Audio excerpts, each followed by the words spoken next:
Hi, welcome on another stream, and today I'm gonna be finishing this pocket that I already removed last stream, and I have to redo it. And then I guess I will actually attach the lining, like attach it normally to the side with like finished actual stitch line. And then maybe I will baste over the shoulder seams, and maybe I will think about the sleeves. I don't know how much time will everything take, so if I will have to plan anything else. And yeah, that's the plan for today. And hello Eastside. I don't think I said that yet. Droid cam. Let's put this over here, plug this in, and change the view.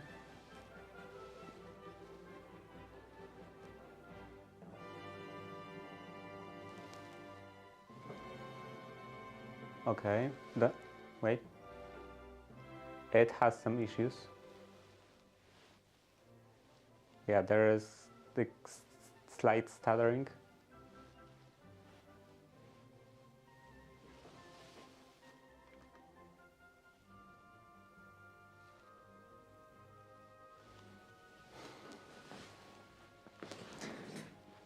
Maybe there is just no hope for that. It just has to be like that.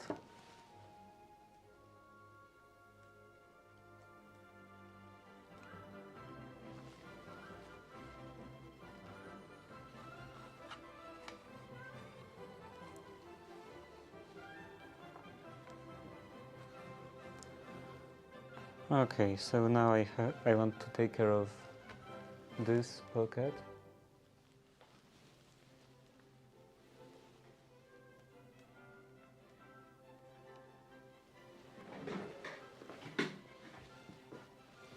New donation from Eastside again.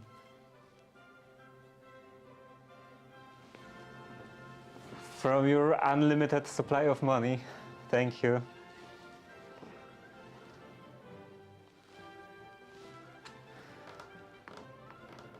I'm pretty sure that your donations are like 90% of my income.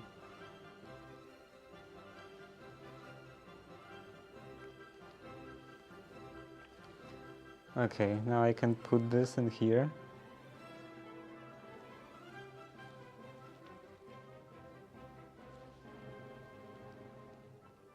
Just a monthly payment.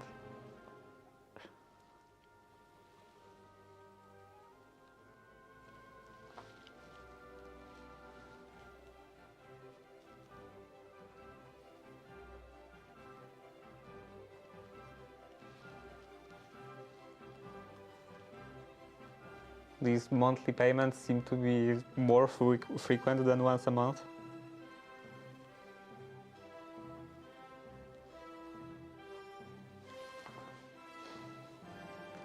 This watch is what you need to see. Oh, right. I went actually finally to the post office to ask about PO box, and the lady at the counter said that yeah, and they only accept letters. So then I tried to send a message to this private company again. This private company offering some kind of PO box, and maybe this time they will respond. I hope. If not, then I will have to look for something else.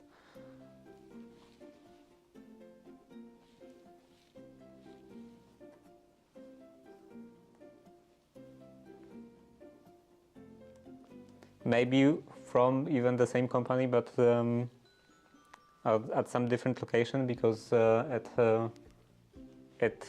think it operates at like franchise manner. So the owners of one specific location are somewhat independent. So maybe just the owner of like that specific location is not really is just not responding to any messages.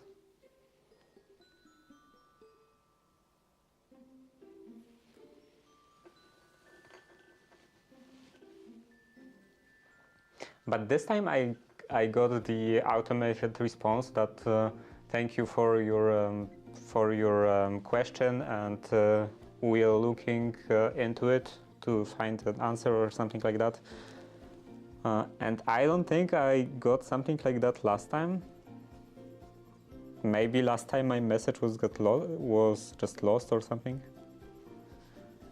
Let's start over here.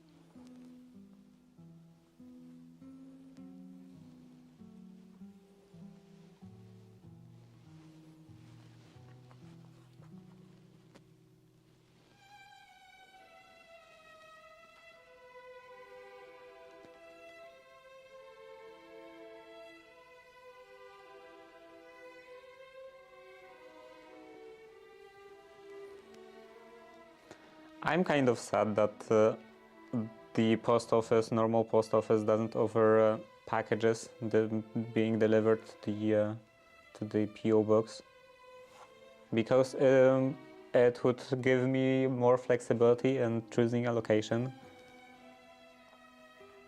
I could choose a location in Torun, and it would be more convenient because like with this private company that I was looking at, they only have like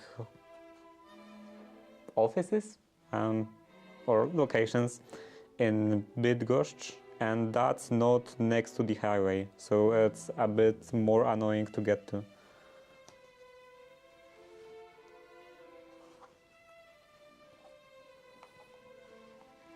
It will take more time to get to.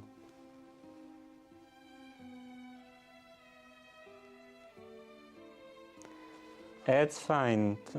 I need to deal with that anyway, because assuming that someday I will gain more viewers, maybe like from YouTube or something, when I finally get around to making some actual YouTube videos, I do expect more people to want to send me stuff, because that seems quite common with like craftsy kind of content creators. Like if you are doing some woodworking, for example, then everyone wants to send you woodworking tools and so on. So it is something I have to deal with anyway. So it's not like you are causing this issue or something.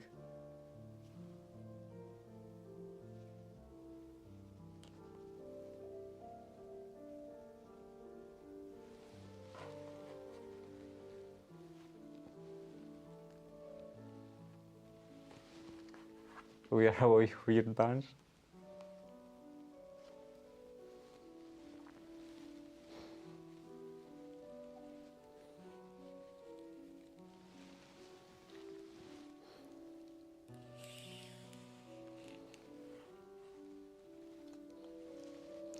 You can see it quite often on some YouTube channels that, oh, this is some nice unique tool I got from my viewer or something like that. And it's always on this kind of more channels more related to different crafts, or just different channels dealing with some actual physical items. Because, you know, like, what are you gonna send to a gaming YouTuber, for example? Maybe your fan art or something? But when someone does some kind of craft, there are a lot of people wanting to share some kind of craft-related items with them.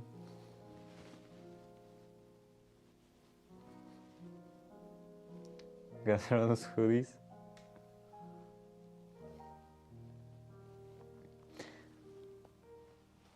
I actually, someone actually mentioned some time ago idea of like merch store, kind of like jokingly, because I don't know what was that in regards to. I think that when I became an affiliate, someone like half jokingly mentioned idea of getting doing a merch store, and I said that if I'm gonna someday have a merch store, I'm definitely not gonna sell any kind of t-shirts or hoodies, because it feels just wrong, and it's too close to fast fashion for me. So if I ever had some kind of merch store, I would be probably selling stuff like furniture wax.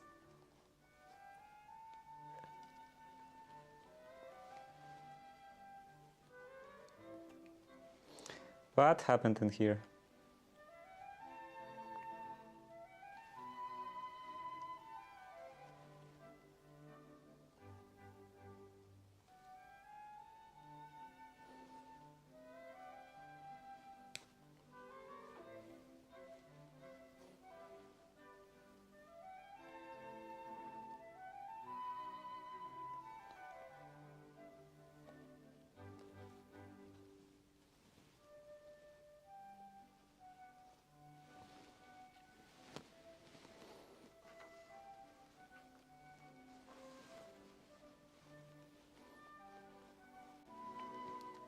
And I think that some other people are already doing stuff like that.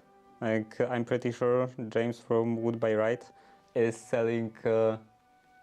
I definitely think he's selling his channel card scrapers, and I think also wax, and maybe both linseed oil.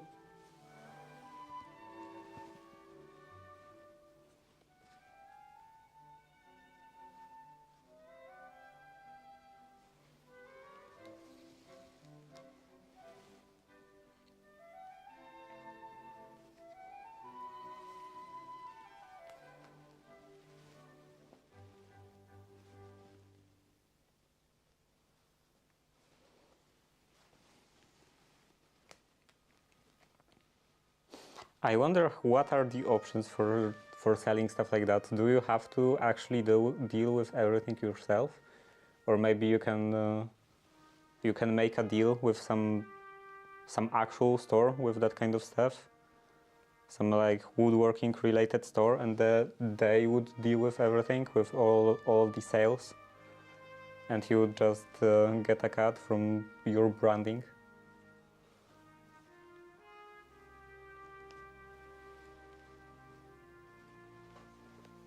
Because if I had to deal with something like that, if I had to like make my some kind of merch store, and this would be an option, I would definitely go for that option, because I don't want to deal with customer service.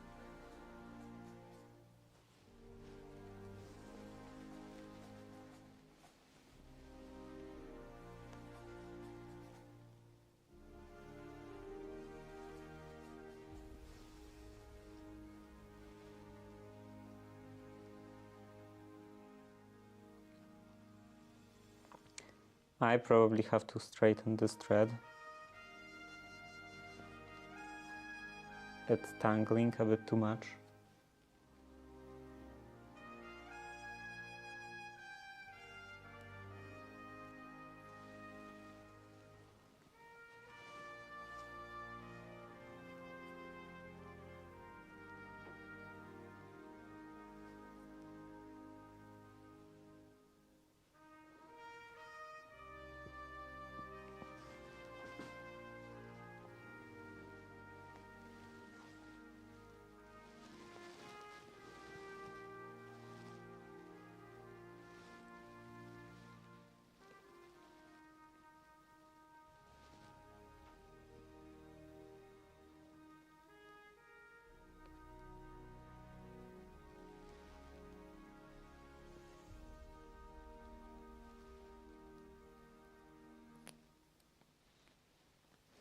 Hello, Queen of Cats.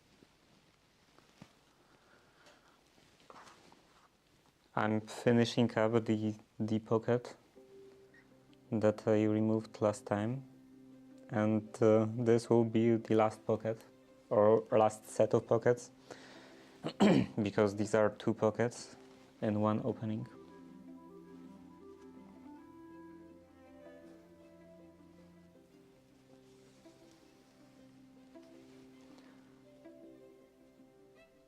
And that ends up being only 17 pockets in total. I'm not quite satisfied with that number, it's a bit small.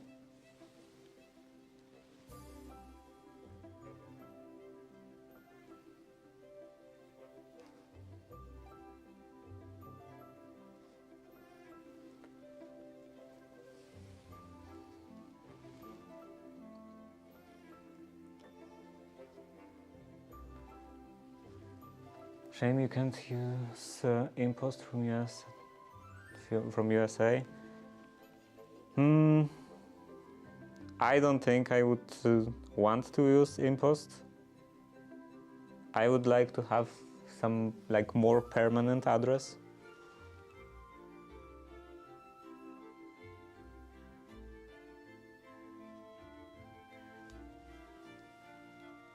And I guess you can always send stuff to the same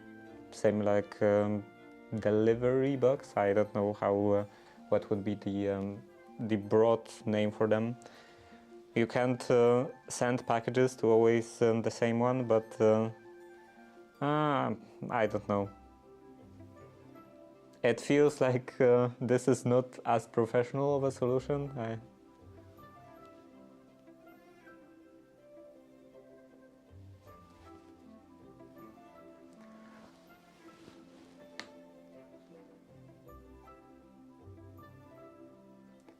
Oh, you sound like me a bit. I have been trying to figure out for a few years how to run my business, and finally came to me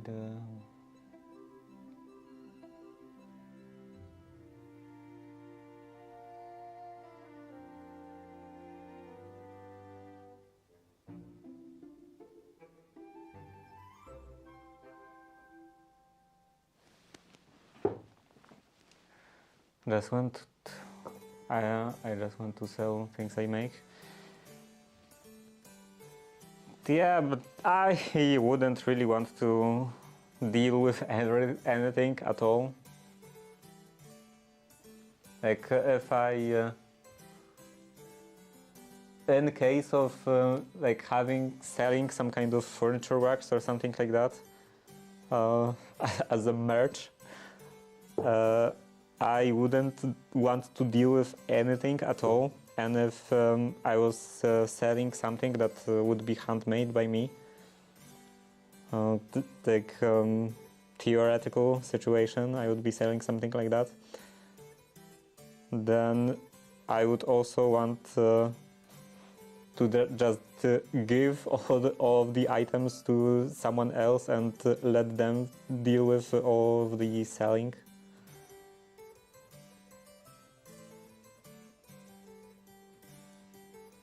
Dealing with all the forms and stuff, and sending them to customers.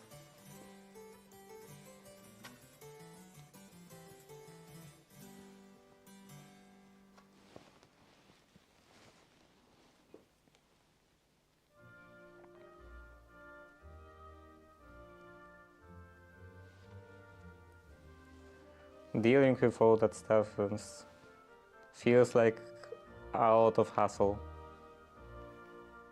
I'm often even hesitant to actually sell used items that I no longer need, because I don't want to deal with actual selling.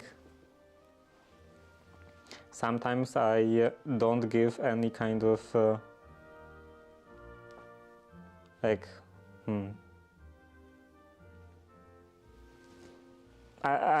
well, depends on an item. Like, for example,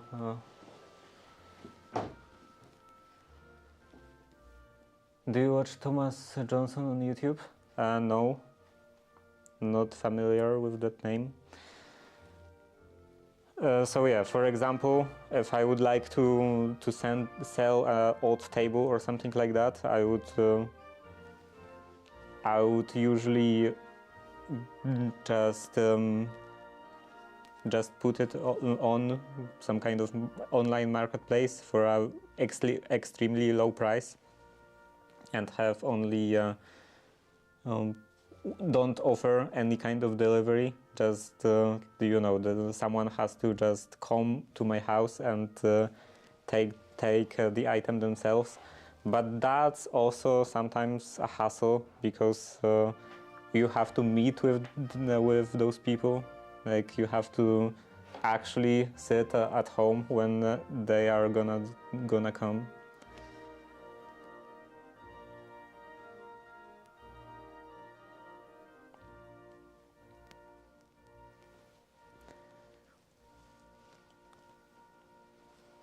And for small items, if I'm only sending and don't want to meet with any people, then it's also a hassle, like packaging everything and other stuff like that.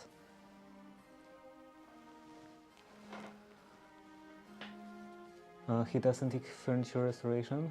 His works is wonderful. Thomas Johnson.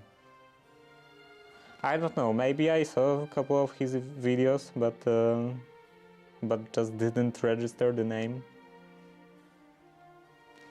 I don't subscribe to him. Maybe YouTube recommended some of his videos to me, I don't know.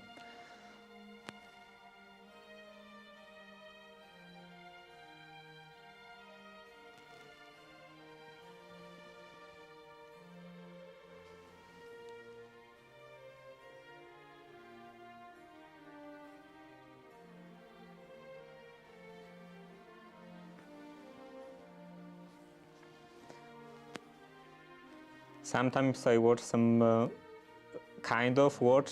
some YouTube channels without really without even looking at their channel name, as just based on YouTube recommendations, and I look at the homepage of YouTube and see, that guy with a beard or with glasses or something like that, and then I watch the video. So sometimes I watch someone and I don't even know what they are called.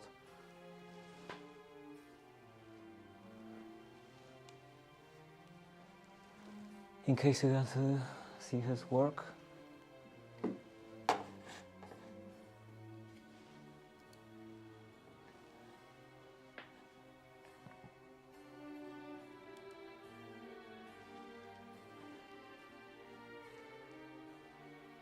Maybe I saw some of his videos.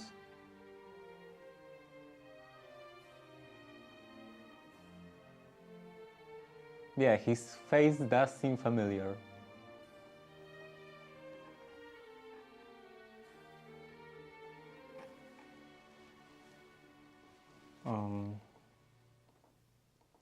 Yeah, that doesn't work.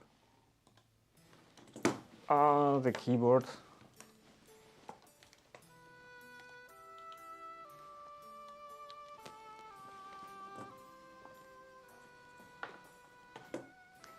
I think he went viral a while back.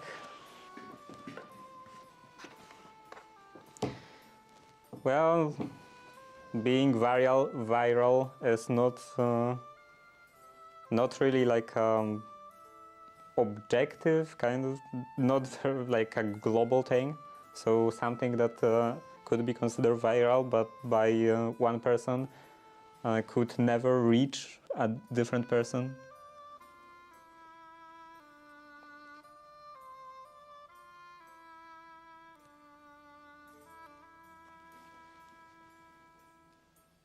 But yeah, I guess you just mean that he got more views a while back, spike in viewership.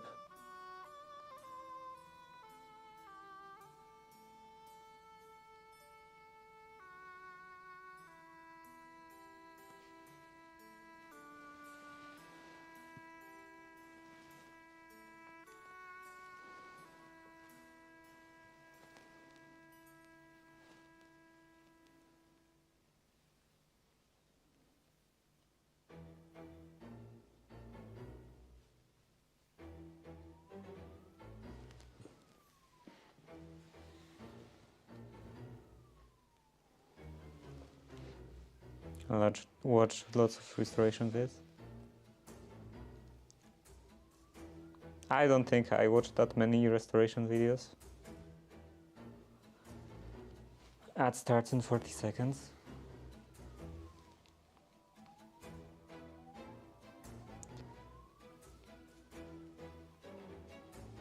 My YouTube viewing content is all over the place.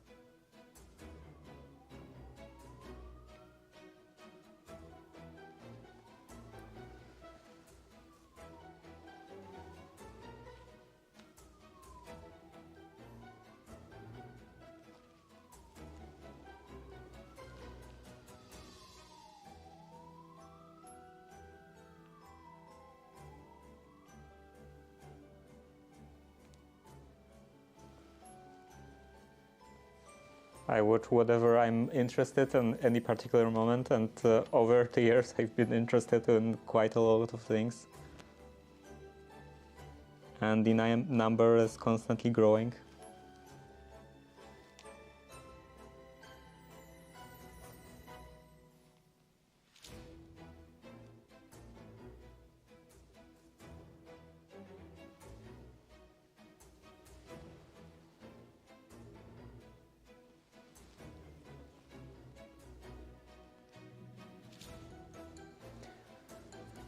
I hope when we move, I can have a little shop, nothing beats taking something old and broken and fixing it.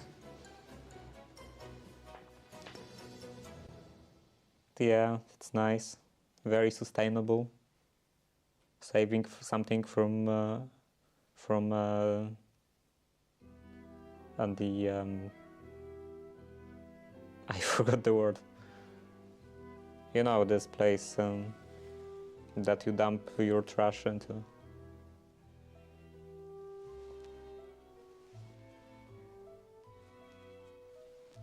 Landfill.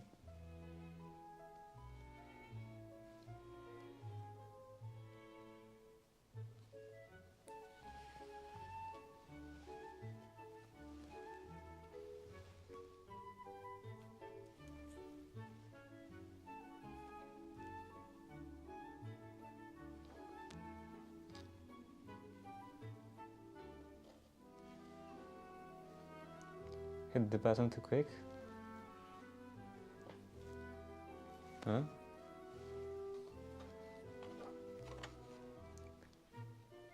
Add in progress.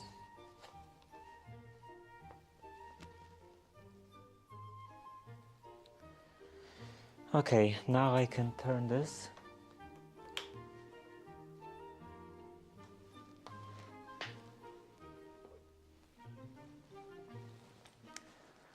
Do you have lots of recycling centers there? I don't know how many. Like the recycling here is very common and like mandatory and all, but recycling is not that that great. Like it's not that.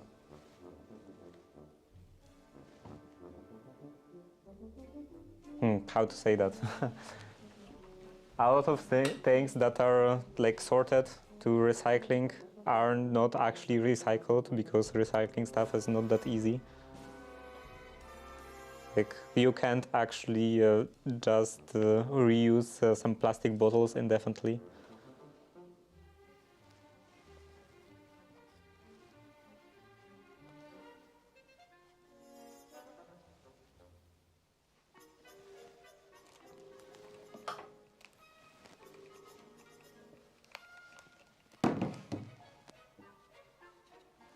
This is very close to the edge and kind of hard.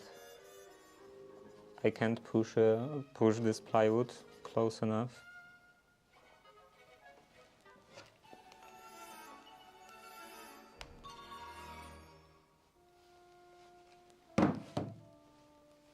Also, maybe I don't actually know what is a recycling center. Like, is it We have one close to us that has a resale shop. So instead of being recycled and throw again, you can donate it to the place. And so that kind of stuff, where you can just give you your actual items to, and they will be resold. I'm not familiar with any kind of any of that kind of facility in here.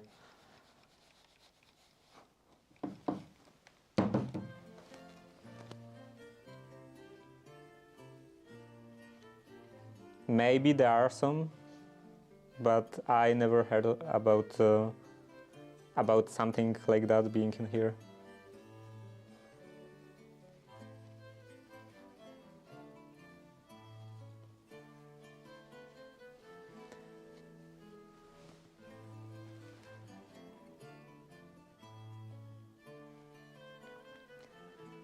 Our recycling centers here either take trash and dispose of it, or it's recycled.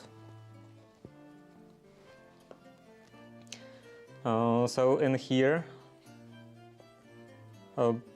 our like typical ways of dealing with trash is having like every house is having couple different containers, like one for plastics, one for paper, one for glass, one for like food waste, and other biological I don't know, grass clippings or something like that, and garden waste, and one for like everything else that doesn't fit to any of those categories. So these are like managed by the city, and the city has some kind of contract with some company dealing with all the trash. And if there is something you can't throw away into any of those containers that you have on your property, like for example, you are doing some home renovation and you have some like I don't know, insulation material, spare insulation material, or maybe you were removing something, some plaster, for example, and this you can't really throw away into these containers. Then for this kind of thing, there are special, there are a couple of special places in the city that there are like larger facilities for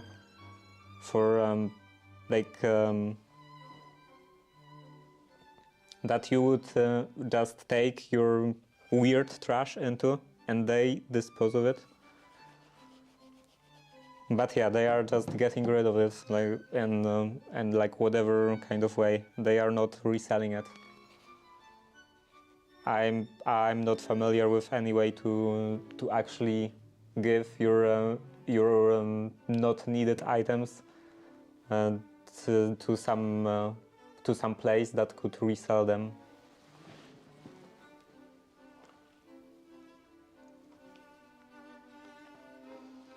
And here, any kind of recycling centers, recycling facilities are all only about like actual trash.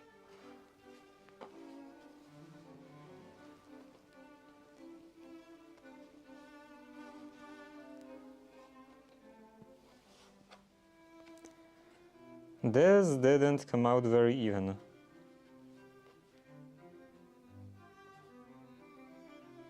And I'm not sure what to do with this.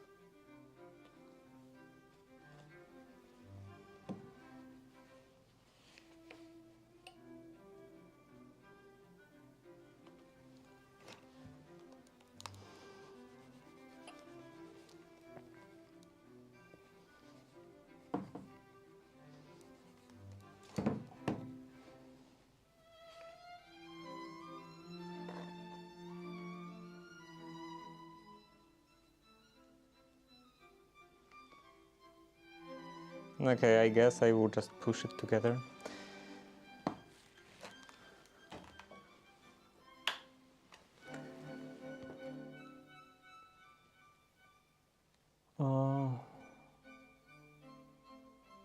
So beautiful 1940s display cabinet. And there last time for £6.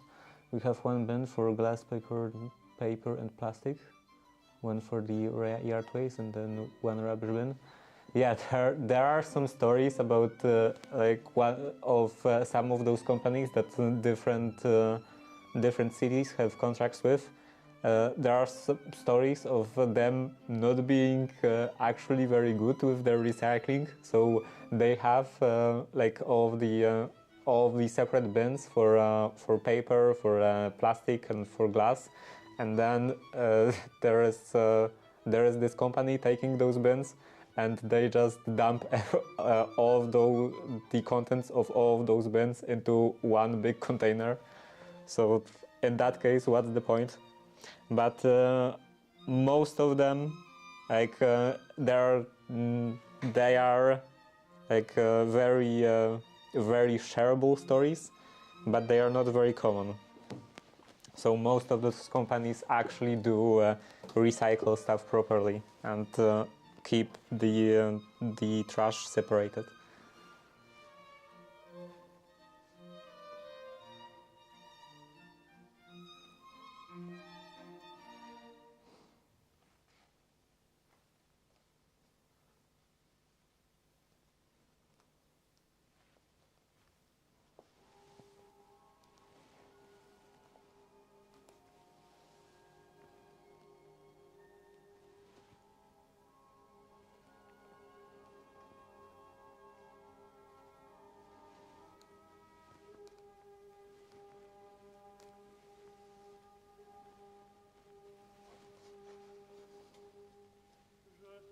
Que sur terre il est de merveilleux matins clairs.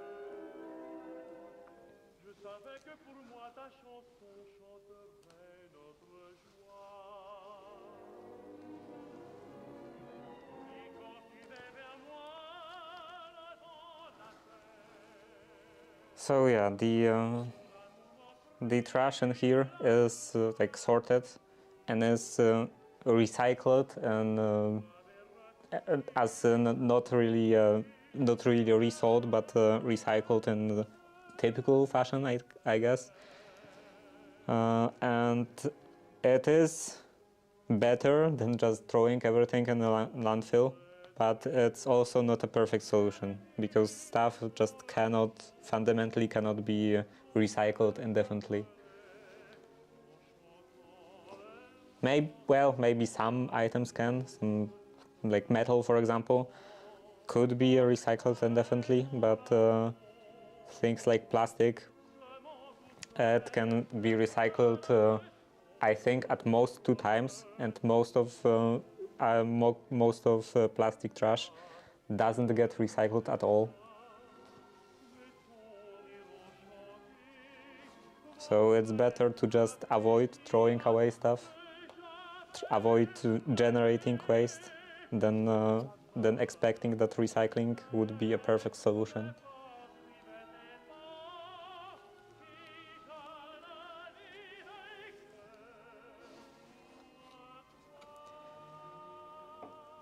When I'm doing groceries, actually one of the biggest considerations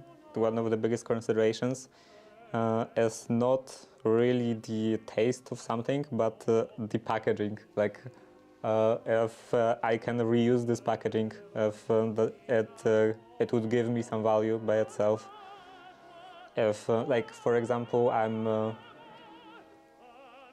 doubt any plastic gets recycled here. Yeah, it can depend definitely by country per country basis, and also it could differ within different cities. But yeah, so for example, I'm buying some peanut butter, for example, as an example, and I would always choose the same brand, specifically because the same brand has always the same jars. So I'm choosing the same brand so that the jars would fit into my drawer perfectly. I would so that I wouldn't have mismatched jars.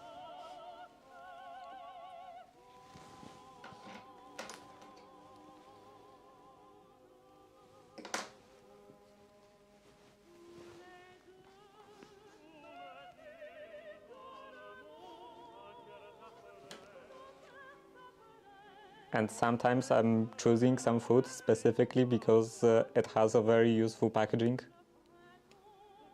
So for example, I'm buying this one brand of mayo. Like this is fairly local brand, and I'm choosing this one specifically because this kind of jar is very useful. It's quite wide, and it's also very short, so it's useful for storing any kind of small items, like some electronic components, some buttons, for example, some transistors, and any stuff like that. Because those higher jars,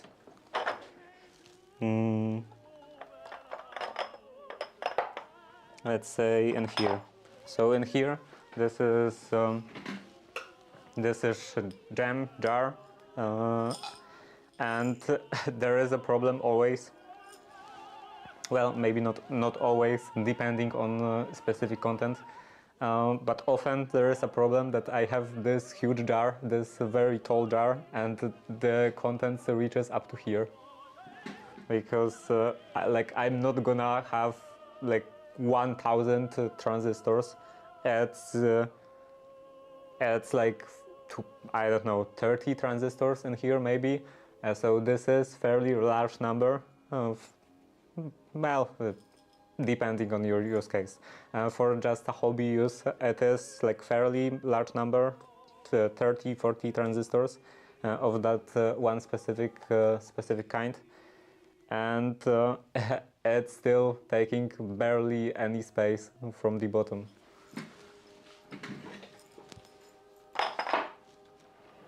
So it is nice to have some shorter jars that you can like have shorter drawers and then stack more one on top of each other.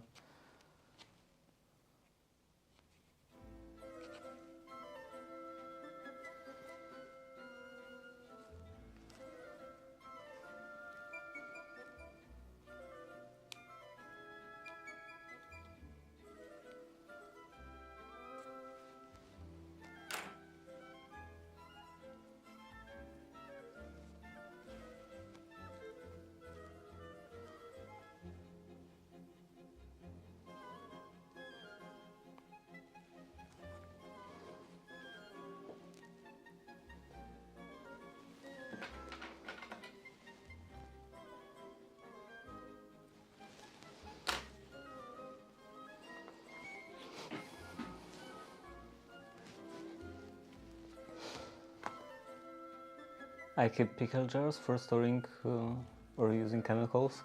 Yeah, I also store different kinds of chemicals in jars. Like I have multiple jars for isopropyl alcohol.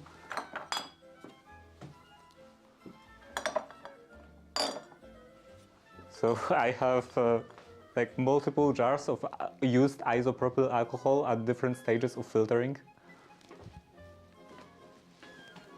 And this is isopropyl alcohol that I was using for cleaning brushes when I was when I was finishing wood with shellac. Okay, then I have to copy this. This is the previous pocket.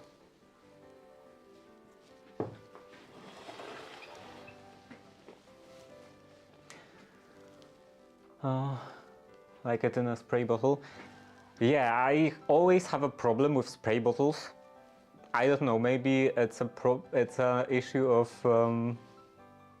like using some other kind of detergent spray bottle. So I'm usually using this window cleaner, and I was using these bottles with isopropyl alcohol. I even have some isopropyl alcohol in here, isopropyl alcohol, and I was trying to use multiple times this kind of like spraying head with isopropyl alcohol, but it always just breaks down.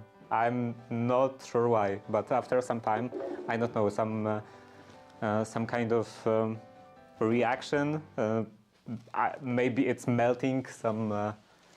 It's melting, you know, some gaskets or something, and after a while it just stops spraying.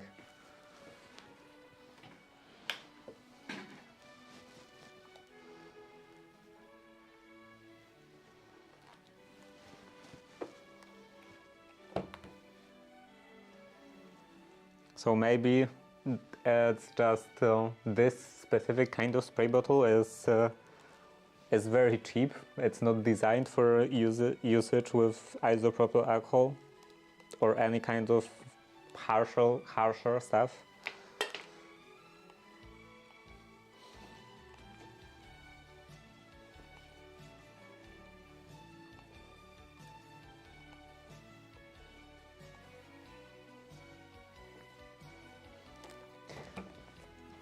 Actually, I do have another bottle like that, so maybe I could try it with this one, because this is just water. But I bought another bottle like that, and they were fairly cheap, and maybe that one would work with alcohol. Would be quite nice.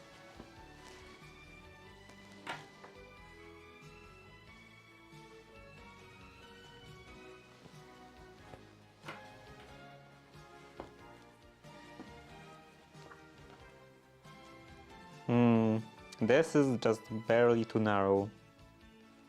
Maybe I will still go with this.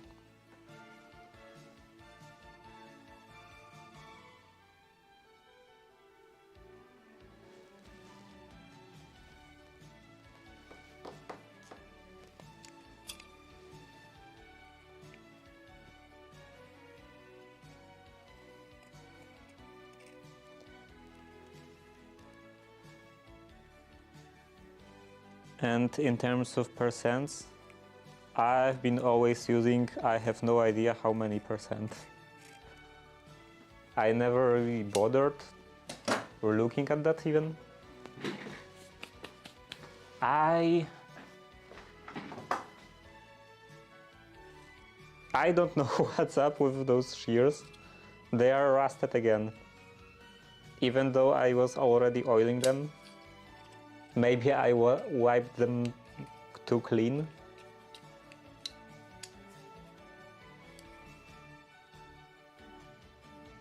But yeah, they are rusted again.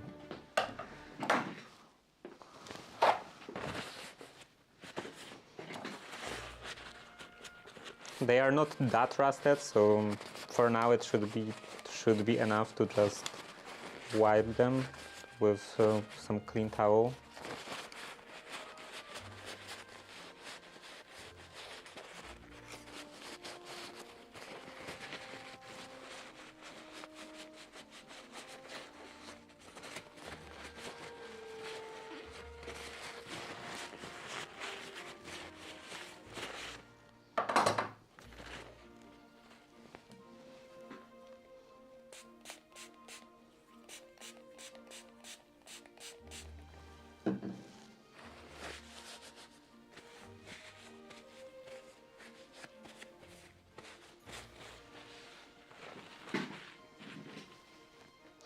So yeah, I was talking about this, about the alcohol, and I've been using also 99%. I have 5 liters, or I had 5 liters of that.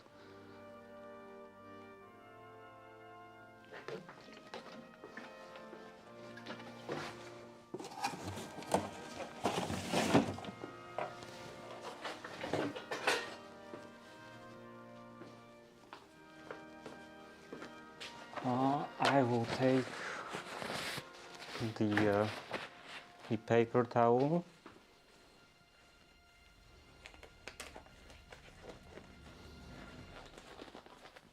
and some oil.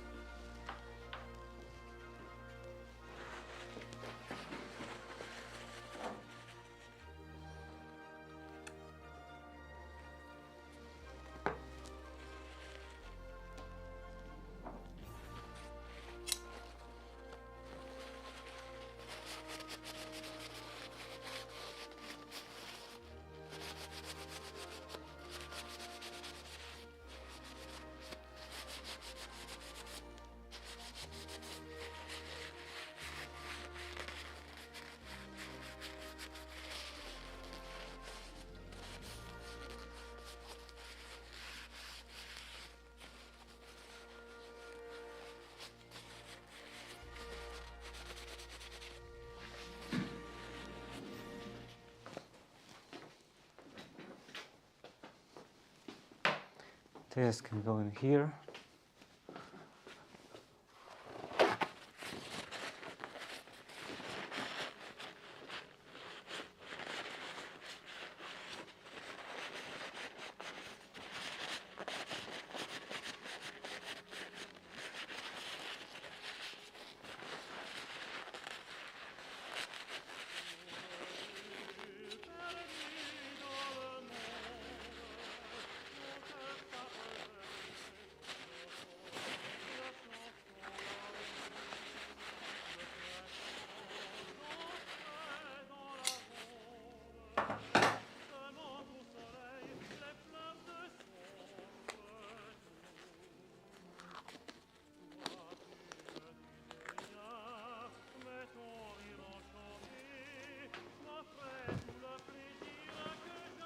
Many left-handed people say that that right-handed scissors just don't work if you hold them in your left hand, and it's not like inherently the case with any kind of scissors or shears.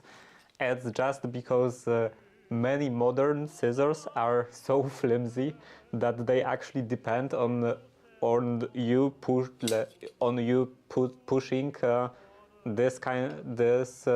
this side of the handle with your with this part of your hand and flexing the blades together. And if you're holding it in the opposite hand, then you're flexing the blades the opposite way, so they come apart instead of together. But yeah, with these shears, they are not very flimsy, and they don't really have any problem with cutting stuff when I'm holding them in my or left hand. It is quite uncomfortable in left hand because it's like profiled in this way to fit thumb going in like this, and yeah, it doesn't really work. But other than that, it's fine.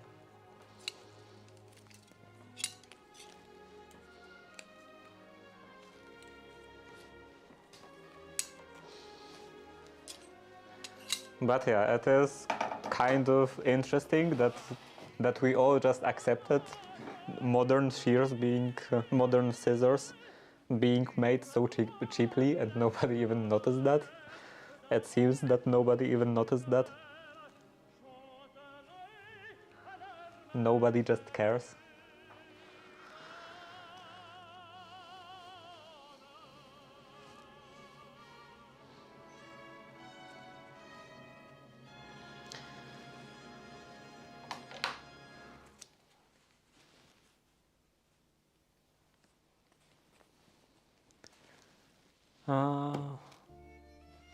Here.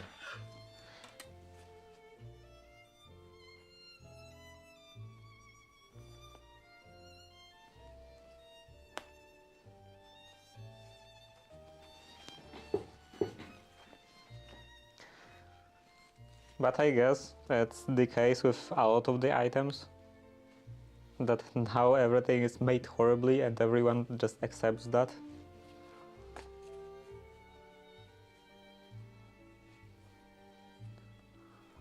Like instead of metal gears, we are gonna use plastic gears and some kind of mechanism because it's cheaper. And who cares if that causes the mechanism to fall apart in a couple of years? People are just gonna buy a new one.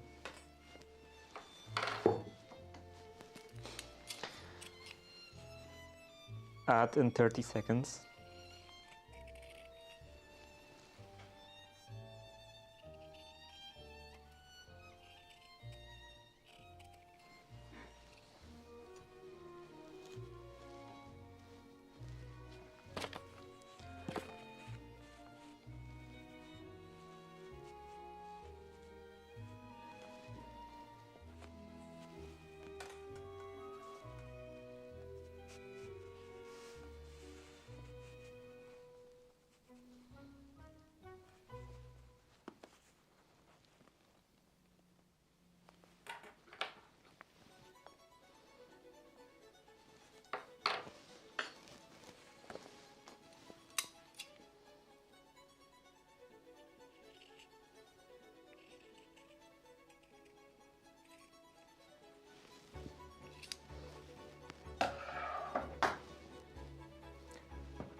And the ad starting soon.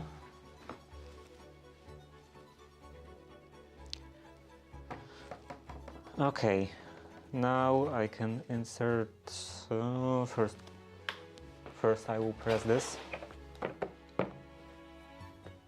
even with some water.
Turn it off. Okay, now I can insert this. This will be moderately hard. Maybe not that hard.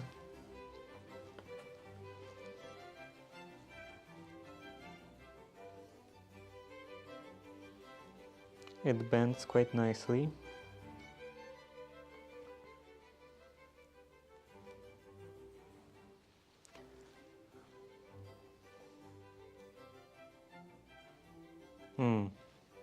That's an issue. I have to put this plywood underneath and then put that in again, put that on. Center this around this flap.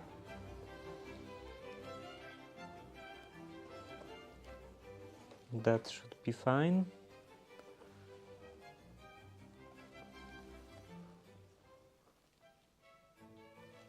Maybe.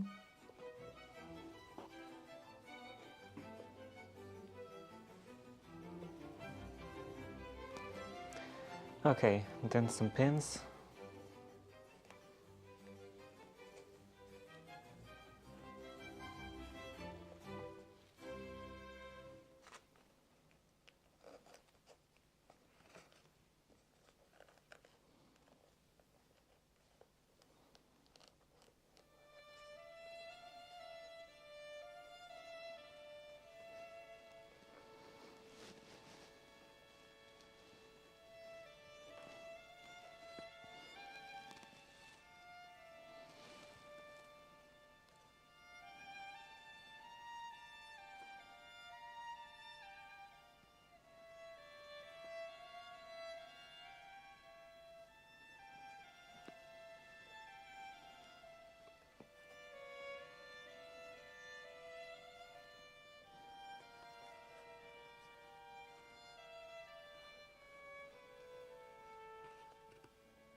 And speaking of left-handed people, I'm making some major pauses.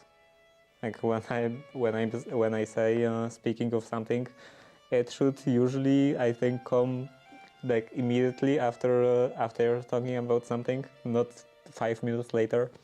But yeah, speaking of left-handed people, I would like to become ambidextrous. So usually people that are ambidextrous are are the ones that were originally left-handed, or like are naturally left-handed, because they learned for the ambidextrousness for various reasons, and because either they were forced to, or maybe sometimes it was just more convenient to learn it both ways. And I'm right-handed, so I don't really have to, but I think it would still be beneficial to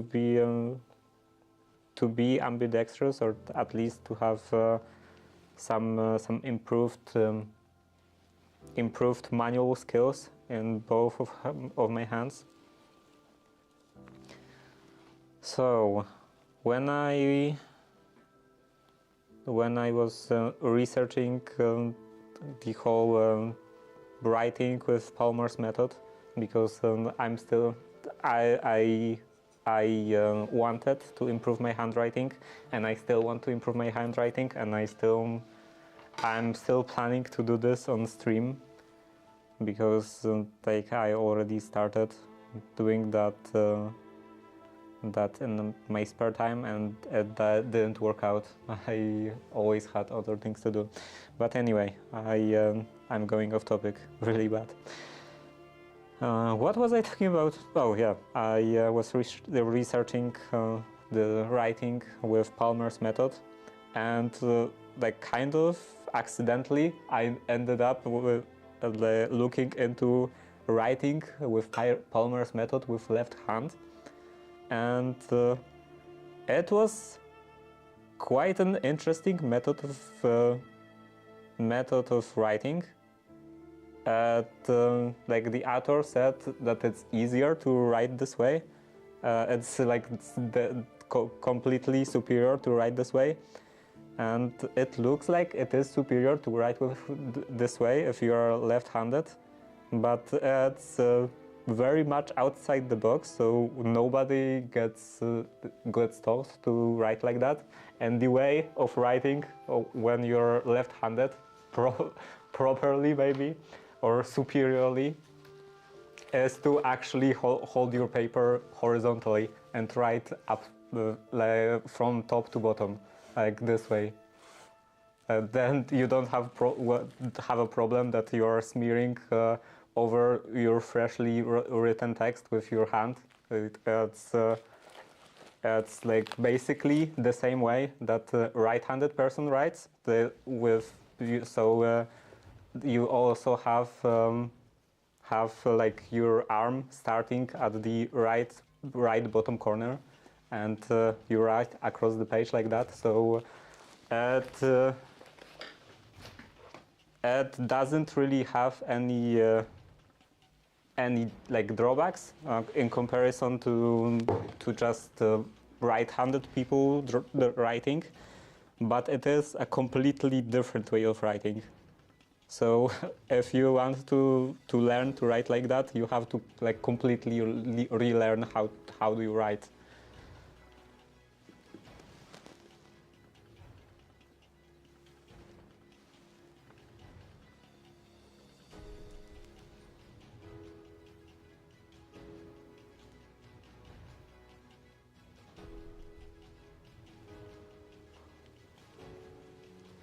So yeah, writing with your left hand is actually pretty easy. You just have to relearn how to write from scratch. I guess it would be pretty easy if you were actually taught to write like that from the beginning as a child.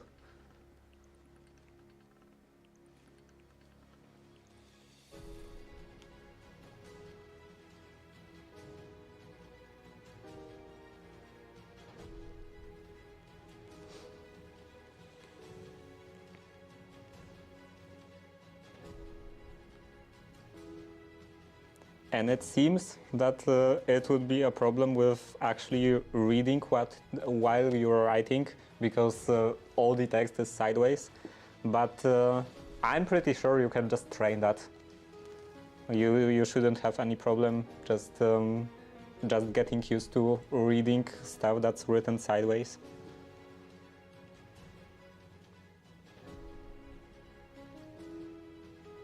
Just like you can train to read stuff upside down, or read stuff written in like mirror image. For some people it's easier. Like for me, I know that some people just completely can't read stuff in mirror image like naturally. It doesn't come naturally to them, and it does come naturally to me. Like I definitely, obviously, read slower when something is like in mirror image. If this text is mirrored, but I didn't train reading mirrored text, and I just could do it from first try.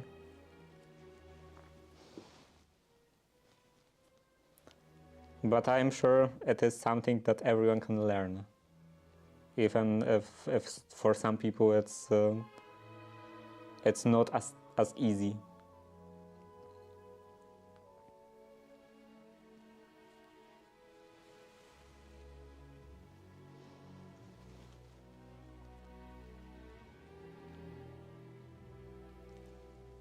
Well, not as easy. I think it depends at what stage you're learning and how your brain interprets written texts, how it interprets letters.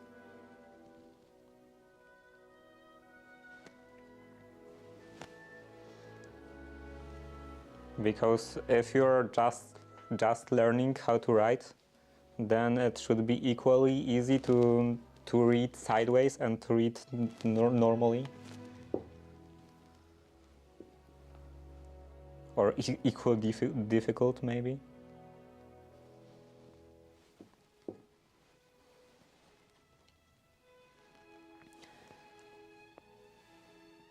But I think that maybe at some later stages, some people's brains are just become like locked into one specific orientation or one specific like when it's rotated, you would call this orientation, but how you would call something that's flipped, that's mirrored, mirroration, one specific mirroration of texts, of letters. I'm gonna go with that. It sounds stupid.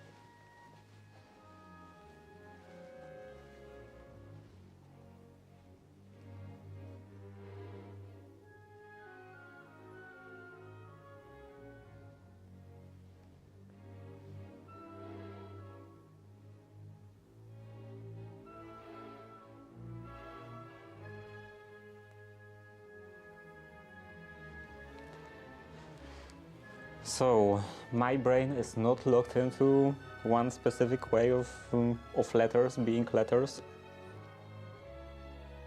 and I think that maybe that has something to do with the fact that I'm not really that good at reading. I read quite slowly, so maybe this is somehow connected. That like I can read stuff upside down and in mirror image and all, but at the cost of that is being the fact that I don't read very fast.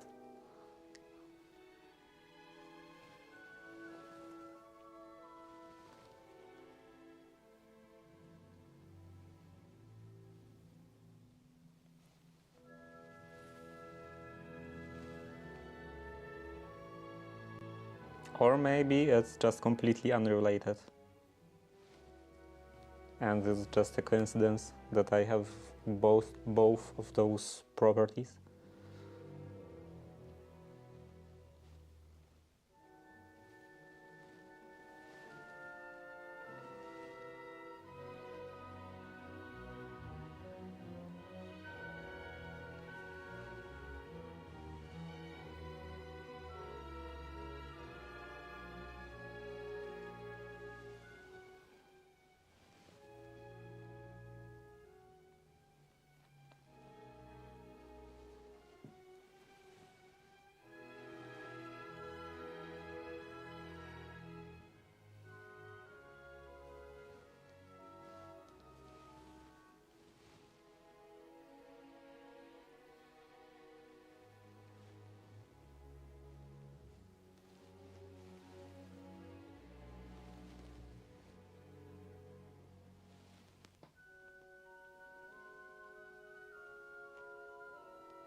I remember that during elementary school, I was actually learning how to write mirror text with my left hand.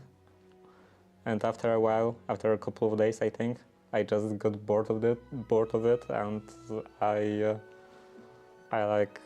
started pursuing some different thing that got my interest at a particular moment.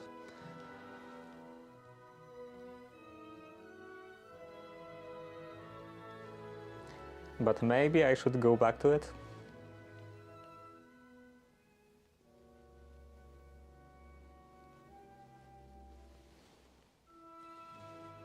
Someday, definitely not now. I have too much stuff going on right now. Too many activities.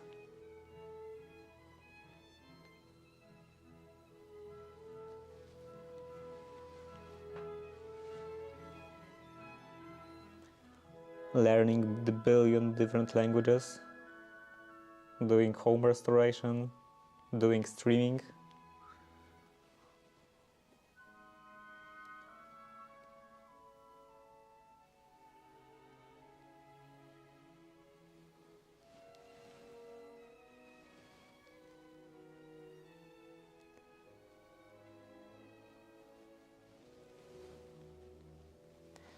Okay, that's enough. Now I can go in.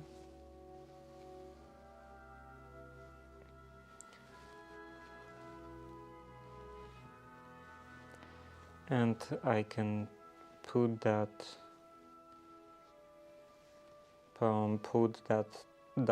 pocketing app.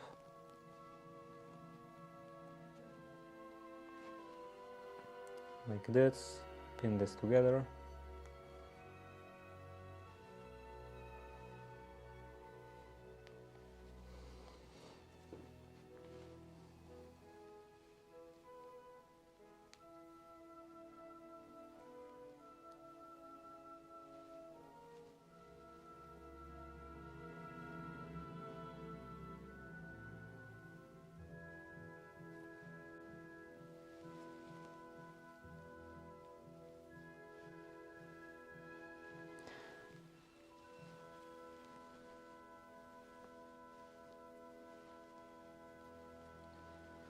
Okay, now I can go in, maybe from here.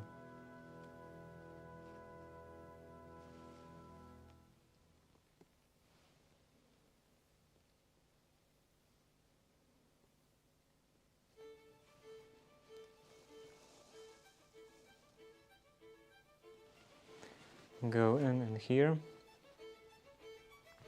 And now the problem with this stuff. I will have to push it together and then try to tie this down.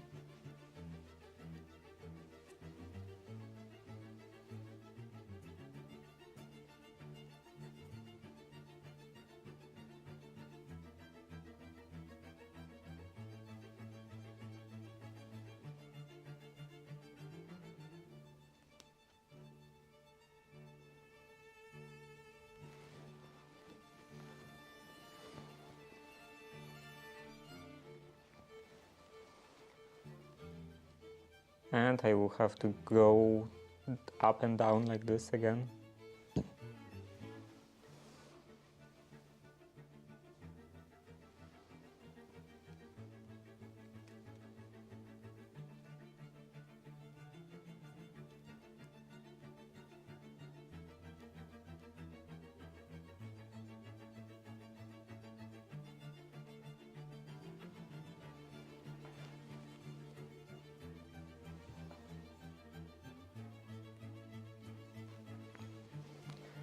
I wonder when I will finish this morning code.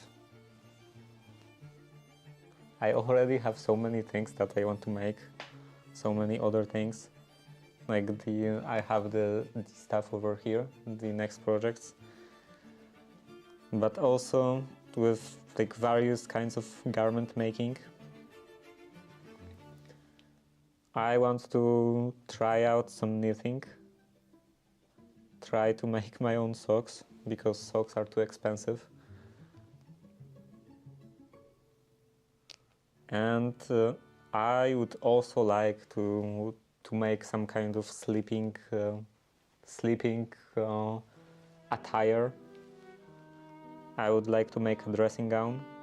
I was actually looking at some dressing gown in one of the books.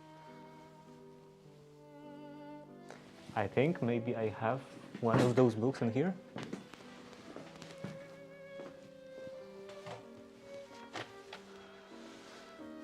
This is not the one.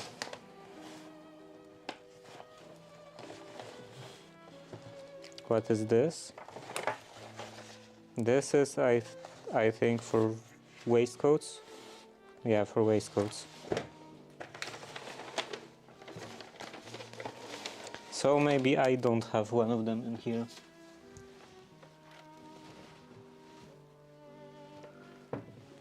Because yeah, this was a book about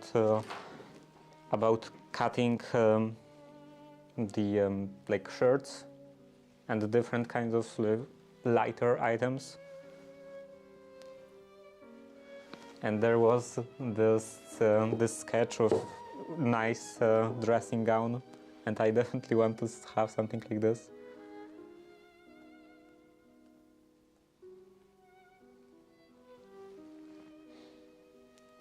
Made from some fancy fabric with a cord tying the waist, and lapels with some quilted fabric, and also cuffs with quilted fabric.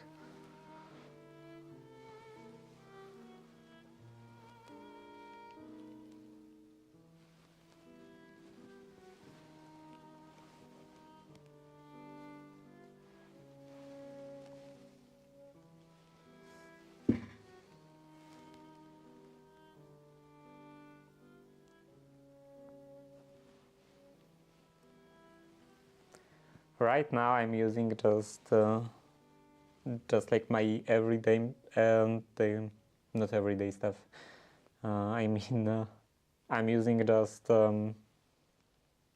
yeah, my like everyday t-shirts that I was wearing before I started dressing like that, and it is fine, but it's not as elegant as I would like to be. I would like to add this outfit. It's not as elegant as I would like to have.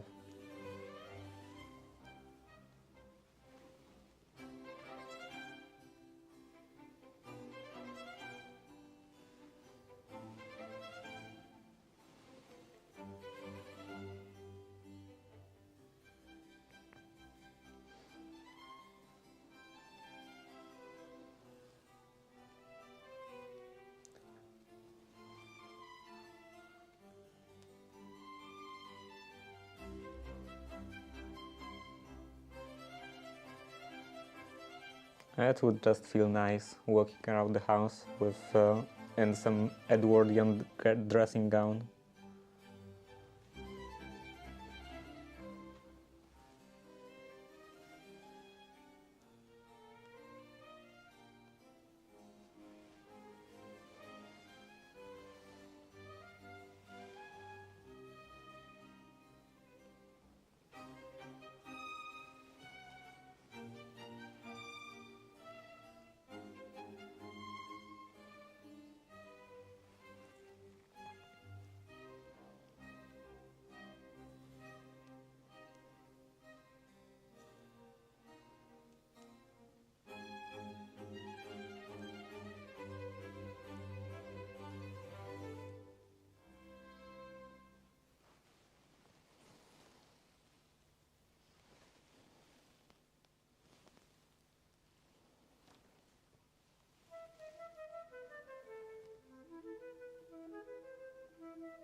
I think tying this down was quite successful.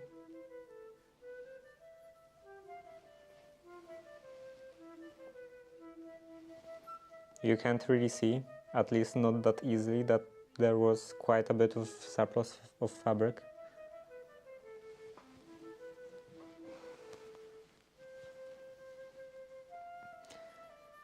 And now I can go normally.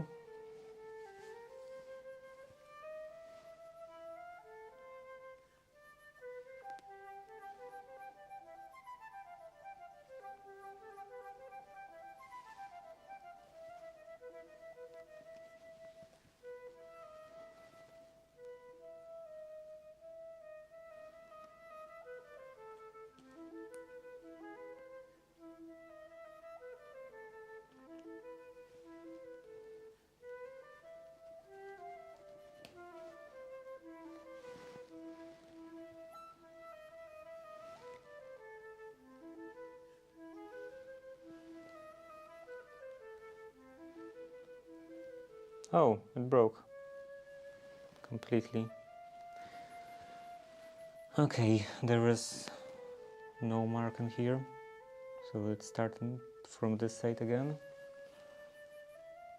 Make a couple of turns.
Ad starts in 40 seconds.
Okay, then this edge.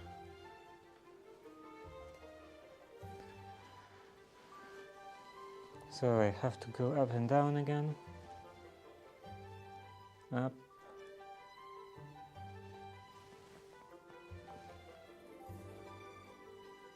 And down.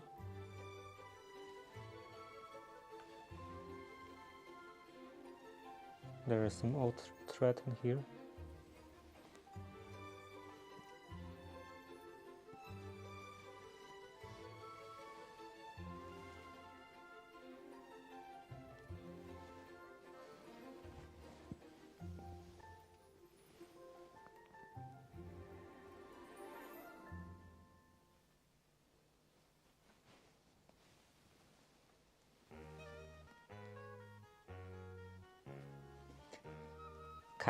Kind of an annoying part is that I don't really see the stitches in here. So I'm not sure where I'm supposed to come out, or go in.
Okay, turn out in the corner.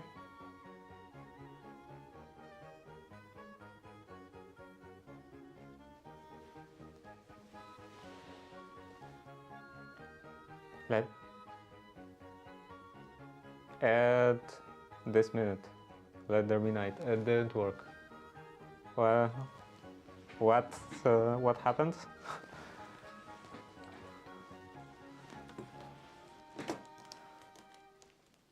Let's see. So,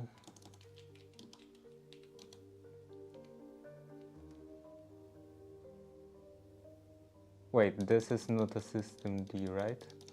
System D service. Nothing. Yeah, nothing.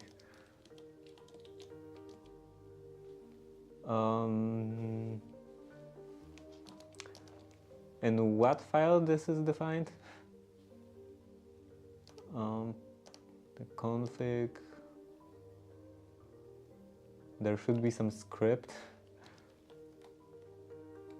I don't remember anything anymore. Control Alt Shift S. This is stream script stream start. Documents stream scripts start. Oh, it is systemd service. Systemctl status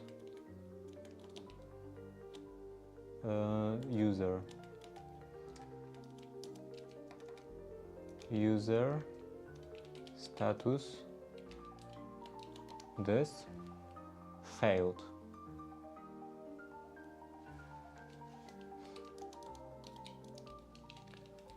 Start.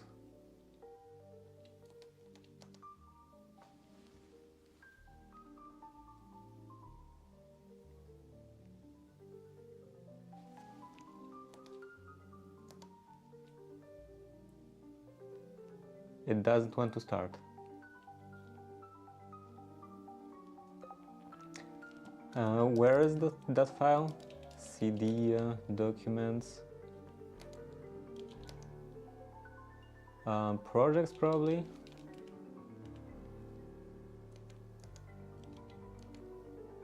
No, not projects.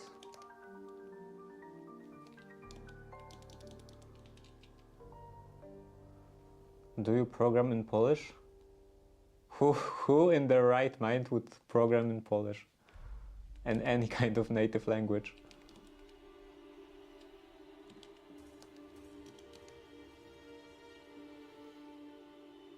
Red Qt in here. CD, this.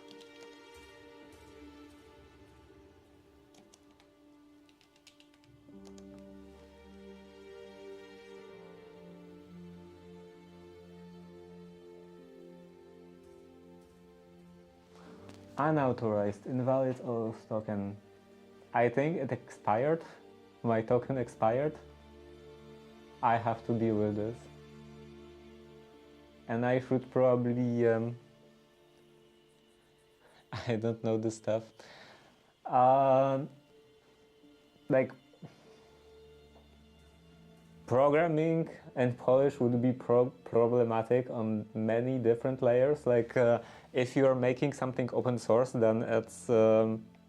like, especially if you're making something open source, then it's often meant to be seen internationally, so you obviously want to do this in an international language.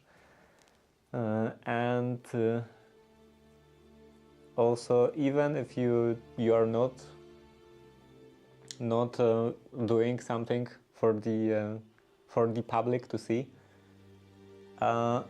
it still could be problematic. Like, most of the time, it's not really an issue, but in some specific cases, and some like more esoteric maybe, or maybe just old languages, the character encoding could be a problem. So you definitely shouldn't use any kind of diacritic characters. So only English letters are allowed, and also, even if you did actually want despite of all of that, even if you did actually want to program in Polish, you still wouldn't be able to program completely in Polish. It would be like, it would be Ponglish, half English, half Polish, because if you're using any kind of external libraries, they are obviously in English, and all of the syntax of your language is definitely in English. So you would like write all of the language specific stuff in English, all of the library specific stuff in English, and then I don't know. I guess you would write like function names in Polish. It would be quite weird. It looks quite junky, so no one really does this. But yeah, looks like my token for Twitch expired or something, so I will have to deal with this after the stream, because right now it's too much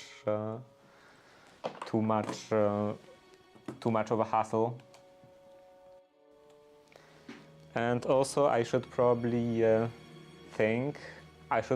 add some kind of dialog box, maybe. Some kind of indication for me that it failed, it doesn't want to start because it expired.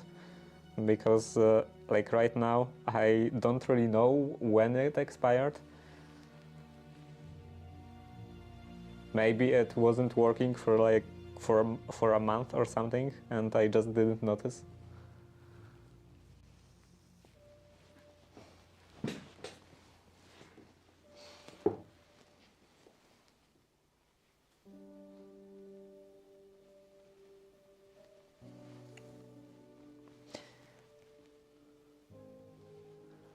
So yeah, nobody programs in Polish or in any kind of native language, mostly because it looks stupid.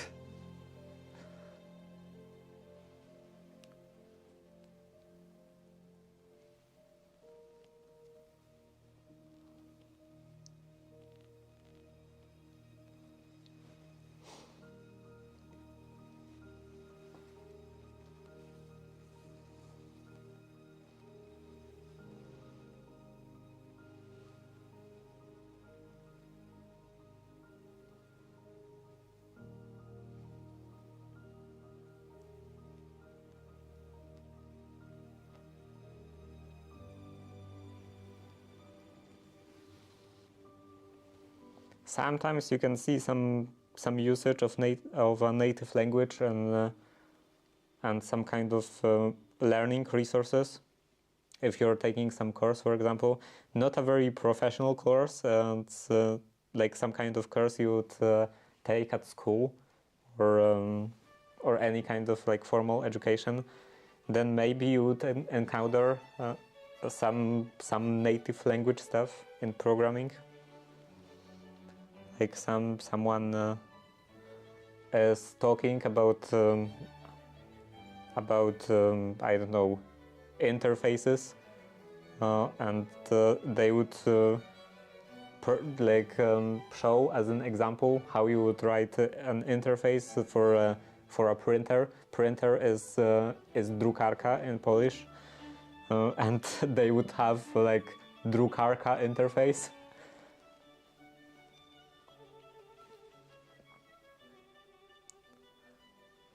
And like something like that, the learning materials like that happened sometimes, but not very often, because if even like when it happens, when someone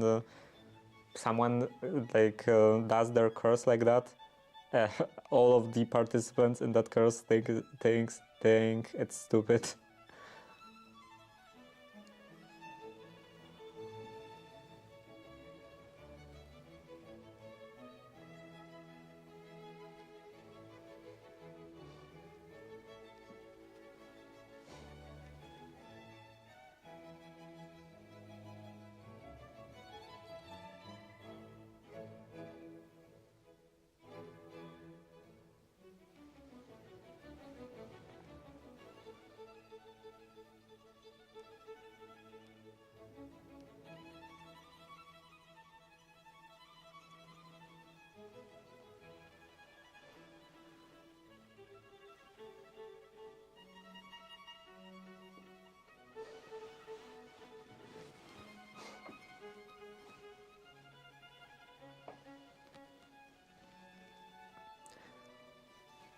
Maybe it's mostly just the matter of being used to writing everything in English,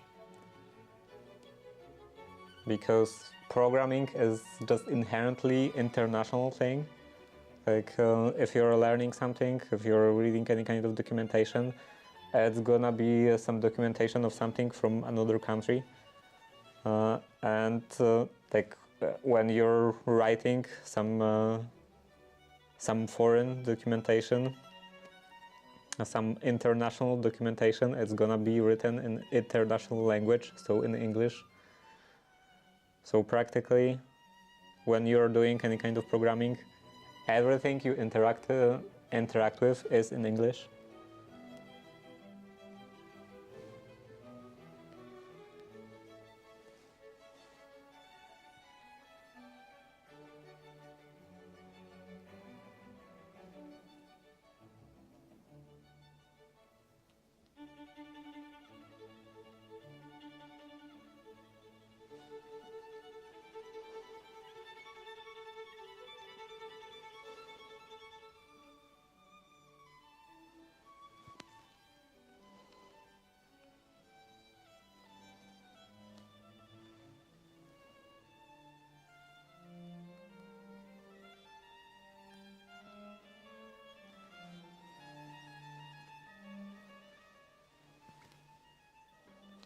When I'm making my notes though, I do often use Polish, maybe even usually, but also sometimes I use English. And I was thinking about this a couple of times, that maybe in the future I will also use French. So my notes will be just all over the place with their language.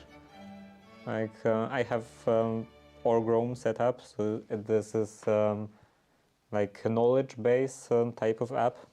No, well, not really an app, package for Emacs. Knowledge, you know, this computer knowledge base, kind of like a personal wiki. And when you're opening my notes, they are sometimes in Polish, sometimes in English. and in the future maybe they will be sometimes in French, just all over the place, like just whatever language I was feeling writing in at the moment.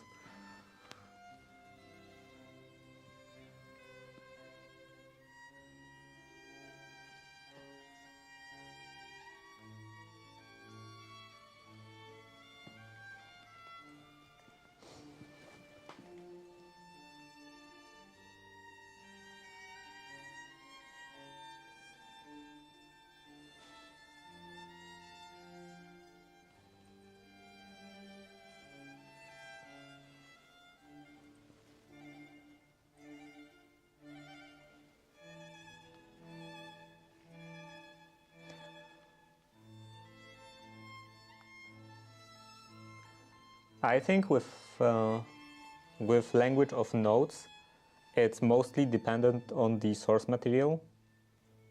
So when I'm making a note based on something, some documentation, for example, that's written in English, it feels more easy, more natural to write the note also in English.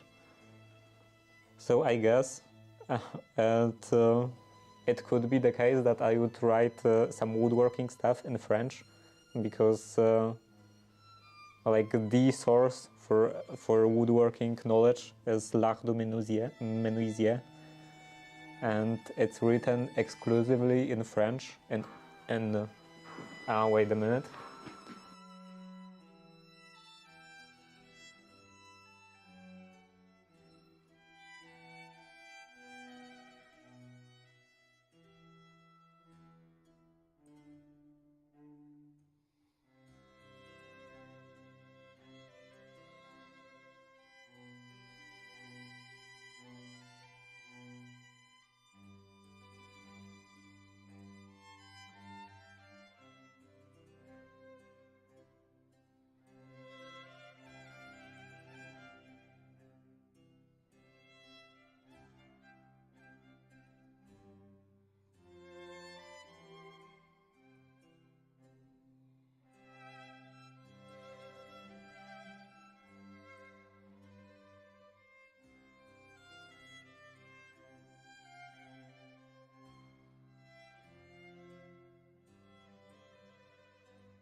Okay, so that's a problem with using my phone as a camera, as an overhead camera, that it's not ideal when someone calls.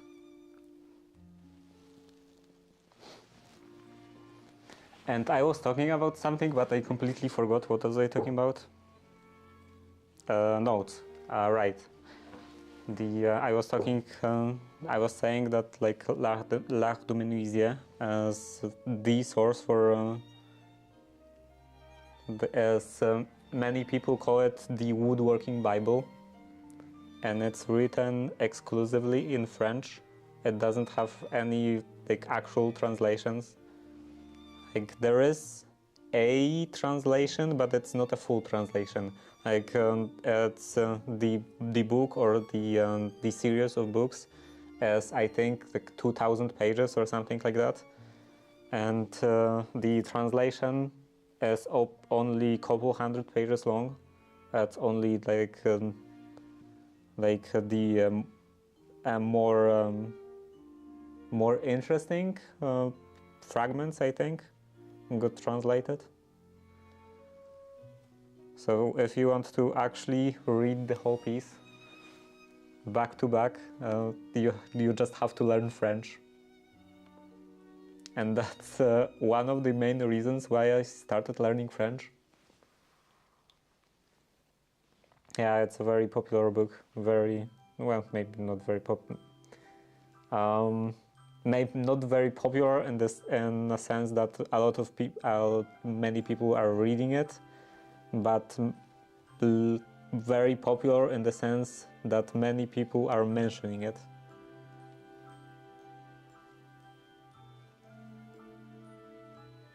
As like the ultimate source.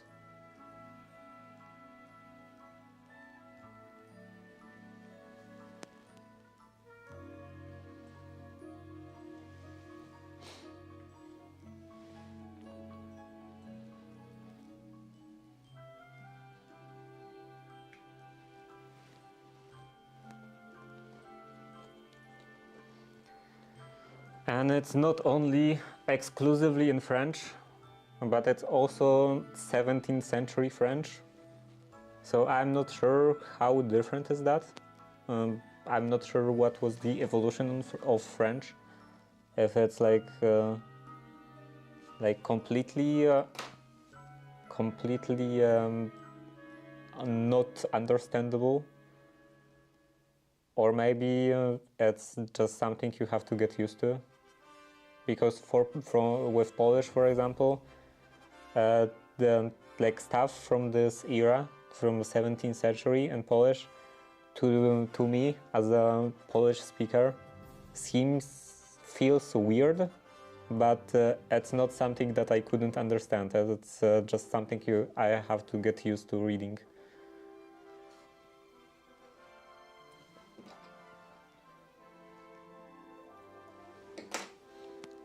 But different languages evolve differently. So maybe for some languages it could be the case that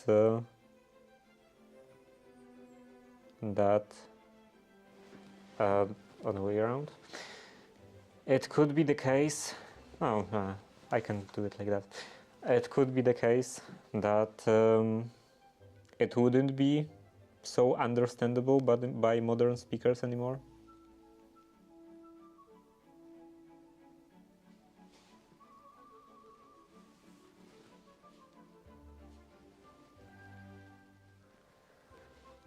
Is there Old Polish like there is Old English? Yeah, there is something called Old Polish, but I don't think it's like it's like completely different language, because Old English is completely different language than modern English. And for Old Polish, I think Old Polish, I'm not an expert on that, but I think that Old Polish is just Polish that's old. It's not like completely unintelligible language for Polish speakers.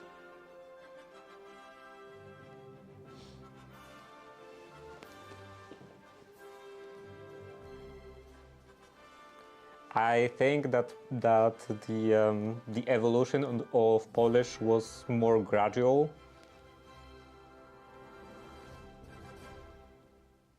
because evolution of English was like influenced by like contacts with different cultures. So with French language and with the Vikings and so on. And for Polish, I think it was just evolving at a kind of like steady pace. But I'm not a linguist. I didn't actually like study the evolution of Polish language. So maybe I'm completely wrong, and it is actually like more like stepping change.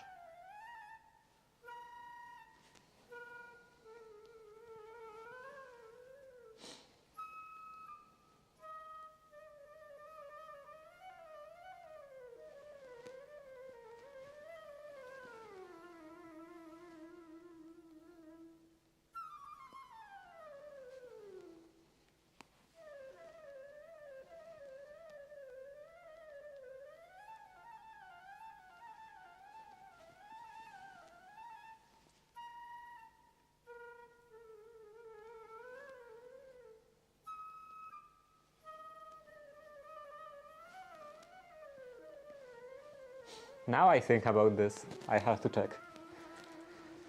Let's see. Web browser. Staropolski. No, there is even wiki page in English. The Old Polish language was a period in the history of Polish language between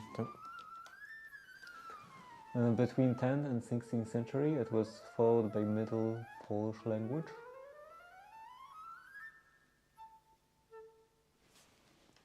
Is there some kind of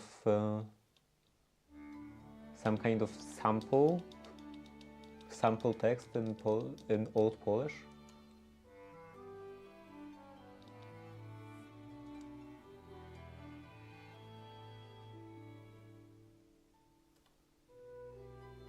This document can be viewed. Let's view it.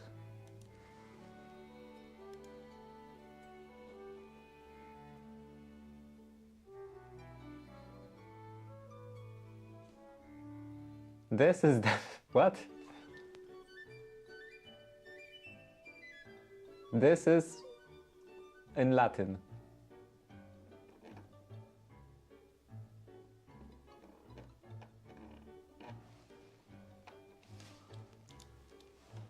Literature.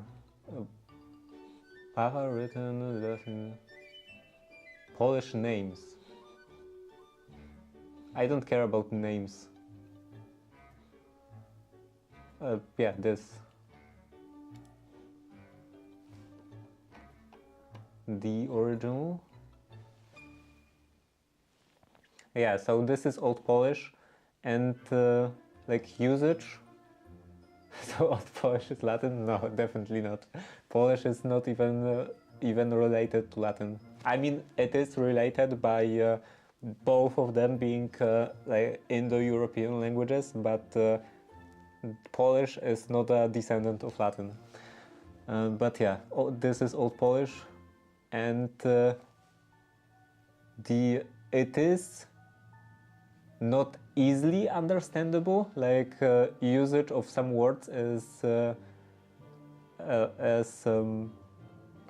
like some words are used in a meaning that is not very common or completely not used today, but it doesn't feel completely foreign. It is like kind of understandable. If I think about this text really hard, I can understand it without any kind of training in reading Old Polish.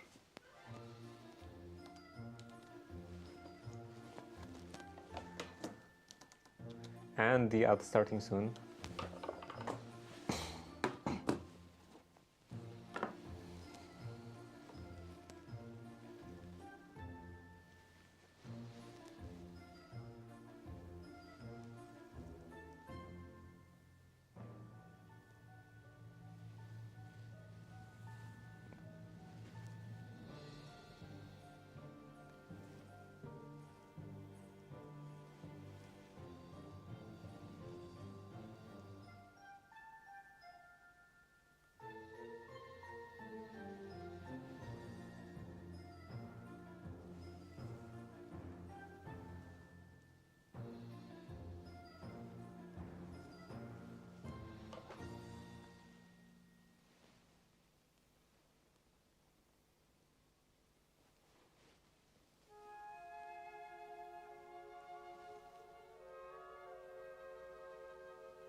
Now I can close those pockets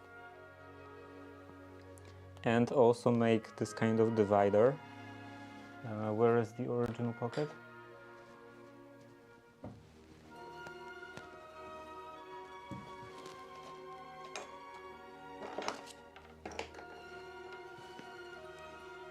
Oh, this.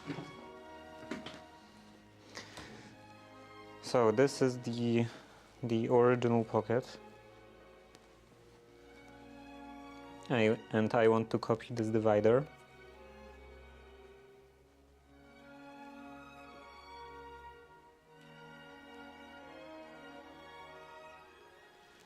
Ah, this ended up a bit crooked.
The other over.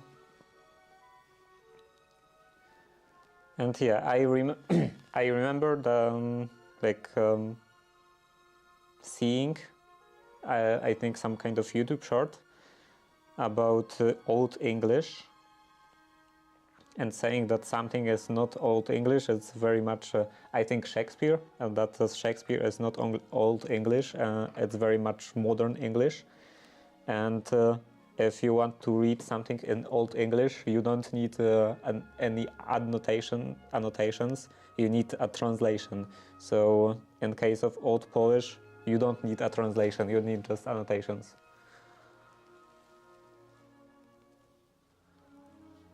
On about some weird words. It's not like grammar is completely different, or none of the words are none of the words feel familiar.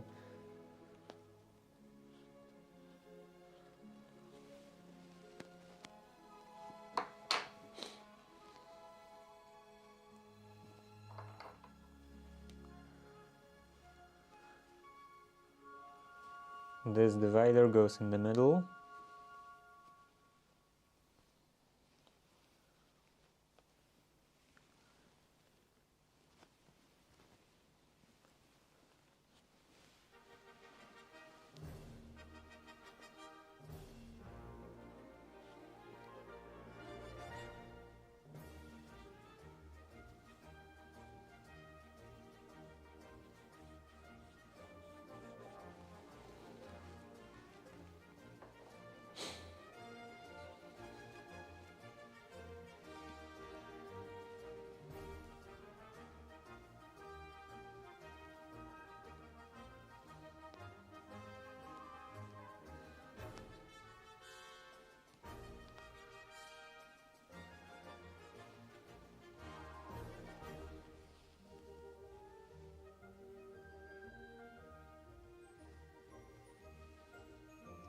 I've been doing this for 2 hours already. Seems quite slow. Well, there were a couple of distractions, so maybe not completely 2 hours.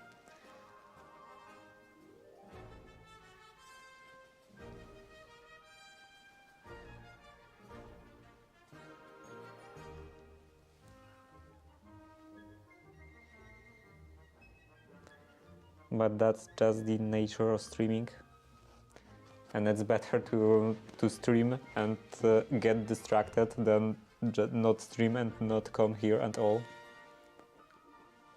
Just procrastinate coming into the workshop for months.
I also don't think Old Polish used any different letters than the modern Polish, like Old English does. Old English has, I'm pretty sure, quite a few letters that would, I guess, would be considered diacritical characters now.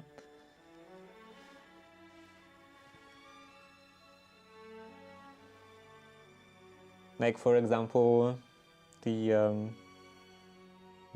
some separate a separate letter for th that is commonly mistaken with y nowadays, and many people say ye old, and it was never a thing. Nobody ever said nobody ever was saying ye. It was just the. It's just that this character torn looks in some fonts kind of like Y. Kind of resembles Y.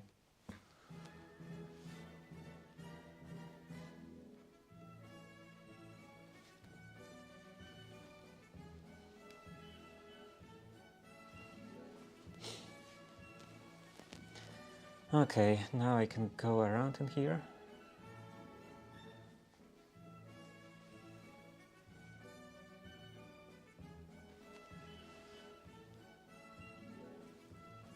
Here, around the top.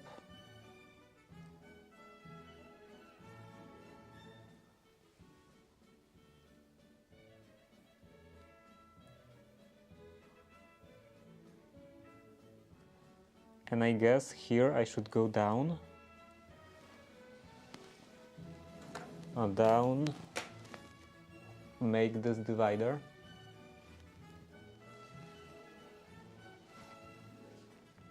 So for this, first I have to very carefully just catch these wells.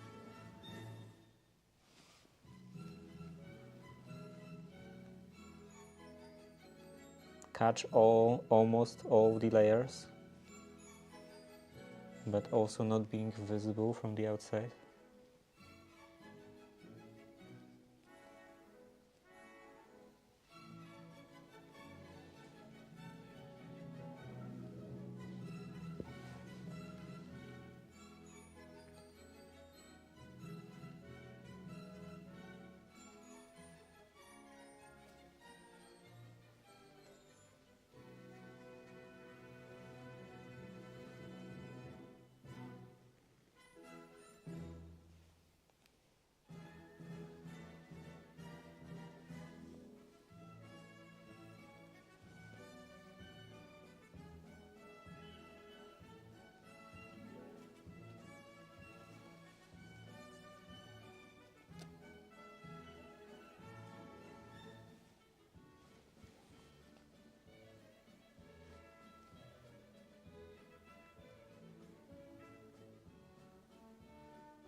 Old Polish is definitely more understandable to a modern Polish speaker than some of the dialects of modern Polish,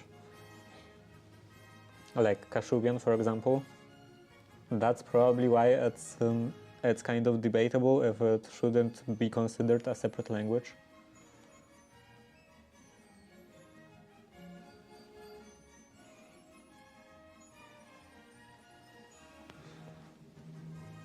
Because Old Polish is like a bit hard to understand, and maybe you would need to think quite hard about this.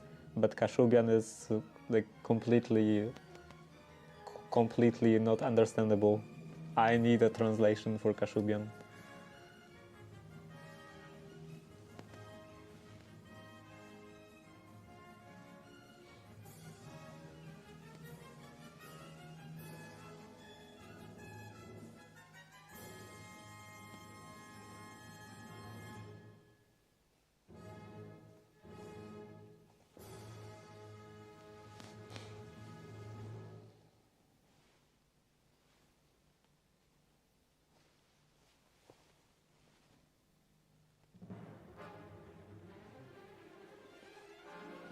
And Kashubian does have different letters.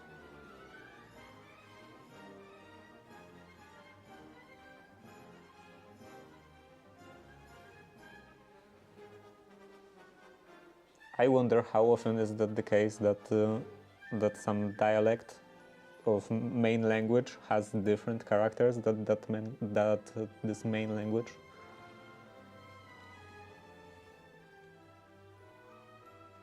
Different alphabet.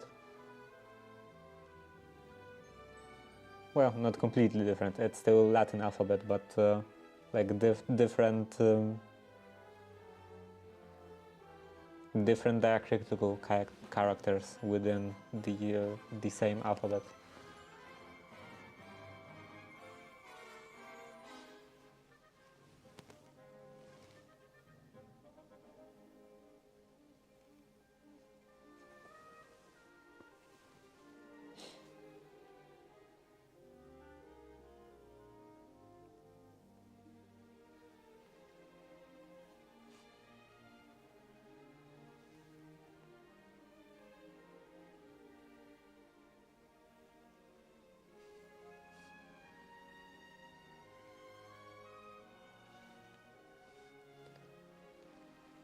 Now I'm going back down.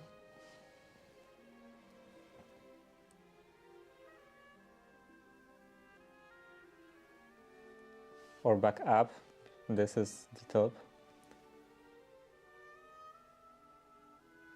Up to reach this divider.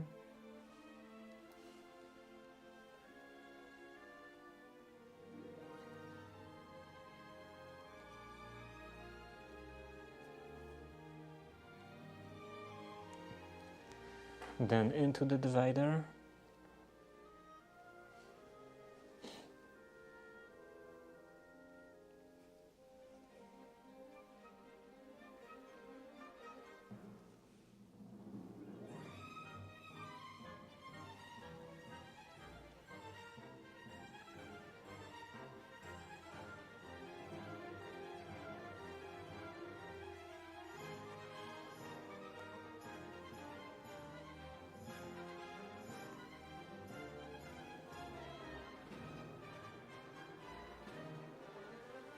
And I think in here I will make 3 passes.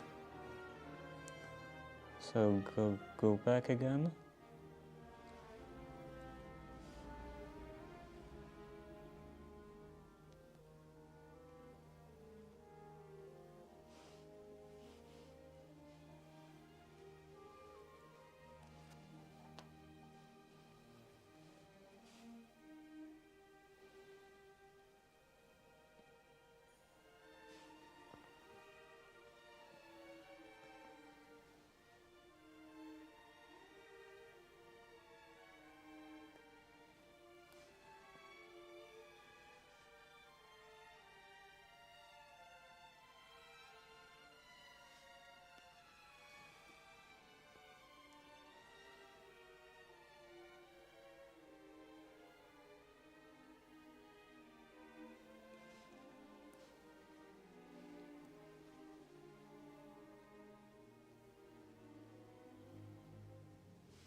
And I don't think it will be enough to do this edge.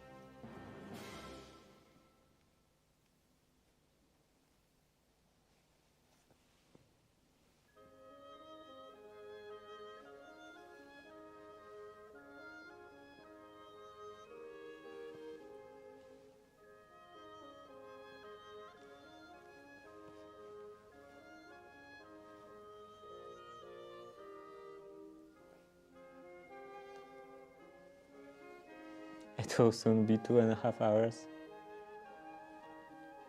of just making one pocket or one set of pockets.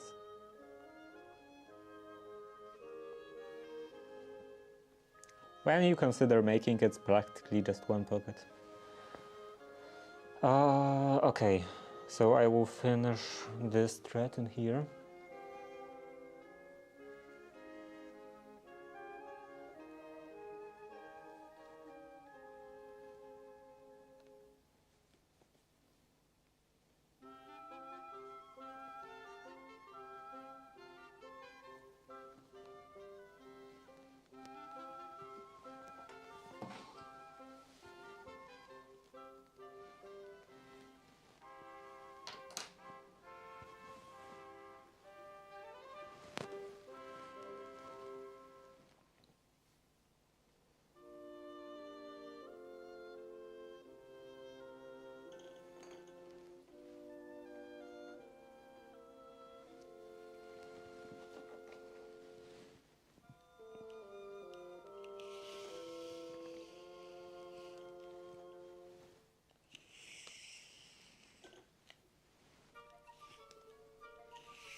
Okay, this is ready. A bit crooked. This edge is not exactly straight, but it's fine.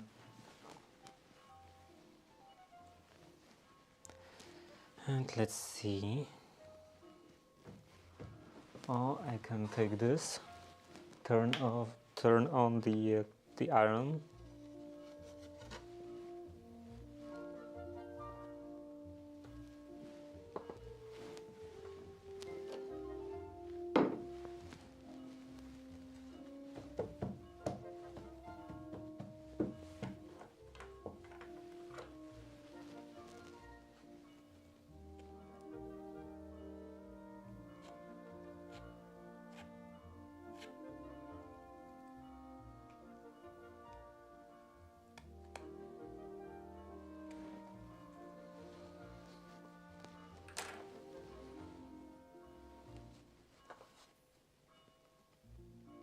This gets open up. Is this wide enough? Yeah, it is. That's even practically perfect.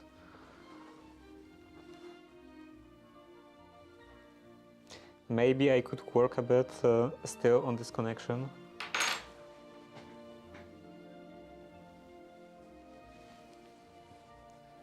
It's a bit rough. Feels like just one thread holding it together.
Okay, this goes in here.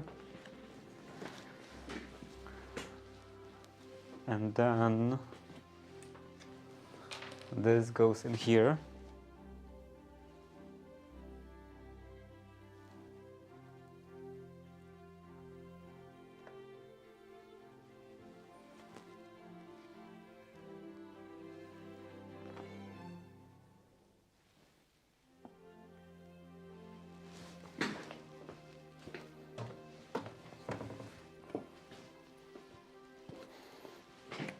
And I want to cut this off in here.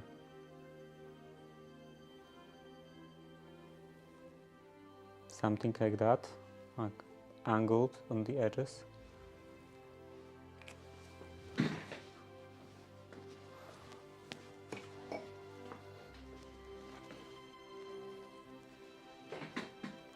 And maybe I will do this today. This still doesn't fit, right? Yeah, this is still too big. I think I will have to print a new cap for that. One that would fit actually properly.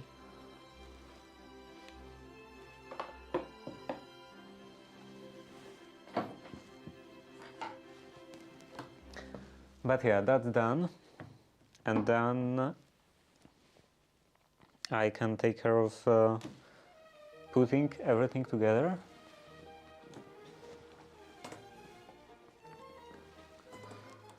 So that's this last one done.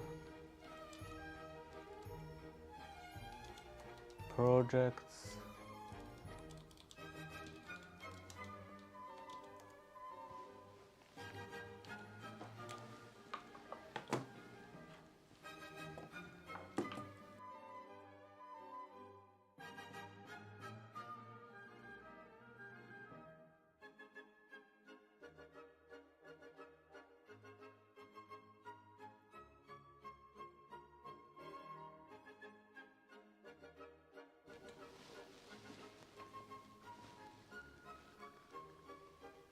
Then I can zoom out, cover more area, and I think I will have to get rid of the sewing machine here.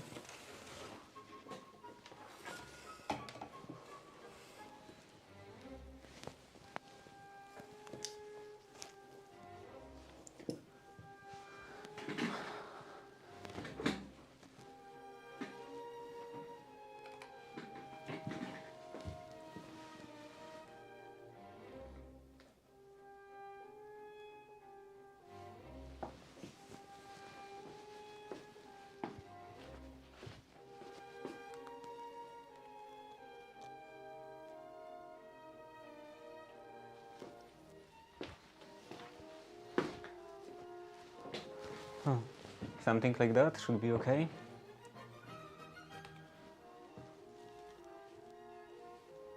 Oh, maybe I will keep that. Let's verify the recording again. Filters. Okay, it is recording.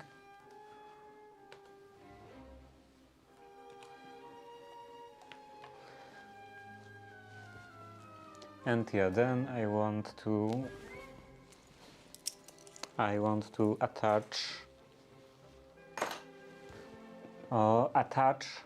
just slightly based on the lining onto the waist in here.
For now, just some pins.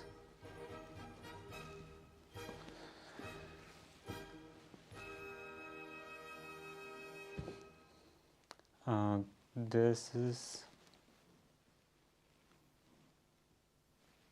actually maybe this is the correct spot.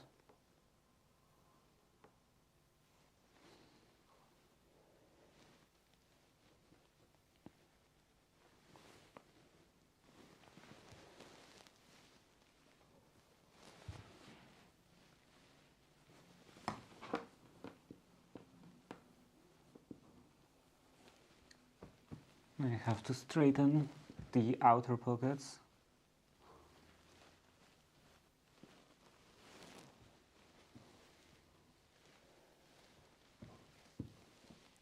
And then pin this down.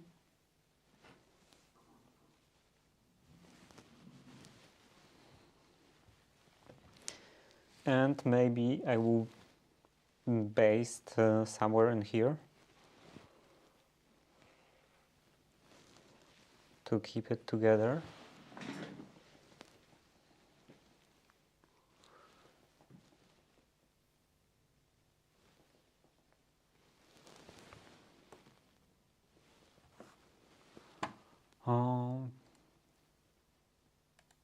Next.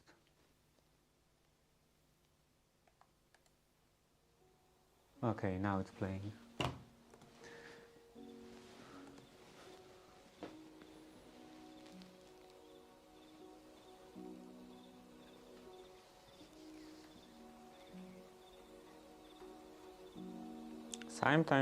Sometimes it just stops. And it also seems to depend on the computer. Like when I was streaming from my laptop, it was stopping a lot more often. Even though I'm just streaming this from a web browser in both cases.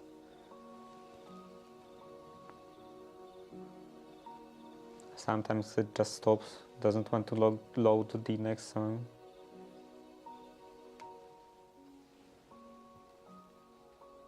Okay, I was supposed to baste this on and I'm backstitching.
Maybe that's too close.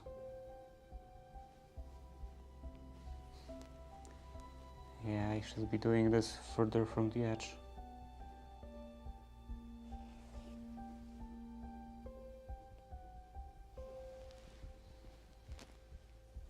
That one can stay.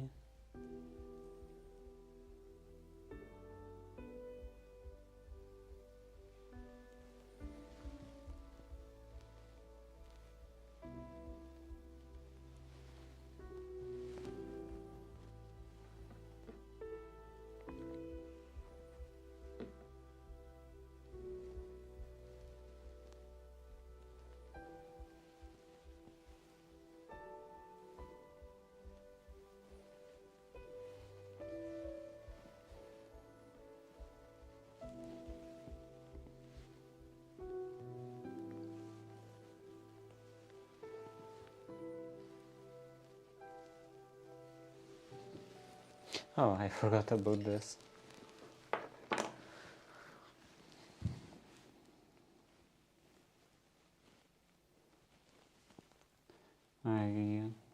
I took back all of the writing stuff from my house. That is supposed to be an EDC items in here that are the writing tools that are supposed to be EDC items in the pockets.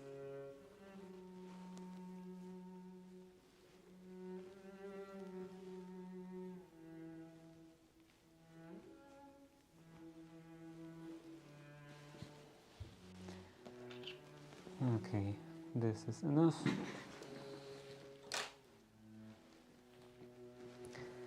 And then let's see this upper lining.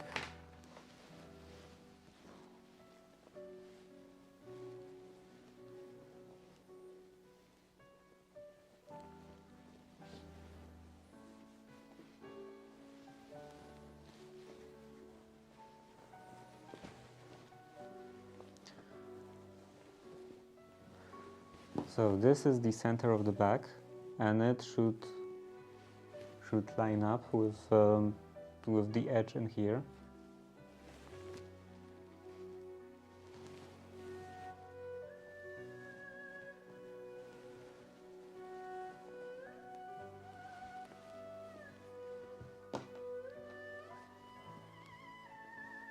Yeah, this is flat.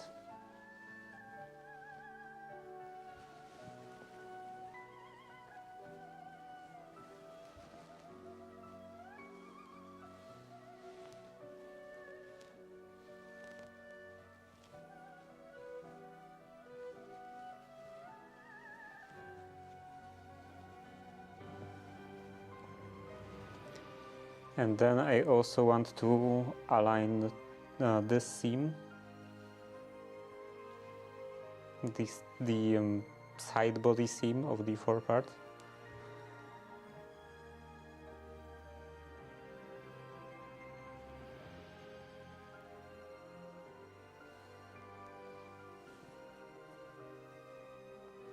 So let's put this over here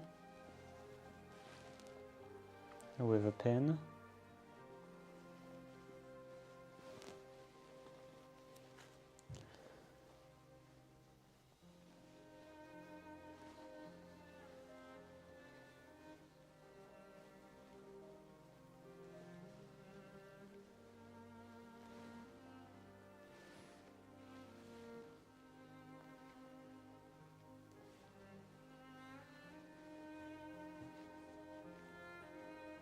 And there will be some dart in here. Probably I will do it in here, on the seam of the side body from the back, connecting to the back.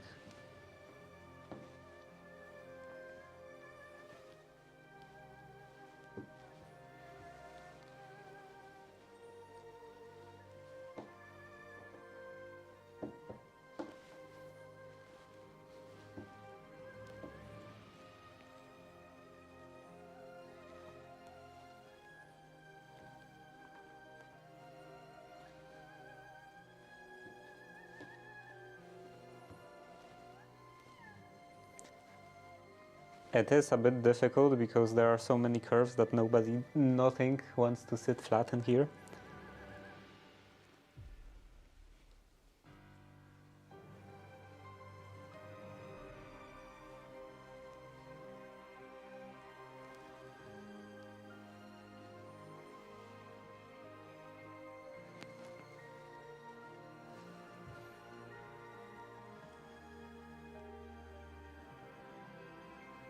This should go further in.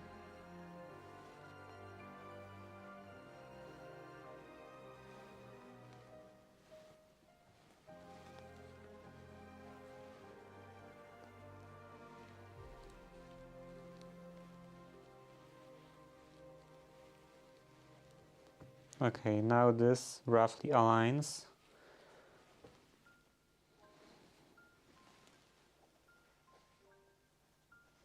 And I should probably still trim this pocket.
Then I can pin this down.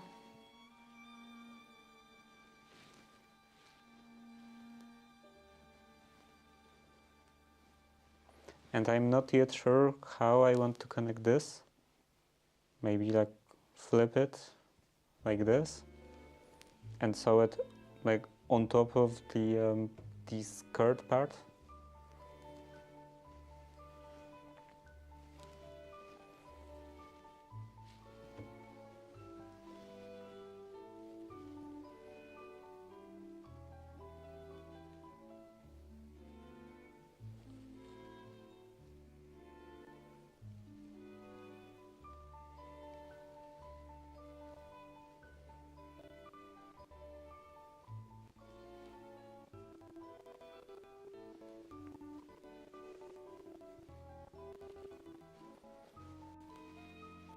Maybe I should trim that.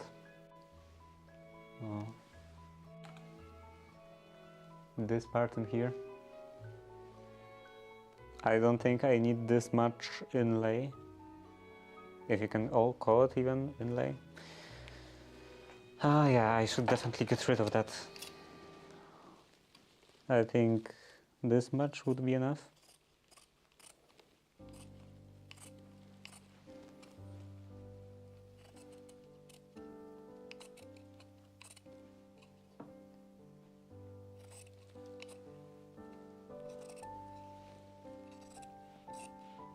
I was thinking that maybe I could keep the entire piece, entire width,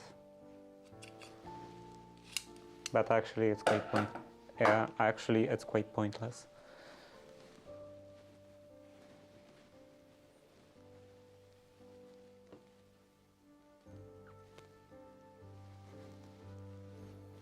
Okay, this is now straight.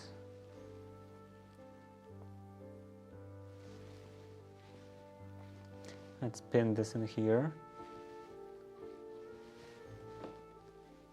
up here.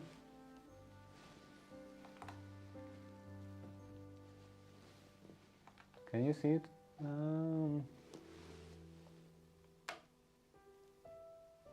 Maybe like this.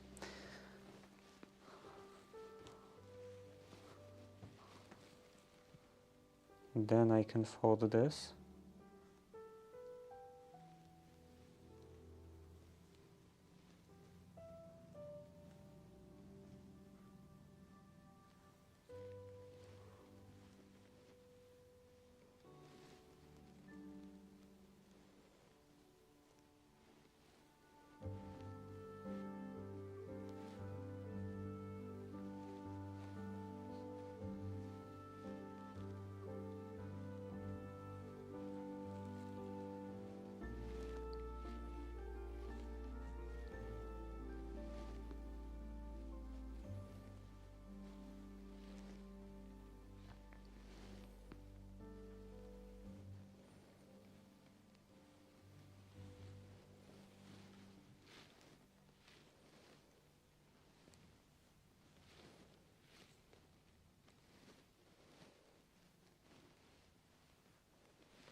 And I guess I can just go straight into basting this.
some wax.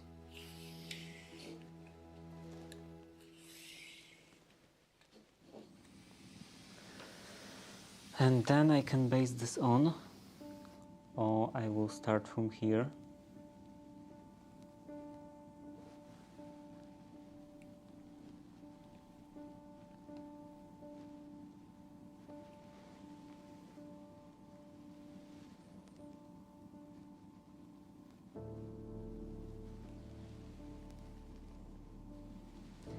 Go fairly close to the edge.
I think that maybe in here I could attach this lining into the canvas in the waist.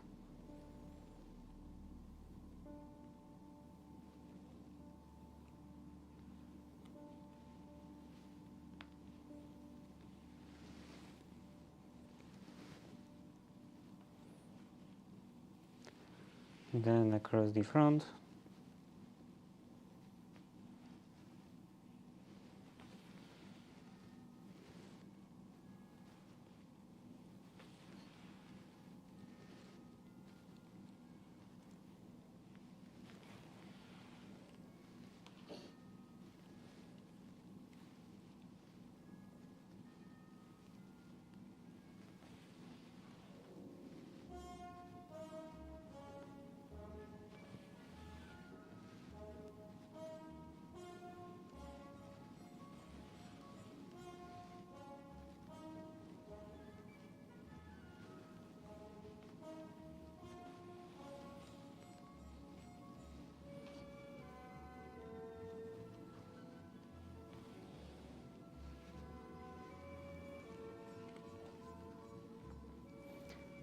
A lot of layers in here, a lot of effort to push the needle through all of them.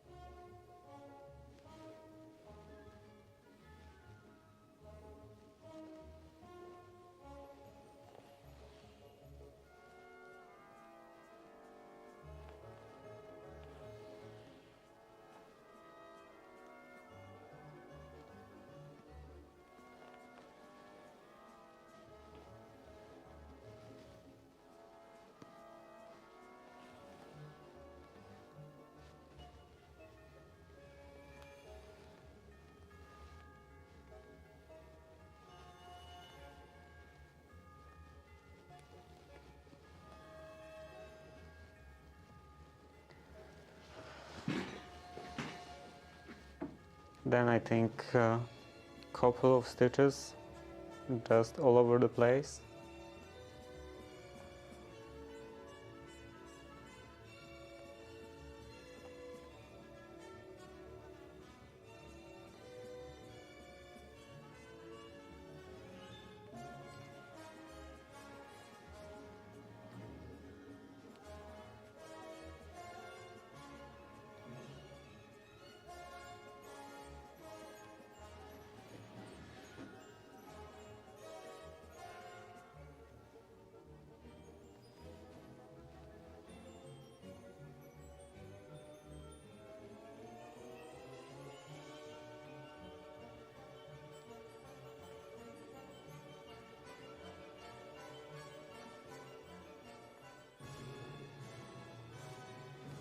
Okay, that should be enough.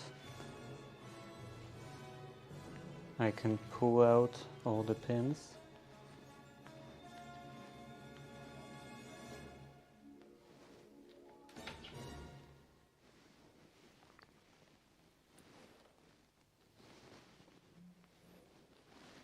Also from here. Maybe this one can stay.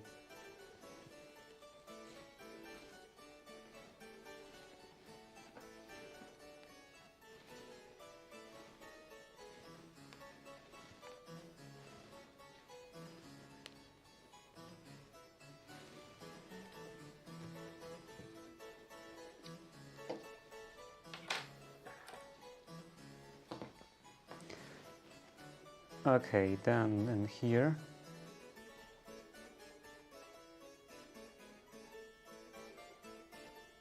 yeah, this has quite a bit of surplus fabric.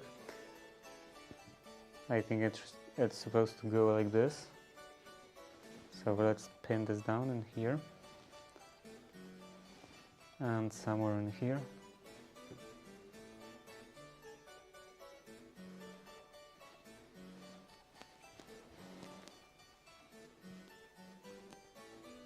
This is the center of the back. At starting soon. And now the dart. I will make it in here.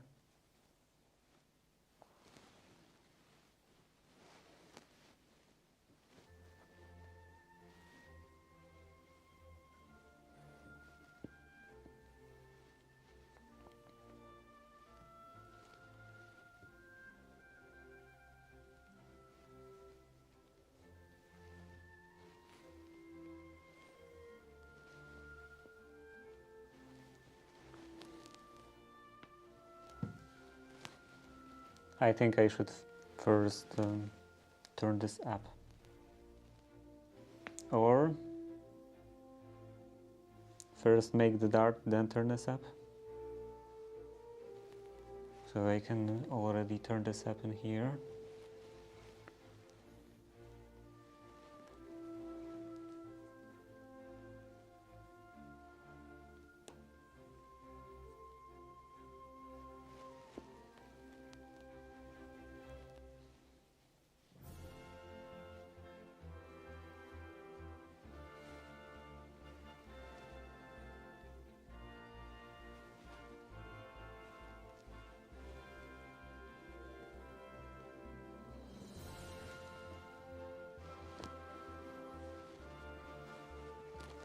Okay, first I will turn this up.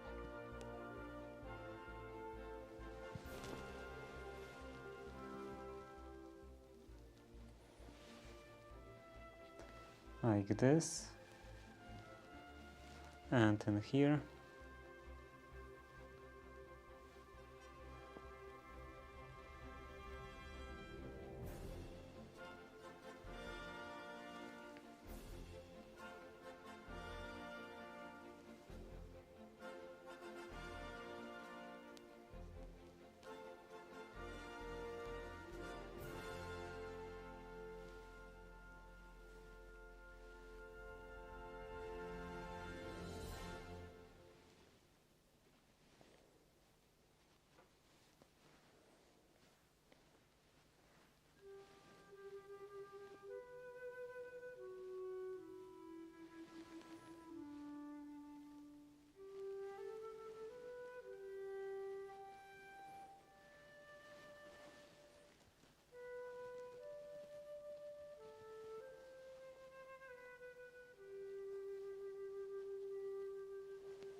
And a dart in here.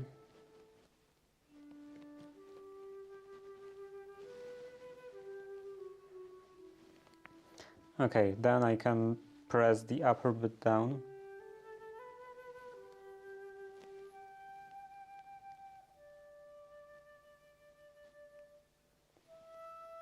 Maybe more like this.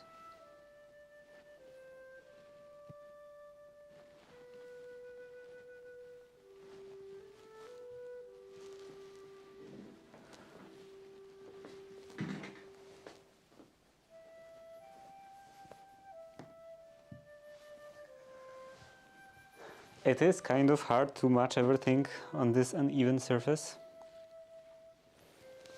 especially without any experience.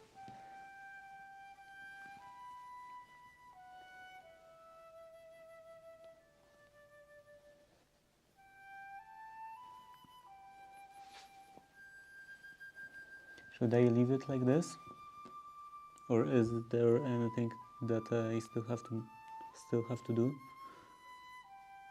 I don't think so. So yeah, let's just continue.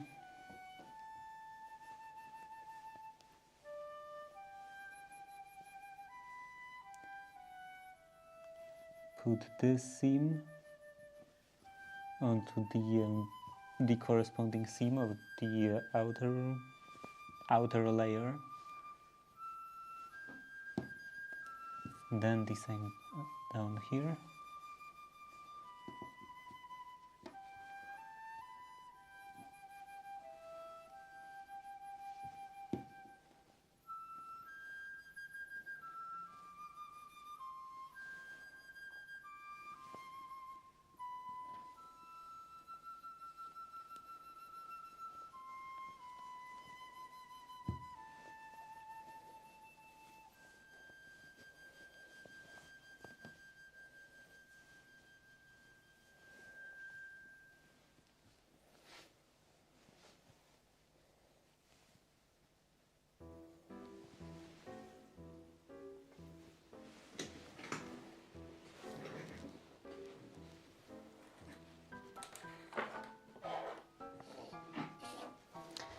And this is a bit of an issue.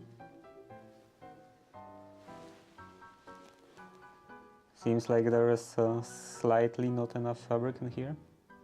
Maybe I could pull this up, very slightly up.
I could have made uh, more inlay, more seam allowance, at least on this part.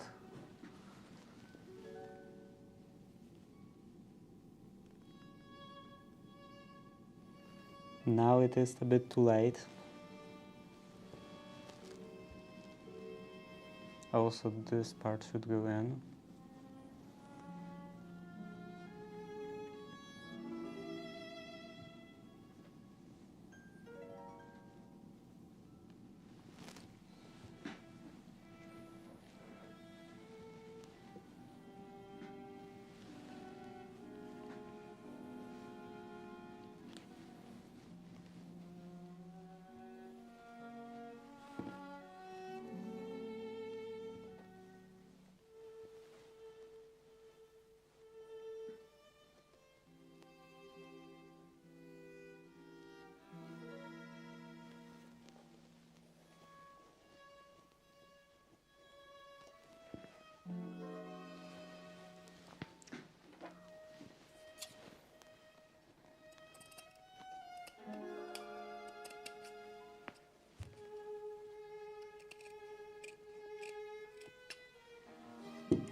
I don't need this much seam allowance on the breast pocket.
Okay.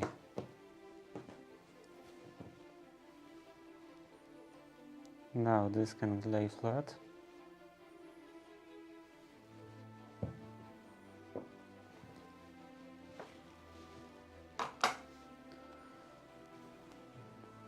And then I can match this part.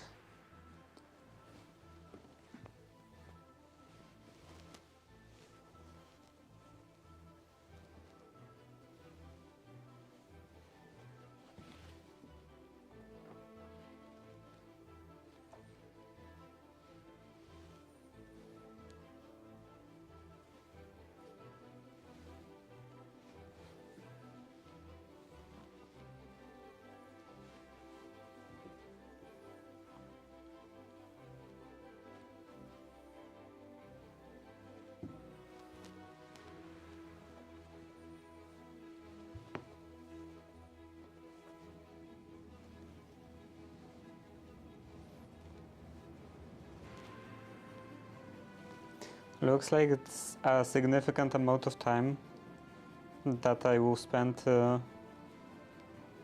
working on inserting this lining.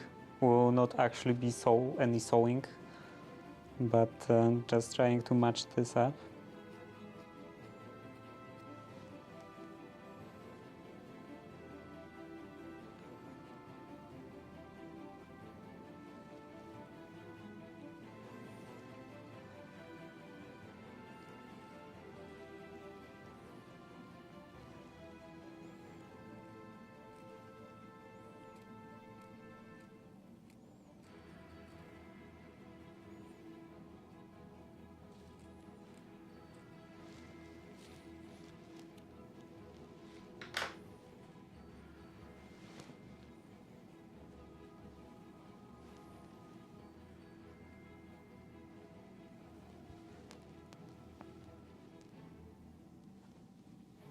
And yeah, in here I want to cut this off, cut off that inlay.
This corner definitely sticks out.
Oh, this pin can go in here.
I hope that this will be enough, that this won't rip.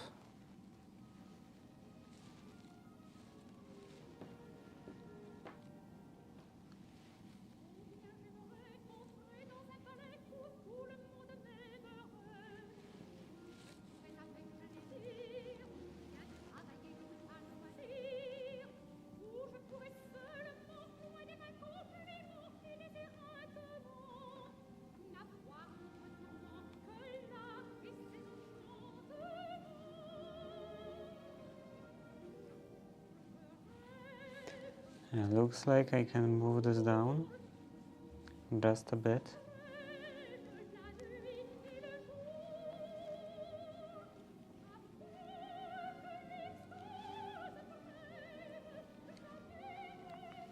And then, of course, I have to readjust all the other pins.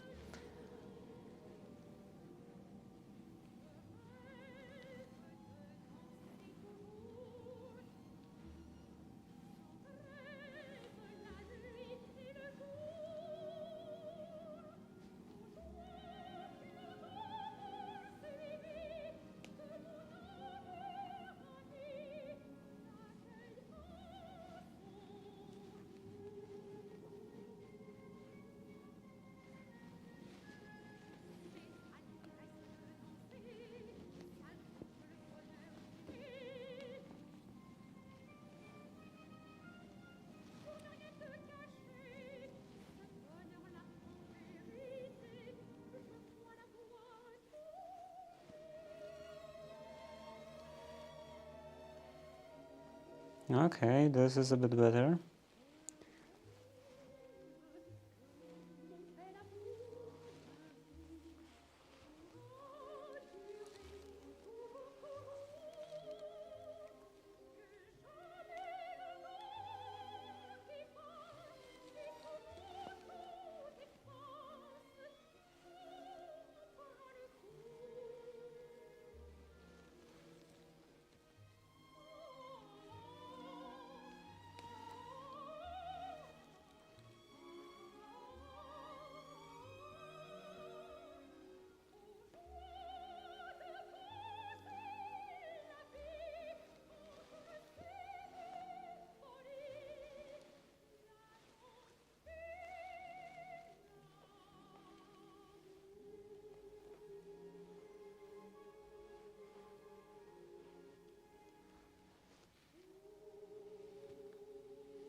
Okay, this lays roughly flat. Now I can base that on. Needle, this one, some of this thread.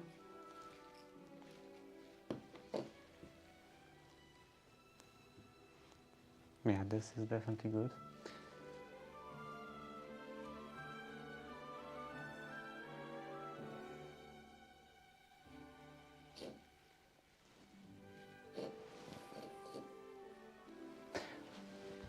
I looked at this channel point redemption again, and I'm worried that I will forget about this.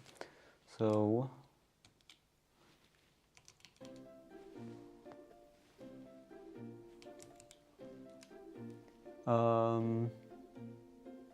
renew the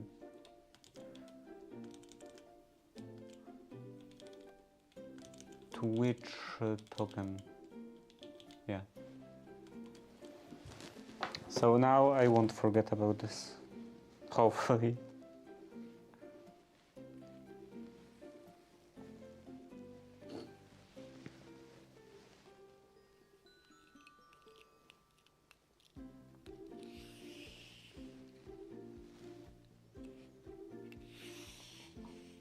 I think that recently I've been doing a pretty good job of actually looking at my org agenda.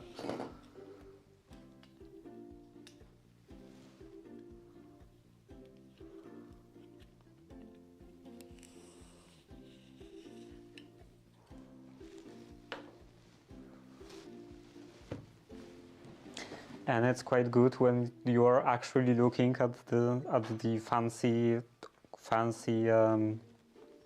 organization system that you have.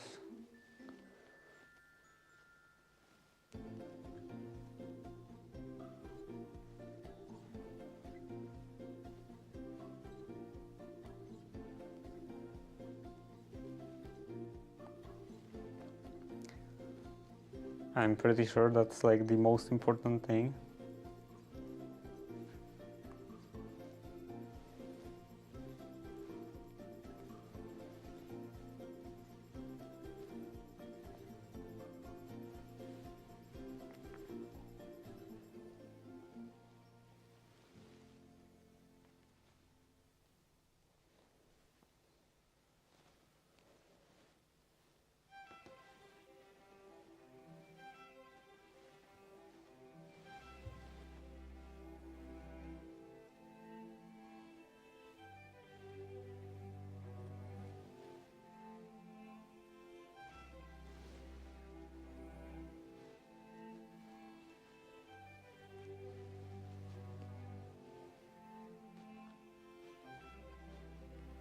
It starts in 30 seconds. Okay, now pasting. Starting in here.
The pockets are quite annoying with everything being so curved.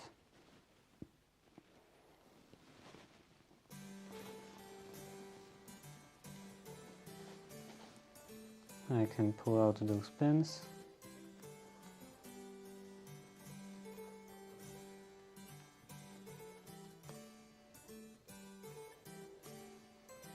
Maybe the lower ones. Yeah, this holds. Needle. Let's continue along this edge.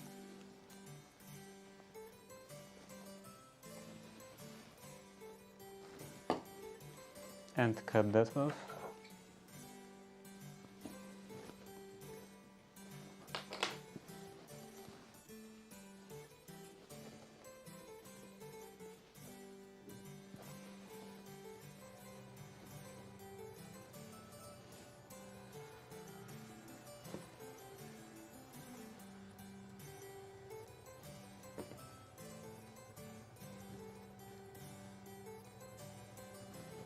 That's a pretty weird sound. I have no idea what tool my father is using.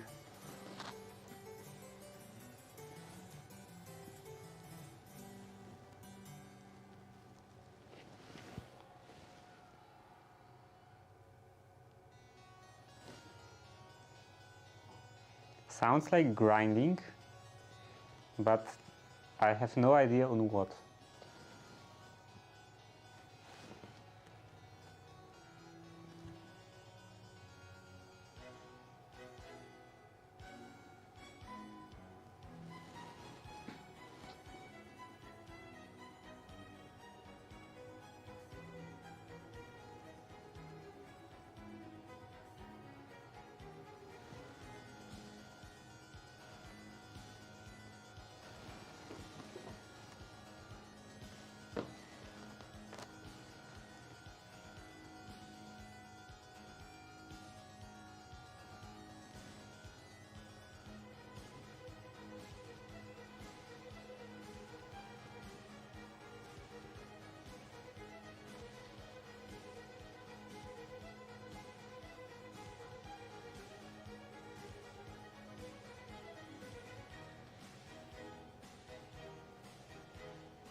Okay.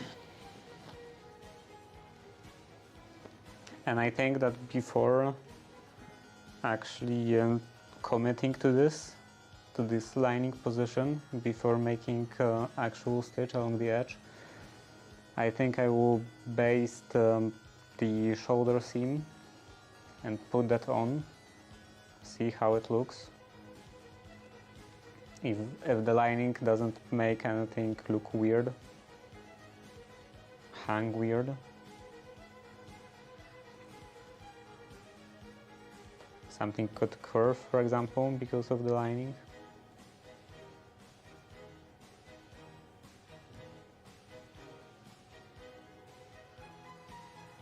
It is actually kind of my hope that the skirt will curl a bit inside.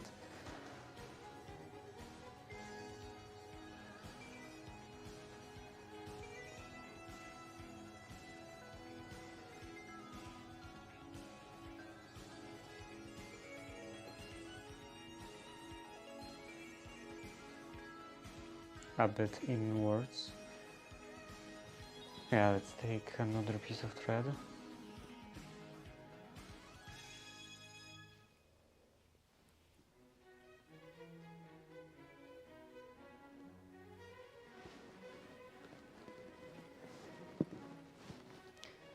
And maybe go along the seam.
And then I can continue with the back.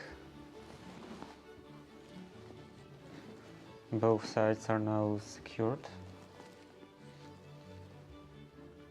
Well, I can go through this seam.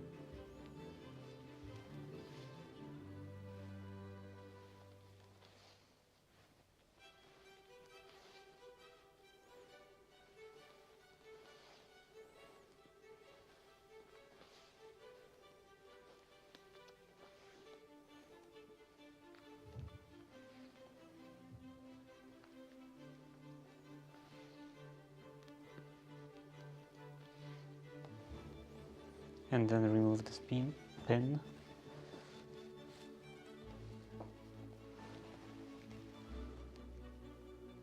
Cut off this. And yeah, I wonder how does it look on the outside. There is a lot of basting stitches all over the place.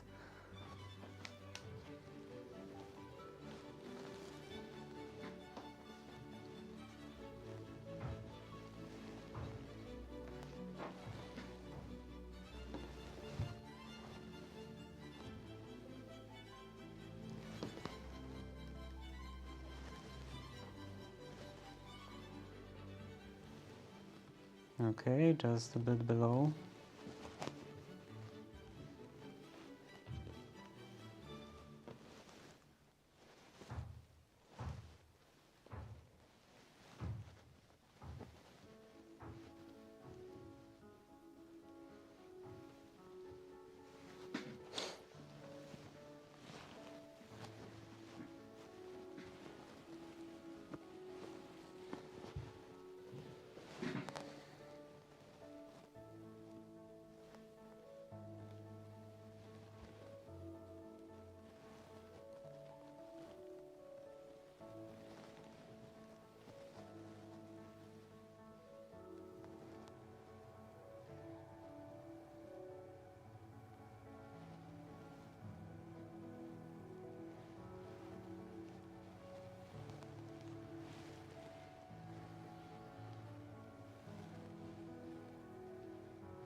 I think he's sharpening the axe on the bench grinder.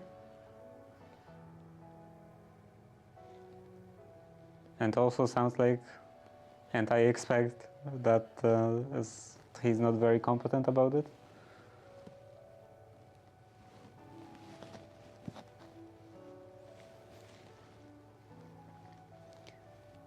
He doesn't really work with hand tools that much.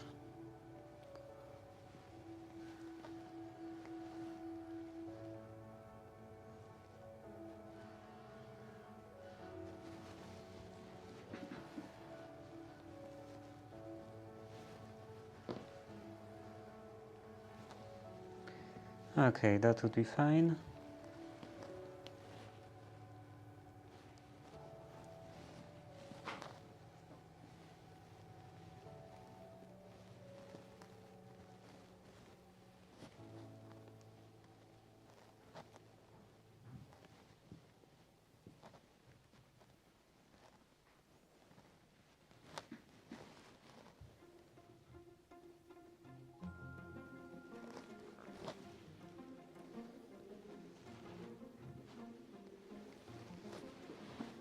And then I can go through this edge.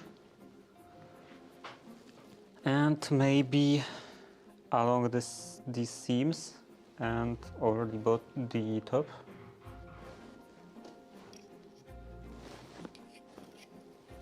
The middle, I will probably just leave detached like that.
I hope that, well, first I will finish this. I hope that I attached the canvas and this back piece properly. I don't actually remember doing that. And at some point I'm pretty sure that it wasn't attached very well. It was just slightly held up in there and curling.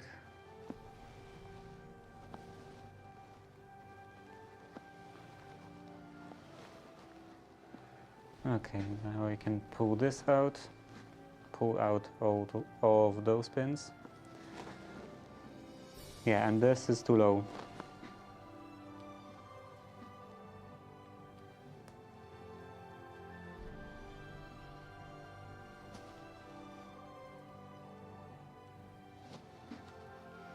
I will have to redo that.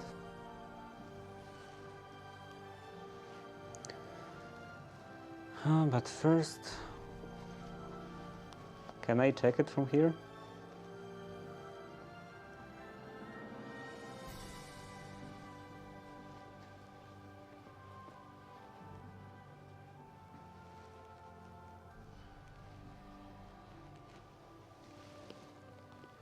Maybe it's fine. I think so.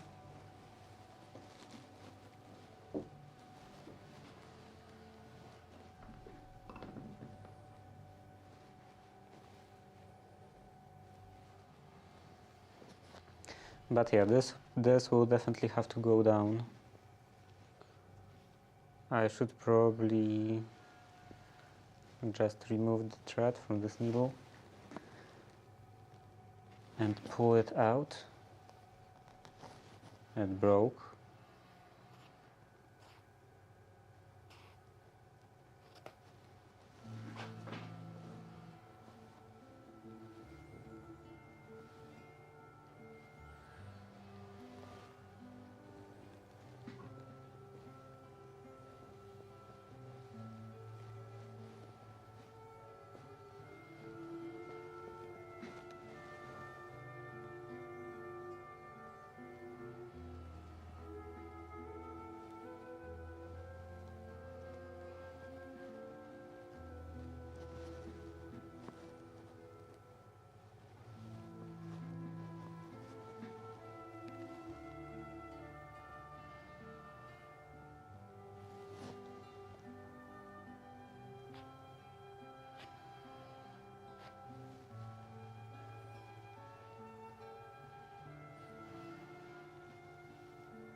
And this part is actually fine.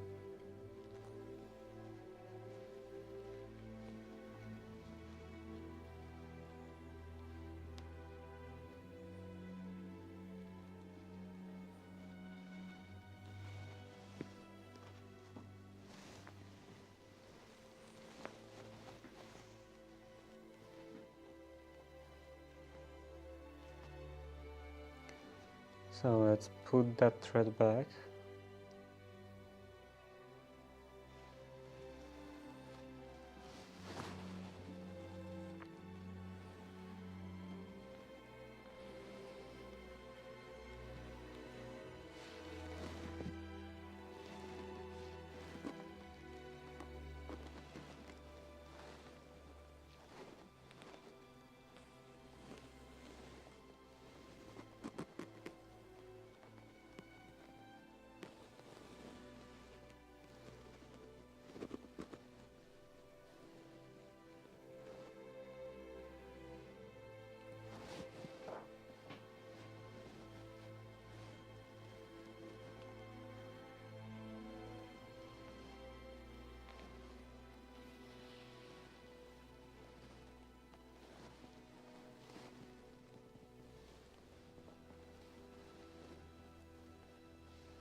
Okay, then up the seam.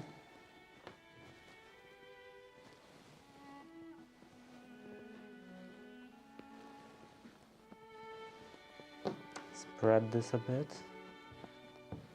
Flatten this.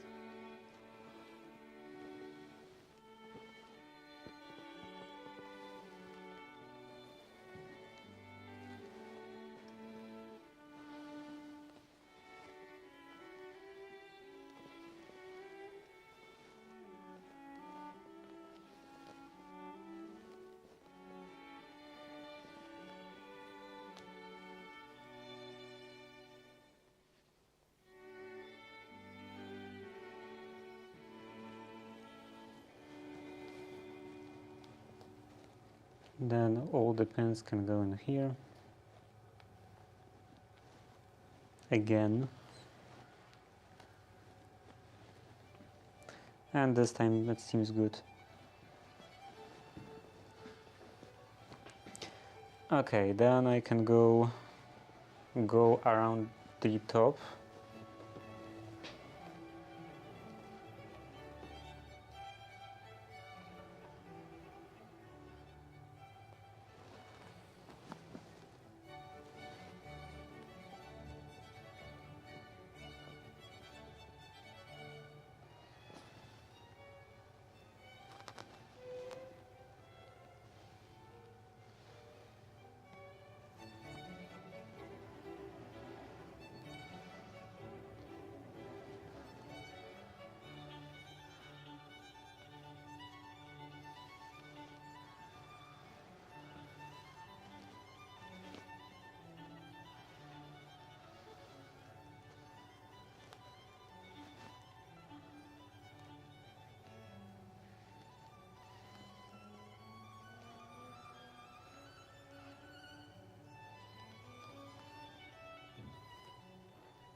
It will still rest on this edge, this seam.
Now cut this off, cut this off, pull out all of the pins.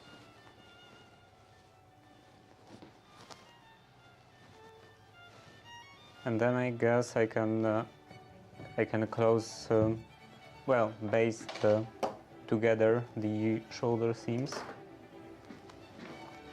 and try it out again, see how it looks, if there aren't any problems related to the lining.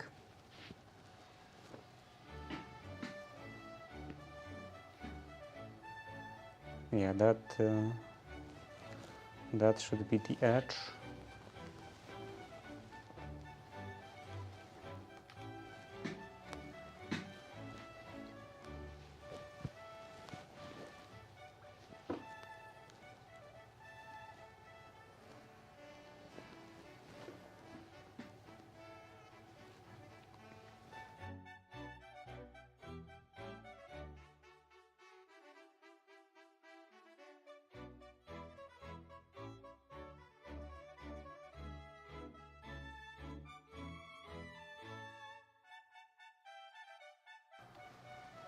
Ad starts in 40 seconds. Okay. So this is the edge of the inlay. Let's put that onto here.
Okay, I will readjust the camera.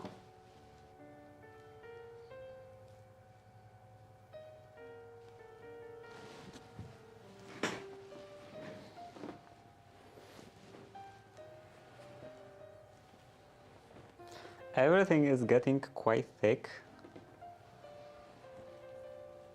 quite nice, structured.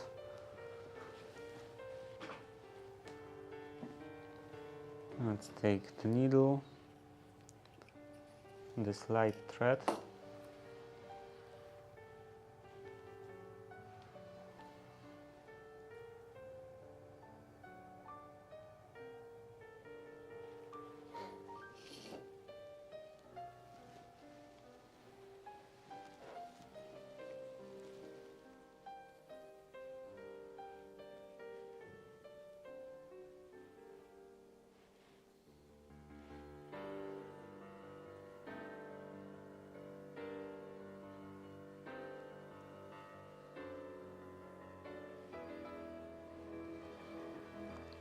It's actually quite amazing that you take like one piece of fairly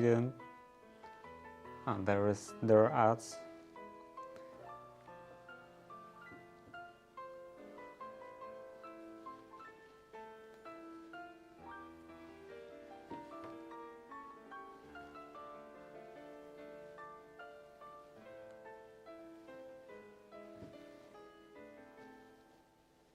And the ad should be over.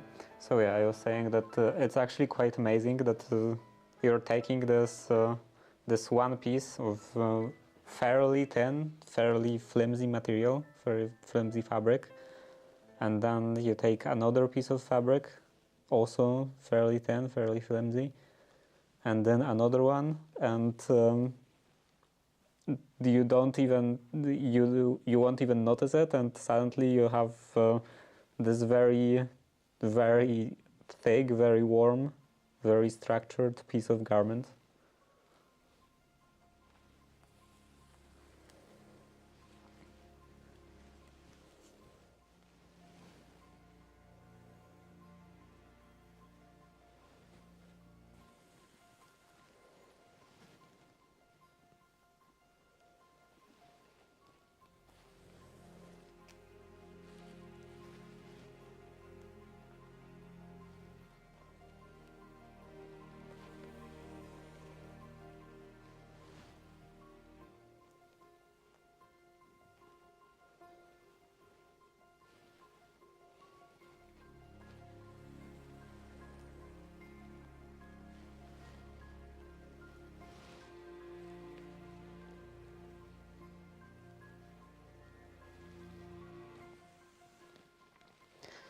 Now with this lining, it's just a bit harder to follow the line, or follow, well, I don't even have the line in here, but follow the seam allowance, because I don't see the edge of the wool.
And actually, the lining itself contributes to that feeling of a very heavy garment quite a lot, even though lining itself is fairly thin.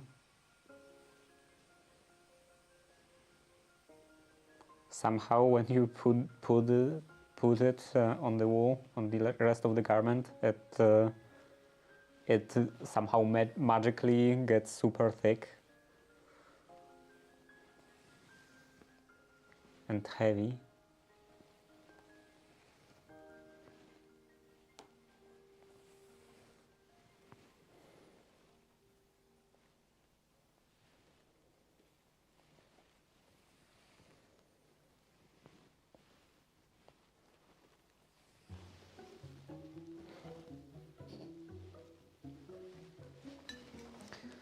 Okay, that's enough in here. And I can cut this off.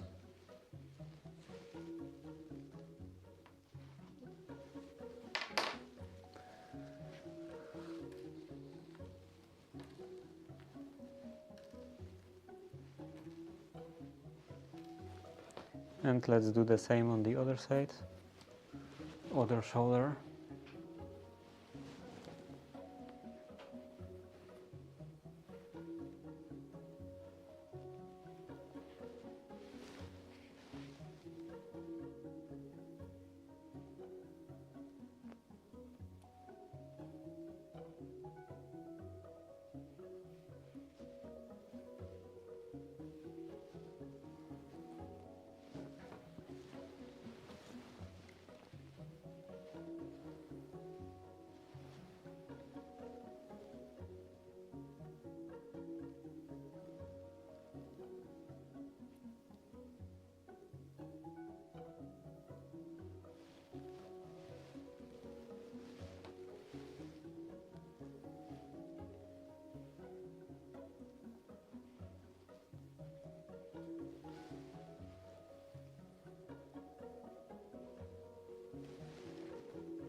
Okay, now I can cut this off.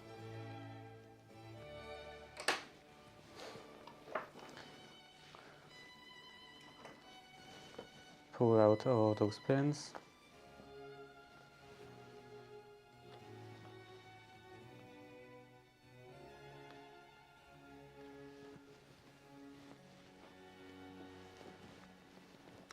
And let's see how does it look.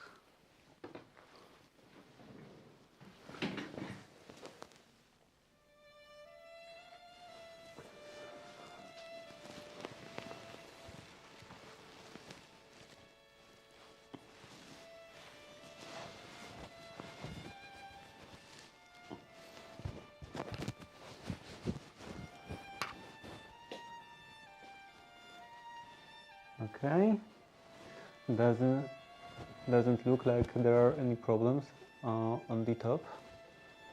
How about the bottom?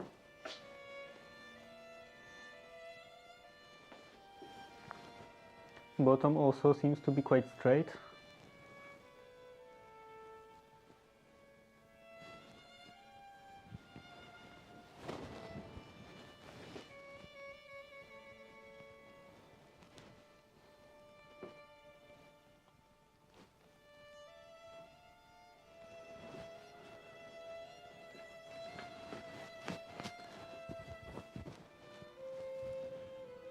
Yeah, I don't see any problems. So now I can actually attach the lining as it is basted.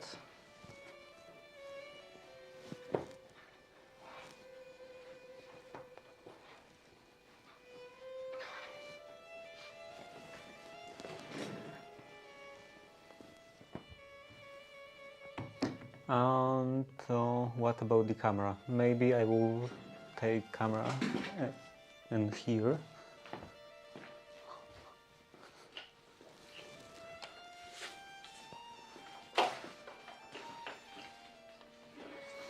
Do the whole thing with camera on this side again.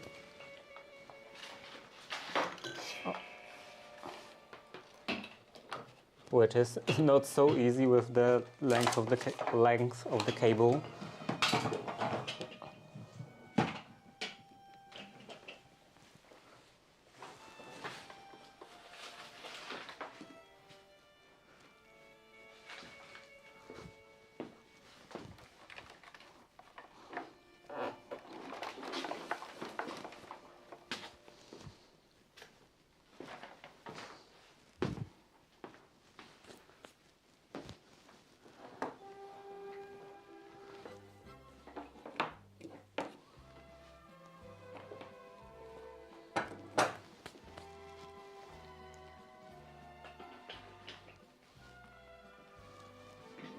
Looking good, thank you.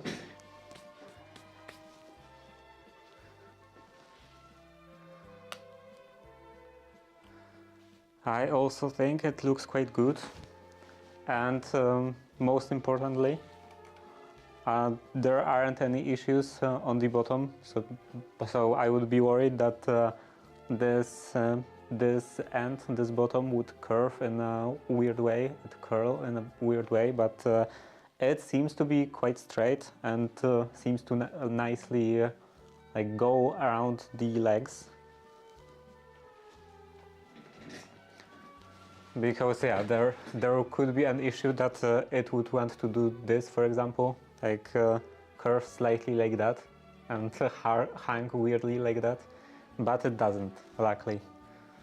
Seems like I was putting a bit of tension as I was attaching this lining at the bottom, so looks like it was like exactly enough to make everything come together.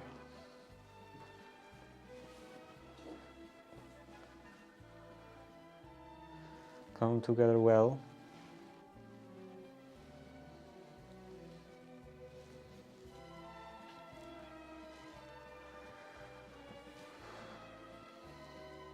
And now that I've put this on, I can actually detach it. Yeah, this will be quite annoying. So yeah, let's immediately remove this basting stitch.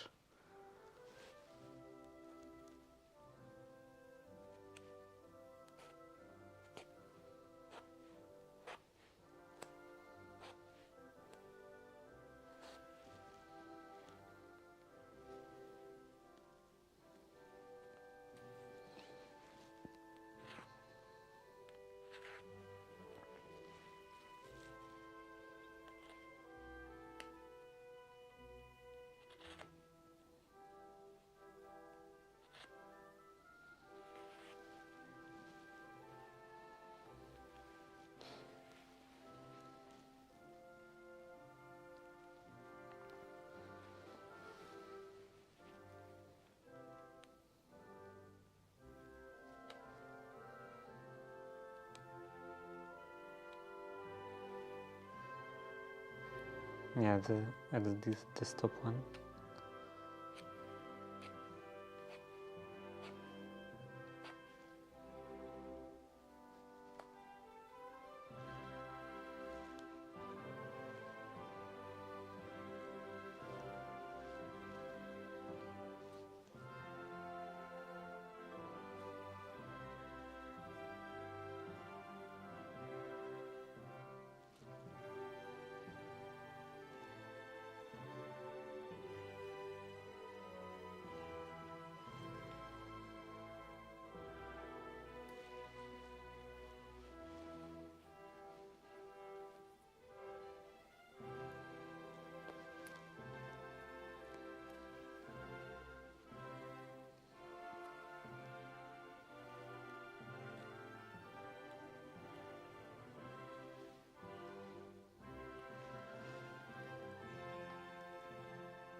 Now it's a bit difficult to remove.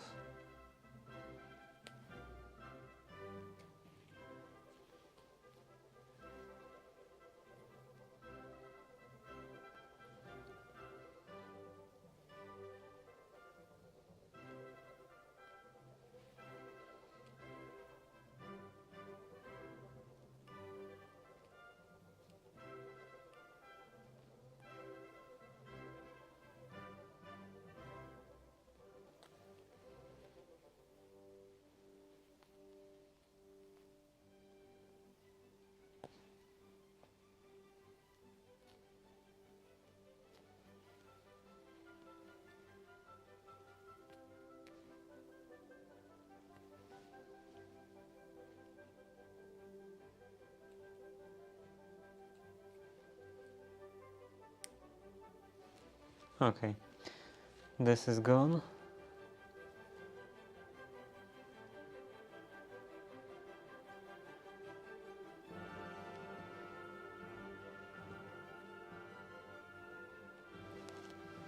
This is gone, this is clean. And now this edge.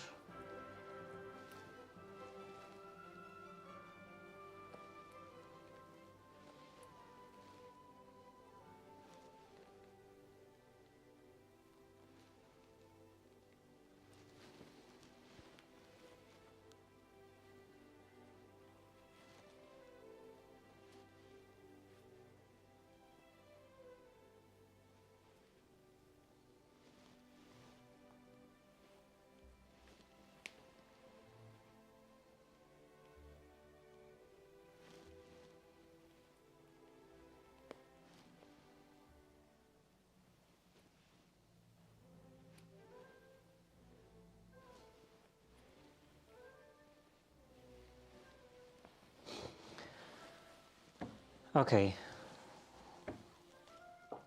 So I guess let's start in here.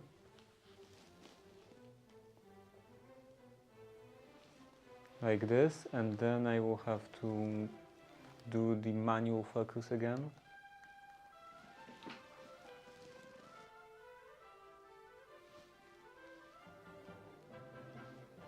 Okay.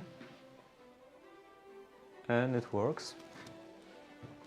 So yeah, here this got already detached a bit, so I can start from this point.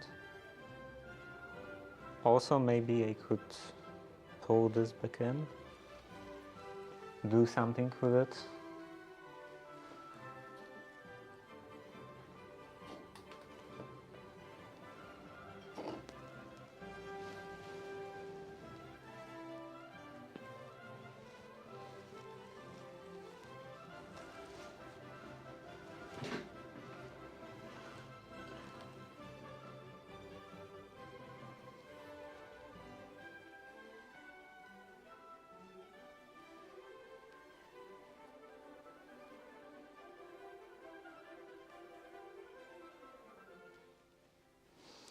Maybe first this.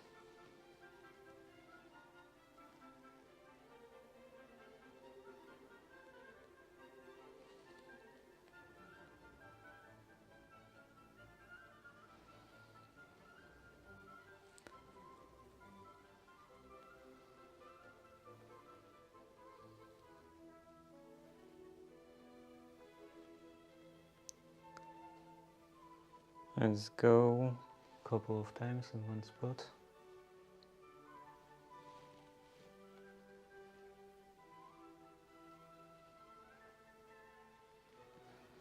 That should be enough. Cut it off. And then I can actually start.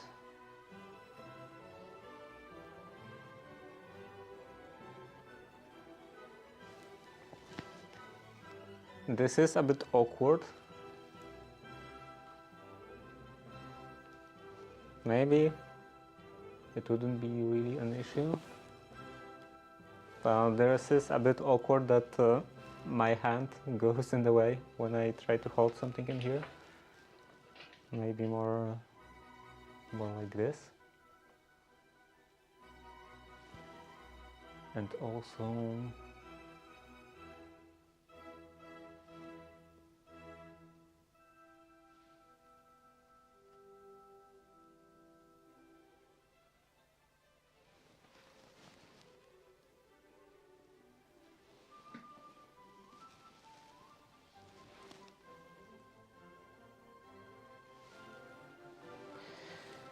okay, the thread.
I don't know if I should, but I am going in pretty deeply.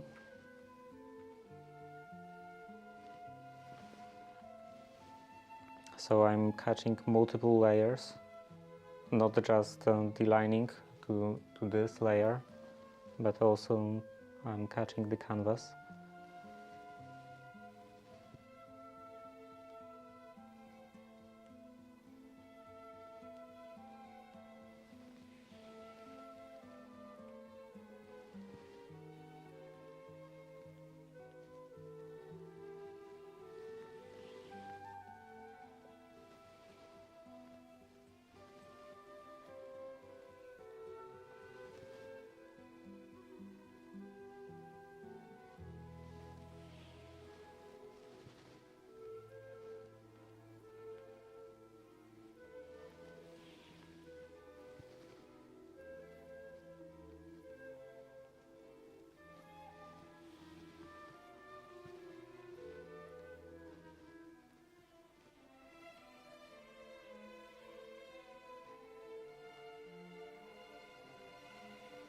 It starts in 40 seconds.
I have to be careful not to pull this edge out.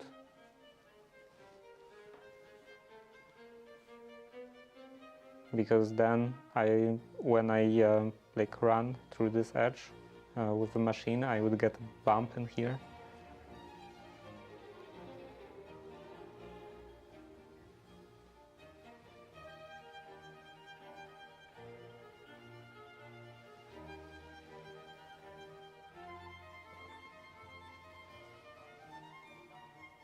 I should probably get rid of that. And maybe also I will make another basting stitch.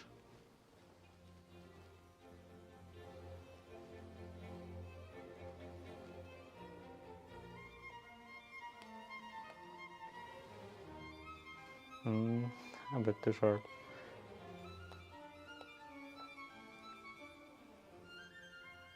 Okay, that's enough.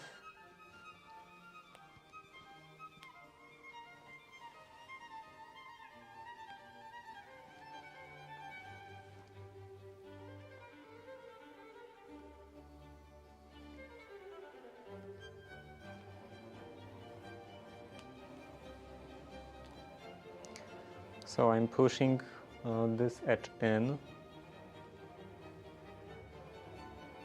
not to create any kind of surplus of fabric.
And this is fine.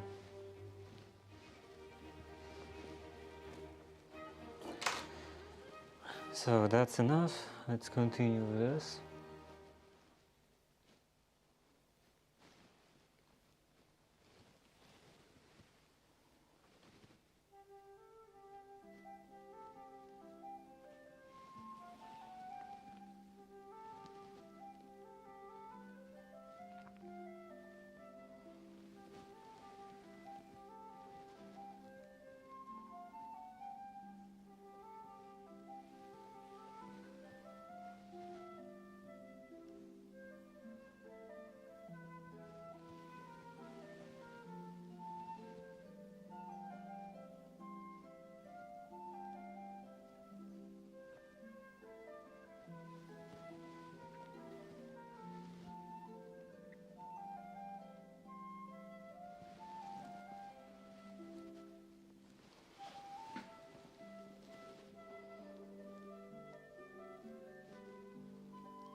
I think this is dense enough.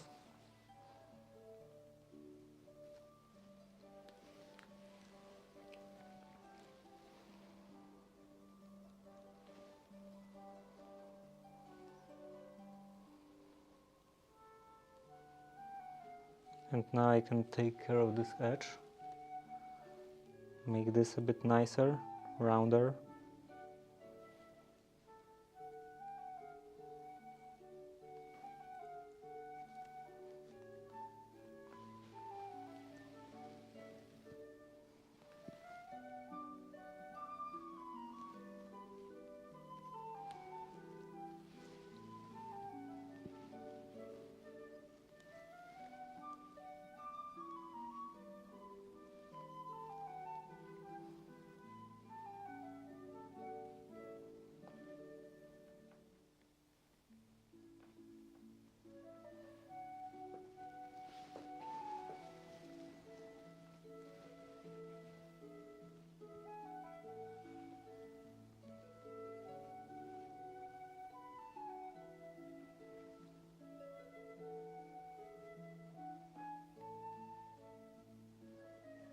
I'm always working against the way the fabric is.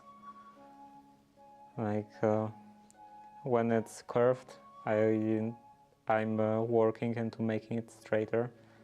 and when it's straight, I wanted it to be more curved.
Some random piano. Okay, and that will be the end.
And that will be the end in here.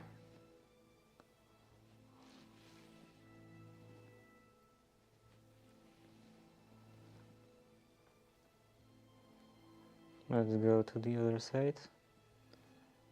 Make a couple of rounds.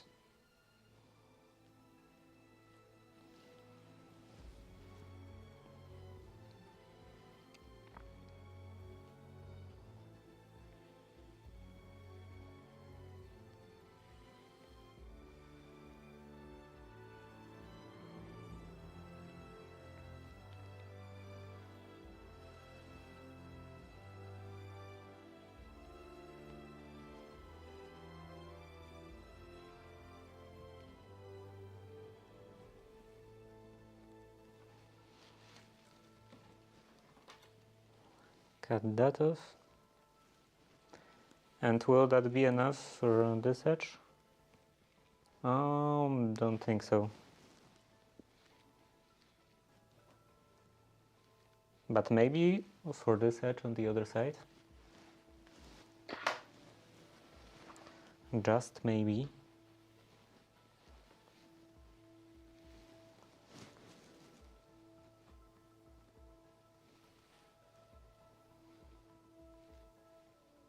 I think that's thoughtful. Let's take another piece of thread.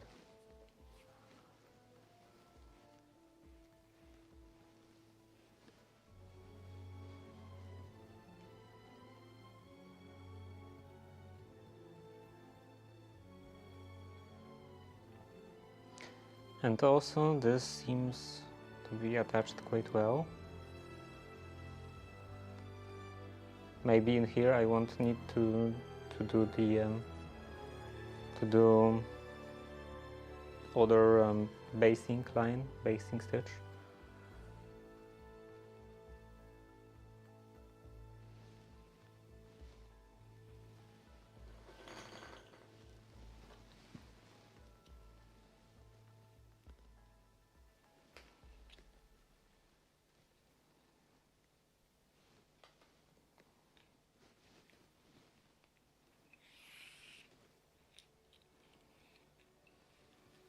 This is of course already twisting.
Dealing with this thread is so much hassle.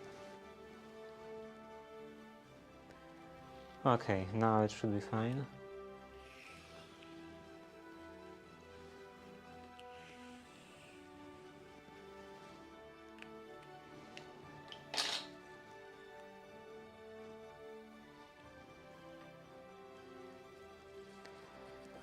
And let's start from here.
Cut that off.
Test. Okay. So the receiver didn't turn off yet.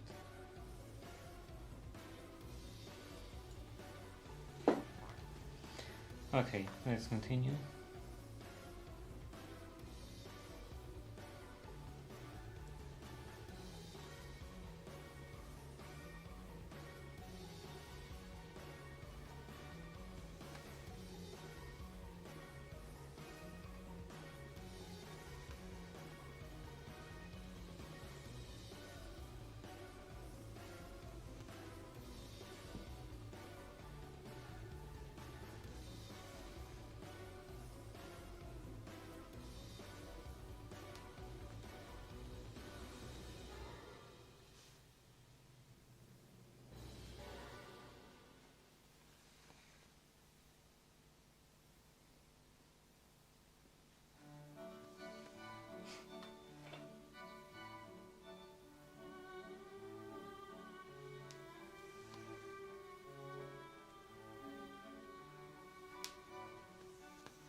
Ad starts in 20 seconds.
I will pull out this piece of thread.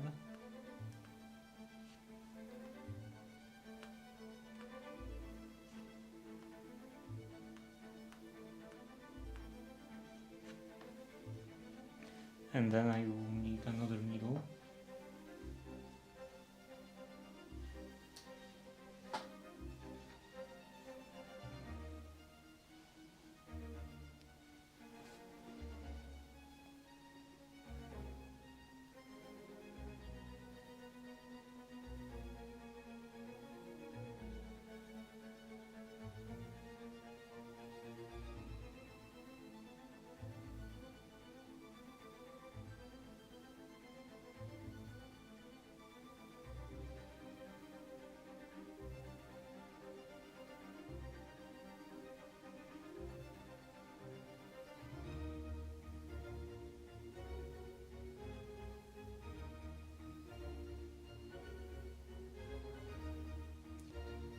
So as I've been saying the whole time, I'm gonna, or at least I intend to make a YouTube video out of these recordings. And I should probably take notes for that. I should have been taking notes. Because like I was kind of assuming that like I do have an app set up on my phone to record voice notes, and I was thinking about doing those during all the entire process, but then I thought that like I just didn't feel like doing it, and also throughout all the making I thought that there isn't really anything profound, so I would probably just remember what I was doing and why I was doing some particular thing. All the all of the stuff that I'm supposed to say, I would just remember it from looking at the recording. But now I think I won't actually remember just from looking at the recording.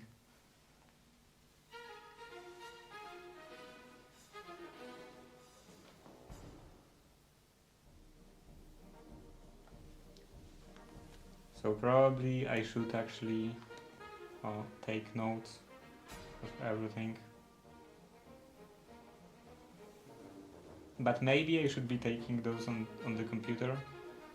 Make some kind of setup with the computer to record stuff on my microphone, because taking notes on my phone would be quite bothersome for multiple reasons.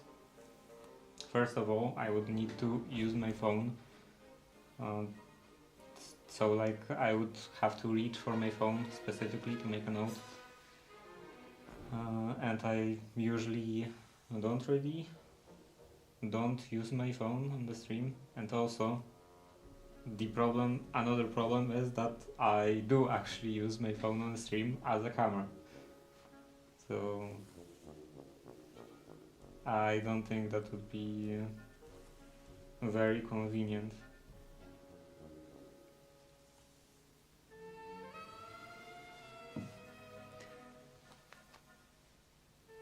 So yeah, I should probably set up something on my computer and just use my lapel microphone. Make some sort of key binding.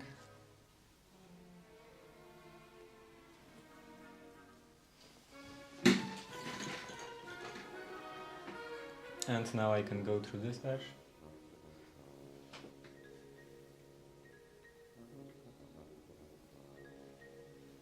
Through this whole edge. That's a lot of edge.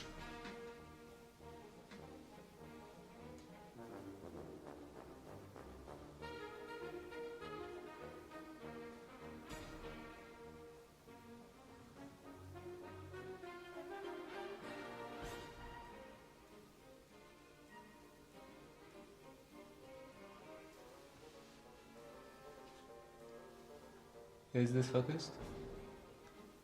This is out of focus. This is kind of in focus, but I don't see like where the focus is the best. I think here. Where the focus is the most focused.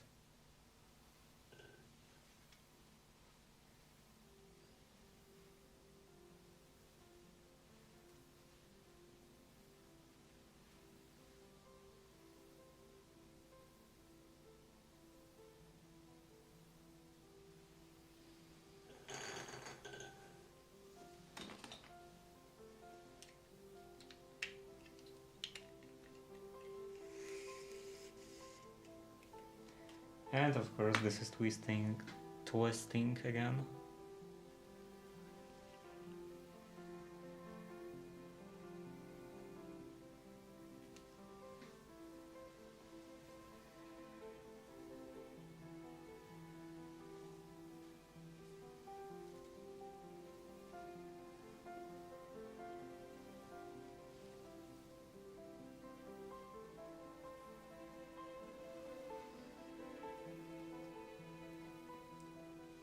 That's a problem.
Okay, now the wax again.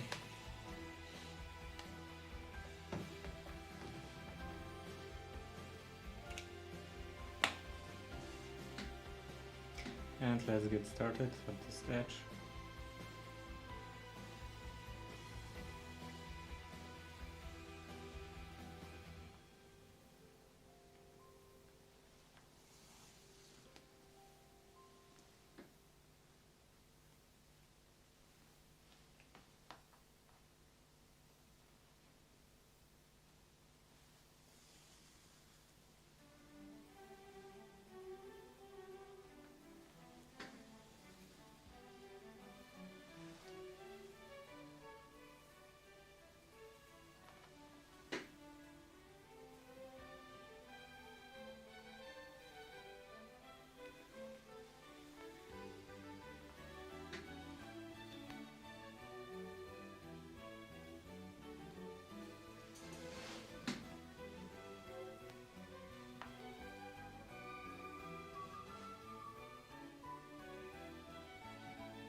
And that's already on the pocket.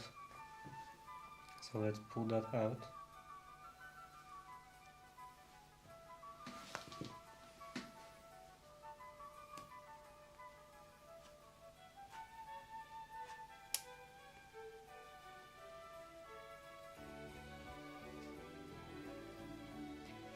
And very carefully, I'm gonna lift this slightly.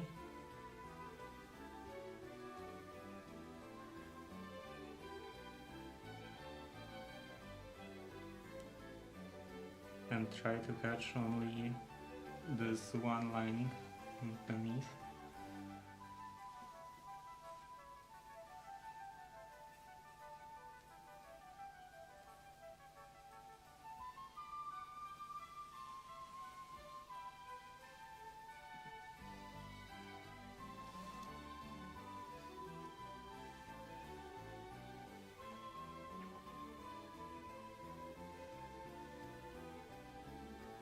Closer, more centered.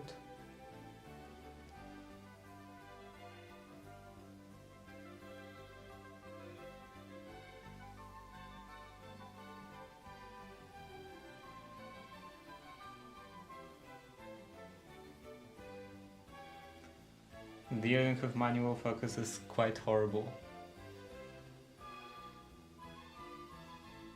Constantly readjusting stuff.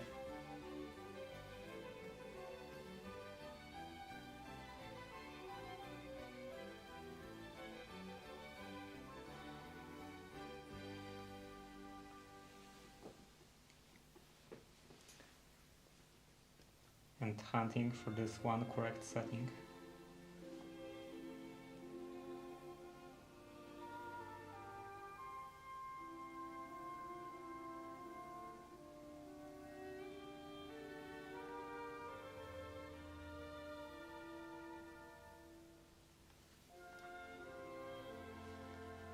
I code the pocketing. Maybe I could turn this pocket up.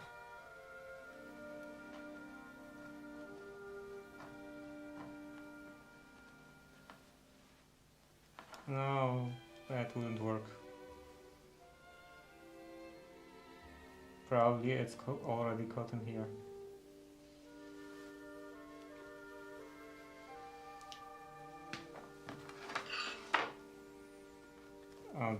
On the edge of the seam allowance.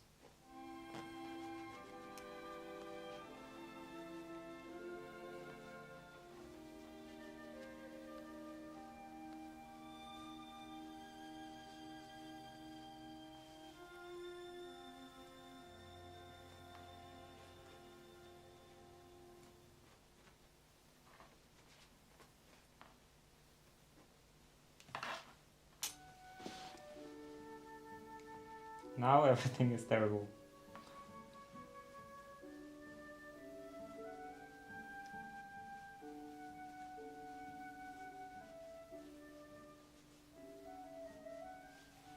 Okay.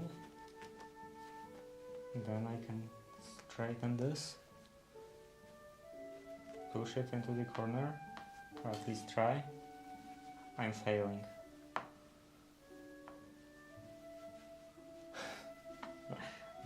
It goes horribly.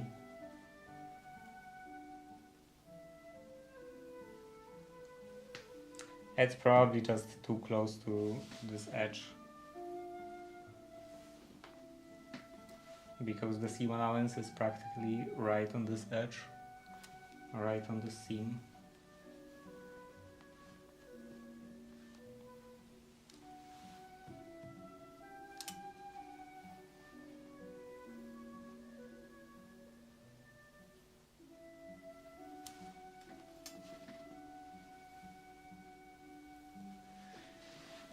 And back to work.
I'm almost past this pocket.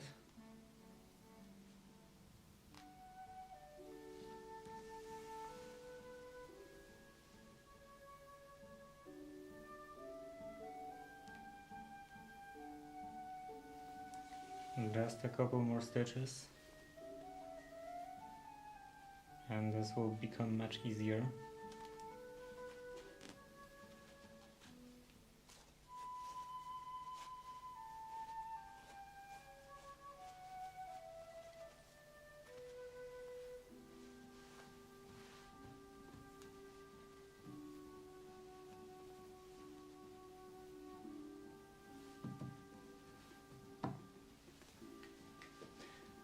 Just to be sure that this goes in without any problem. But it seems like there is something bunching up, some seam allowance or something.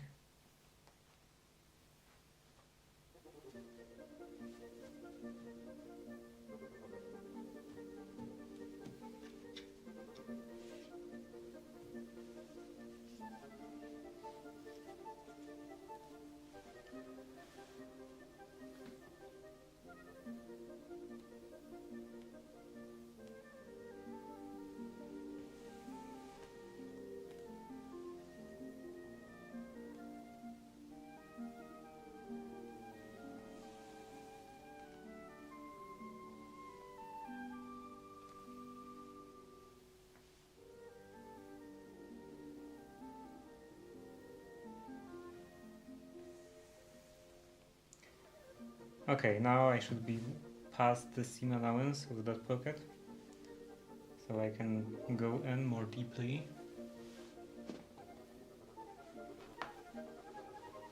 Holding my hand underneath, make sure I don't go too deep.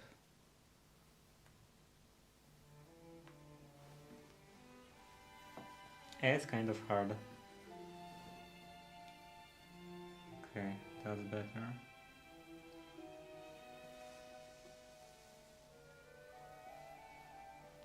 Everything is gonna fall down.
Okay, this is not tight enough.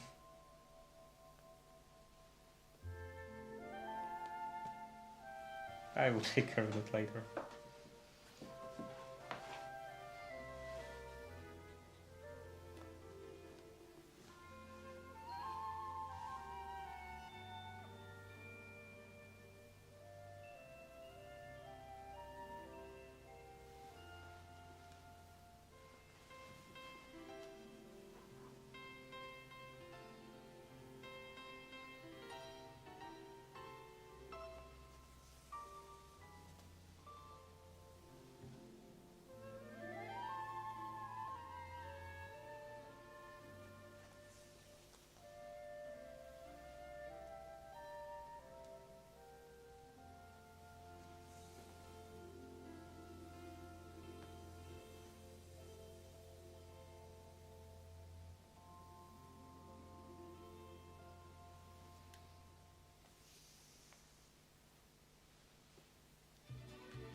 This is better. So I should probably go again through this edge. and do the same.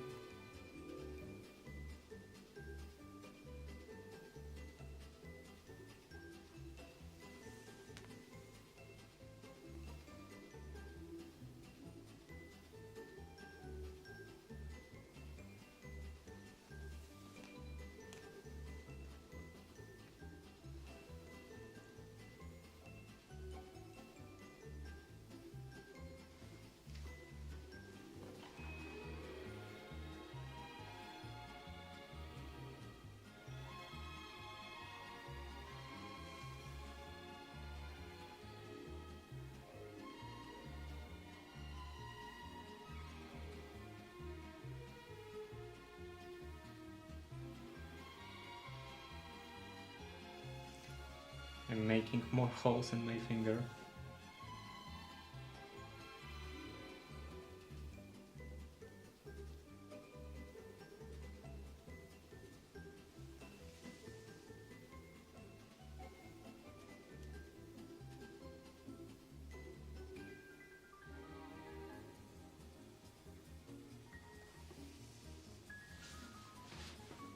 And it's really hard to hold because like I have this long skirt on one side.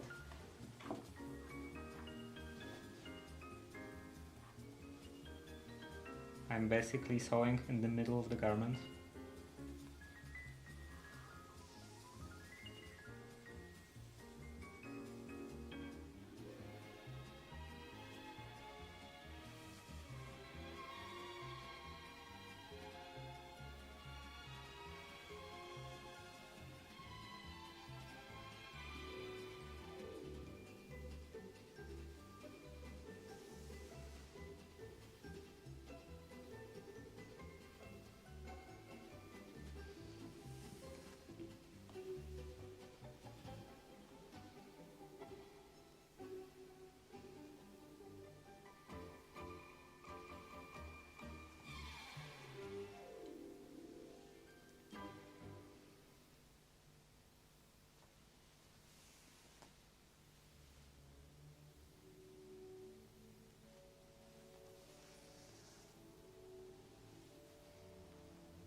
Um, I didn't.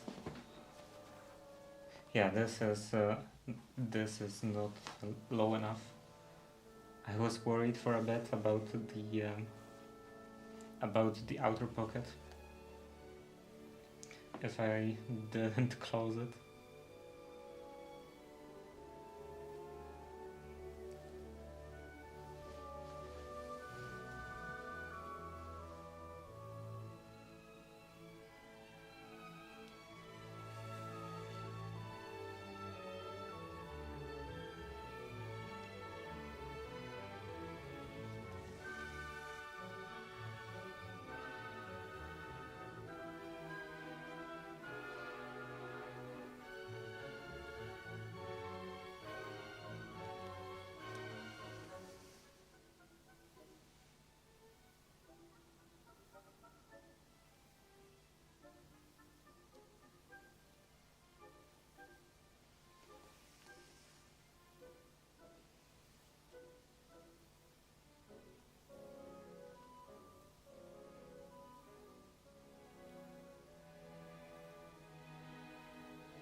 Ad starts in 40 seconds. And there is the opening of the bag. So, and here I shouldn't go so deep because I don't want to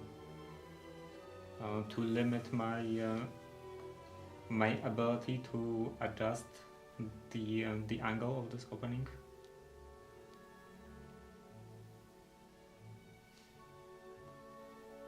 Now it's quite spread apart, and I don't want to sew it in this position, lock it in this position.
And the ads are in progress.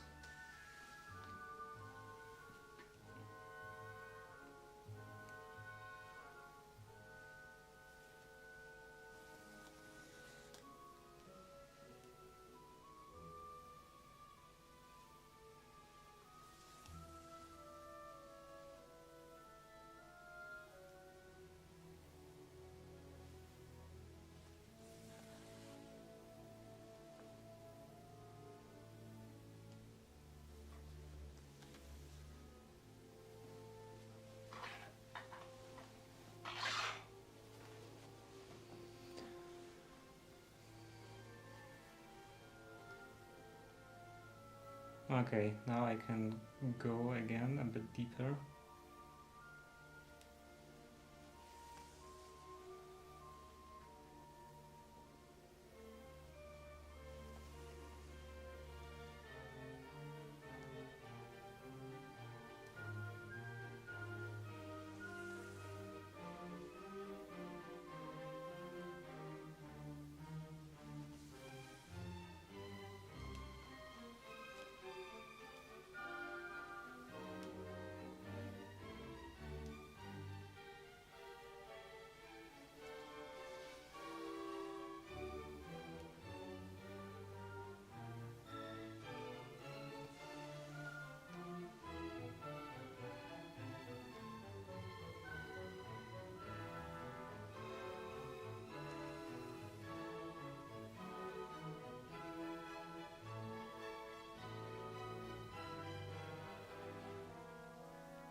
And this is getting hard to reach. Let's try from the other side again.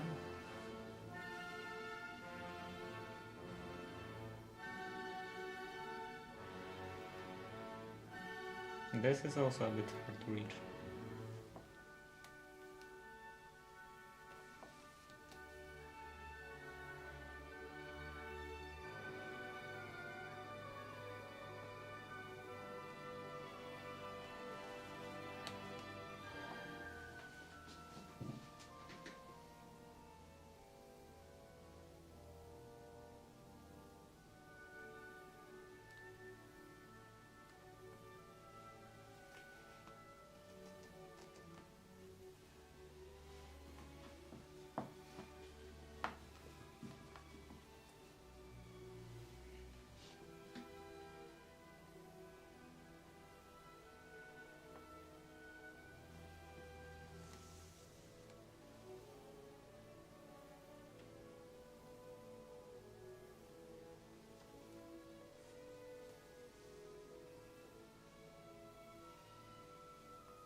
What is this? Some random piece of trail.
Why do I always end up doing most of the work by hand?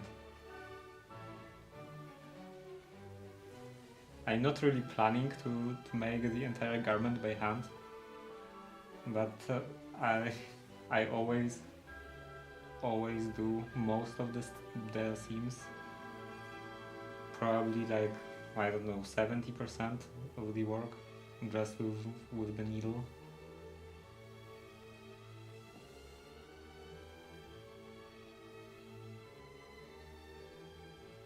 This definitely doesn't have to be done by hand.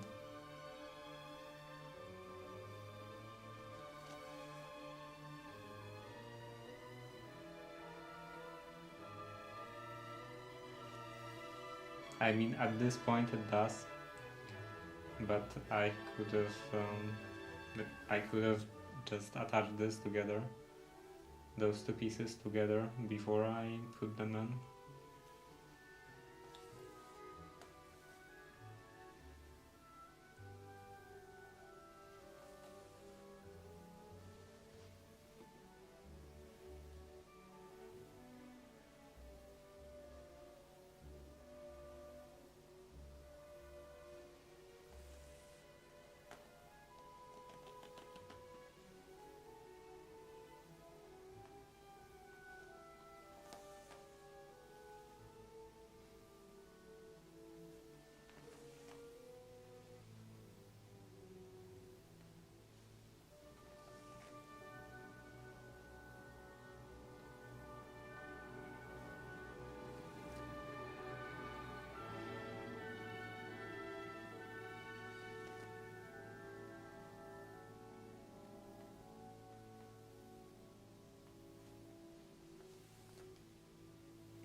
And soon I will have to take care of these sleeves, and I still haven't figured out how the cuffs are supposed to look like.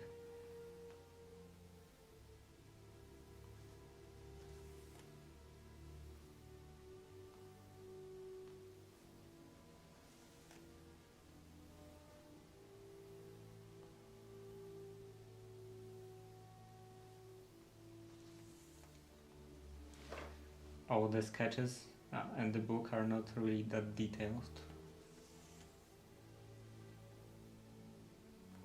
I will probably have to look for some reference photos.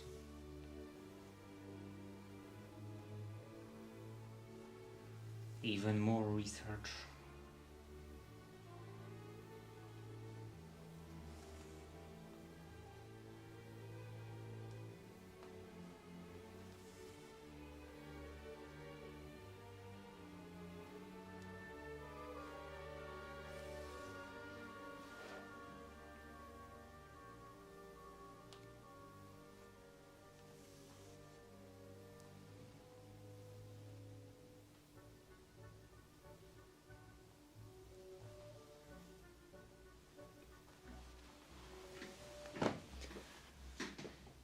Okay, now I can finish this.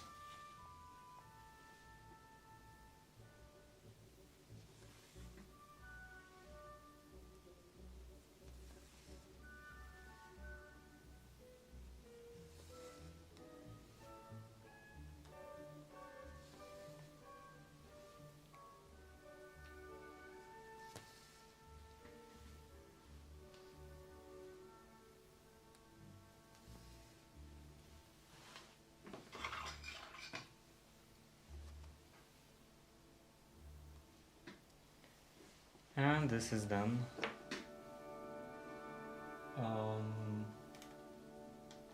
Autofocus again.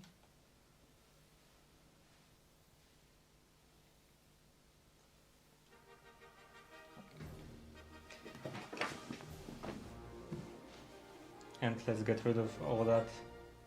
Maybe not all, most of those basting stitches along this edge.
And at this point I could probably remove this.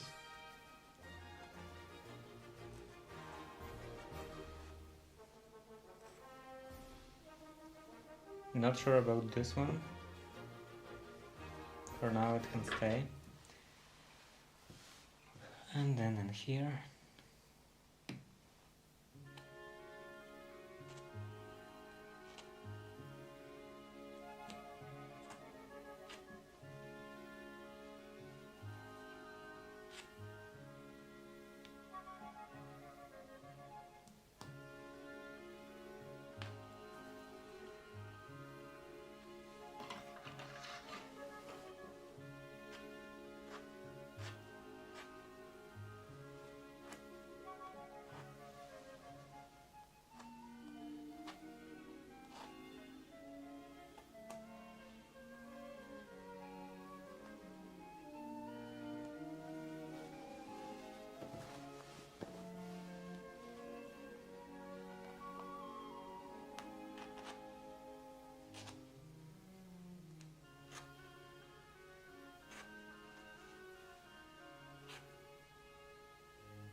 And I'm also not sure about that.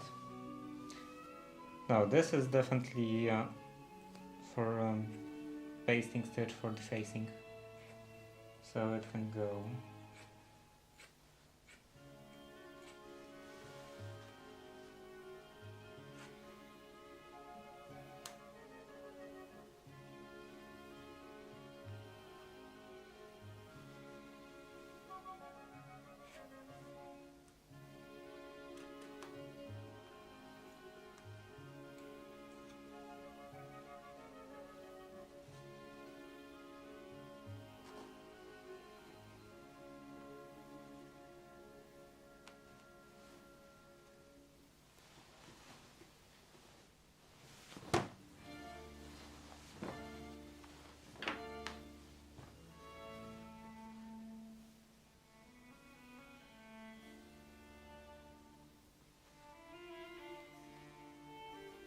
And this is also for the facing.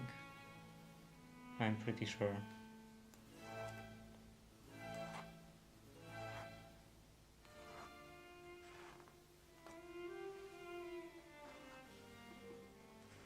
What's the time? Okay, so that will be the end of the stream. And tomorrow I will take care of the sleeves. Try to take care of the sleeves. I will have to figure out how to actually do them.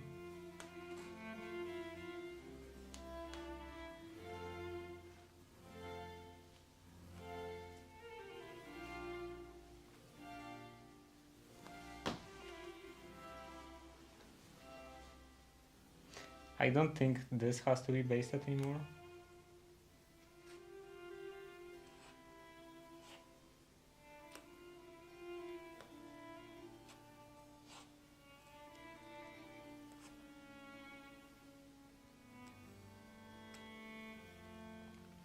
So yeah, tomorrow the sleeves and maybe the collar.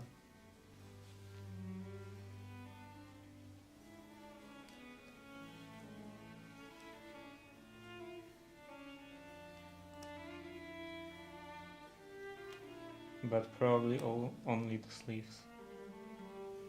I expect them to take quite a lot of time because I have no idea how to do them, and I will probably be doing some like more complicated cuffs. So I will have to cut the canvas for them and all. Actually, it is somewhere in here. Cuffs. So there is something about cuff details. This even says cuff details. So there is this is definitely meant to be turned up, and there is probably a canvas in here in the middle, and then the outer fabric is wrapped around it. Any more details? So yeah, here, like, these are, I assume, different types with different styles of the cuffs, and both of them seem to be this like turn up style. What is this?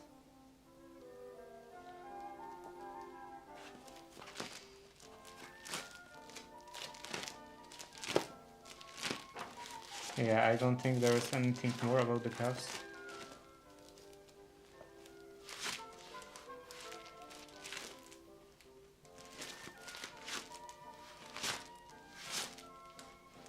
Oh, here is better sketch of the details of the cuffs. Inside cuff finish and fill up cuff with cloth.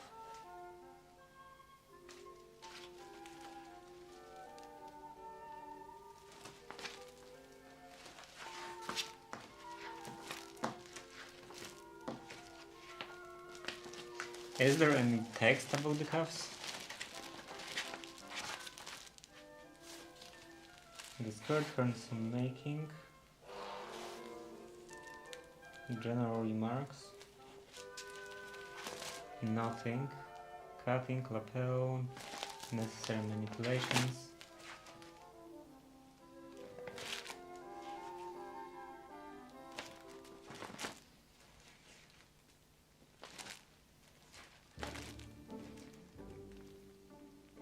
Yeah, nothing. It's basically just figure it out. You figure it out yourself.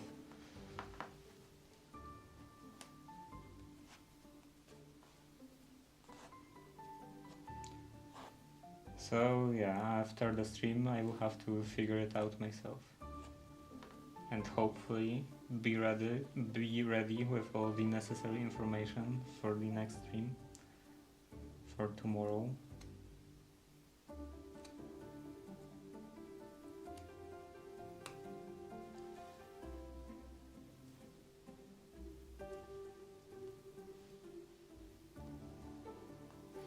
And that's done. So yeah, now it looks like this. Still a couple of basting stitches in here, but the lining is now inserted and attached on most edges. And I have all the pockets done, practically done. This goes in here. This in here.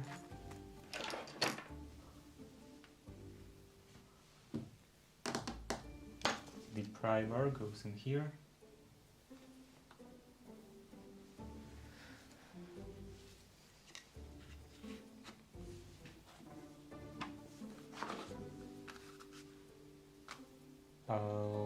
This goes in here.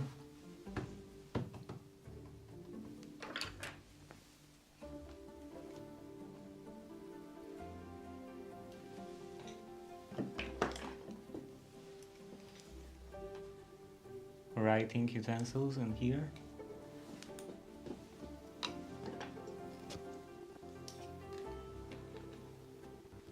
This is the place for the phone, and the measuring tape will go on the other side and to the outer pocket. So yeah, that's the layout on all of that. And yeah, that's it. So see you tomorrow. Bye. Oh, that didn't go as planned.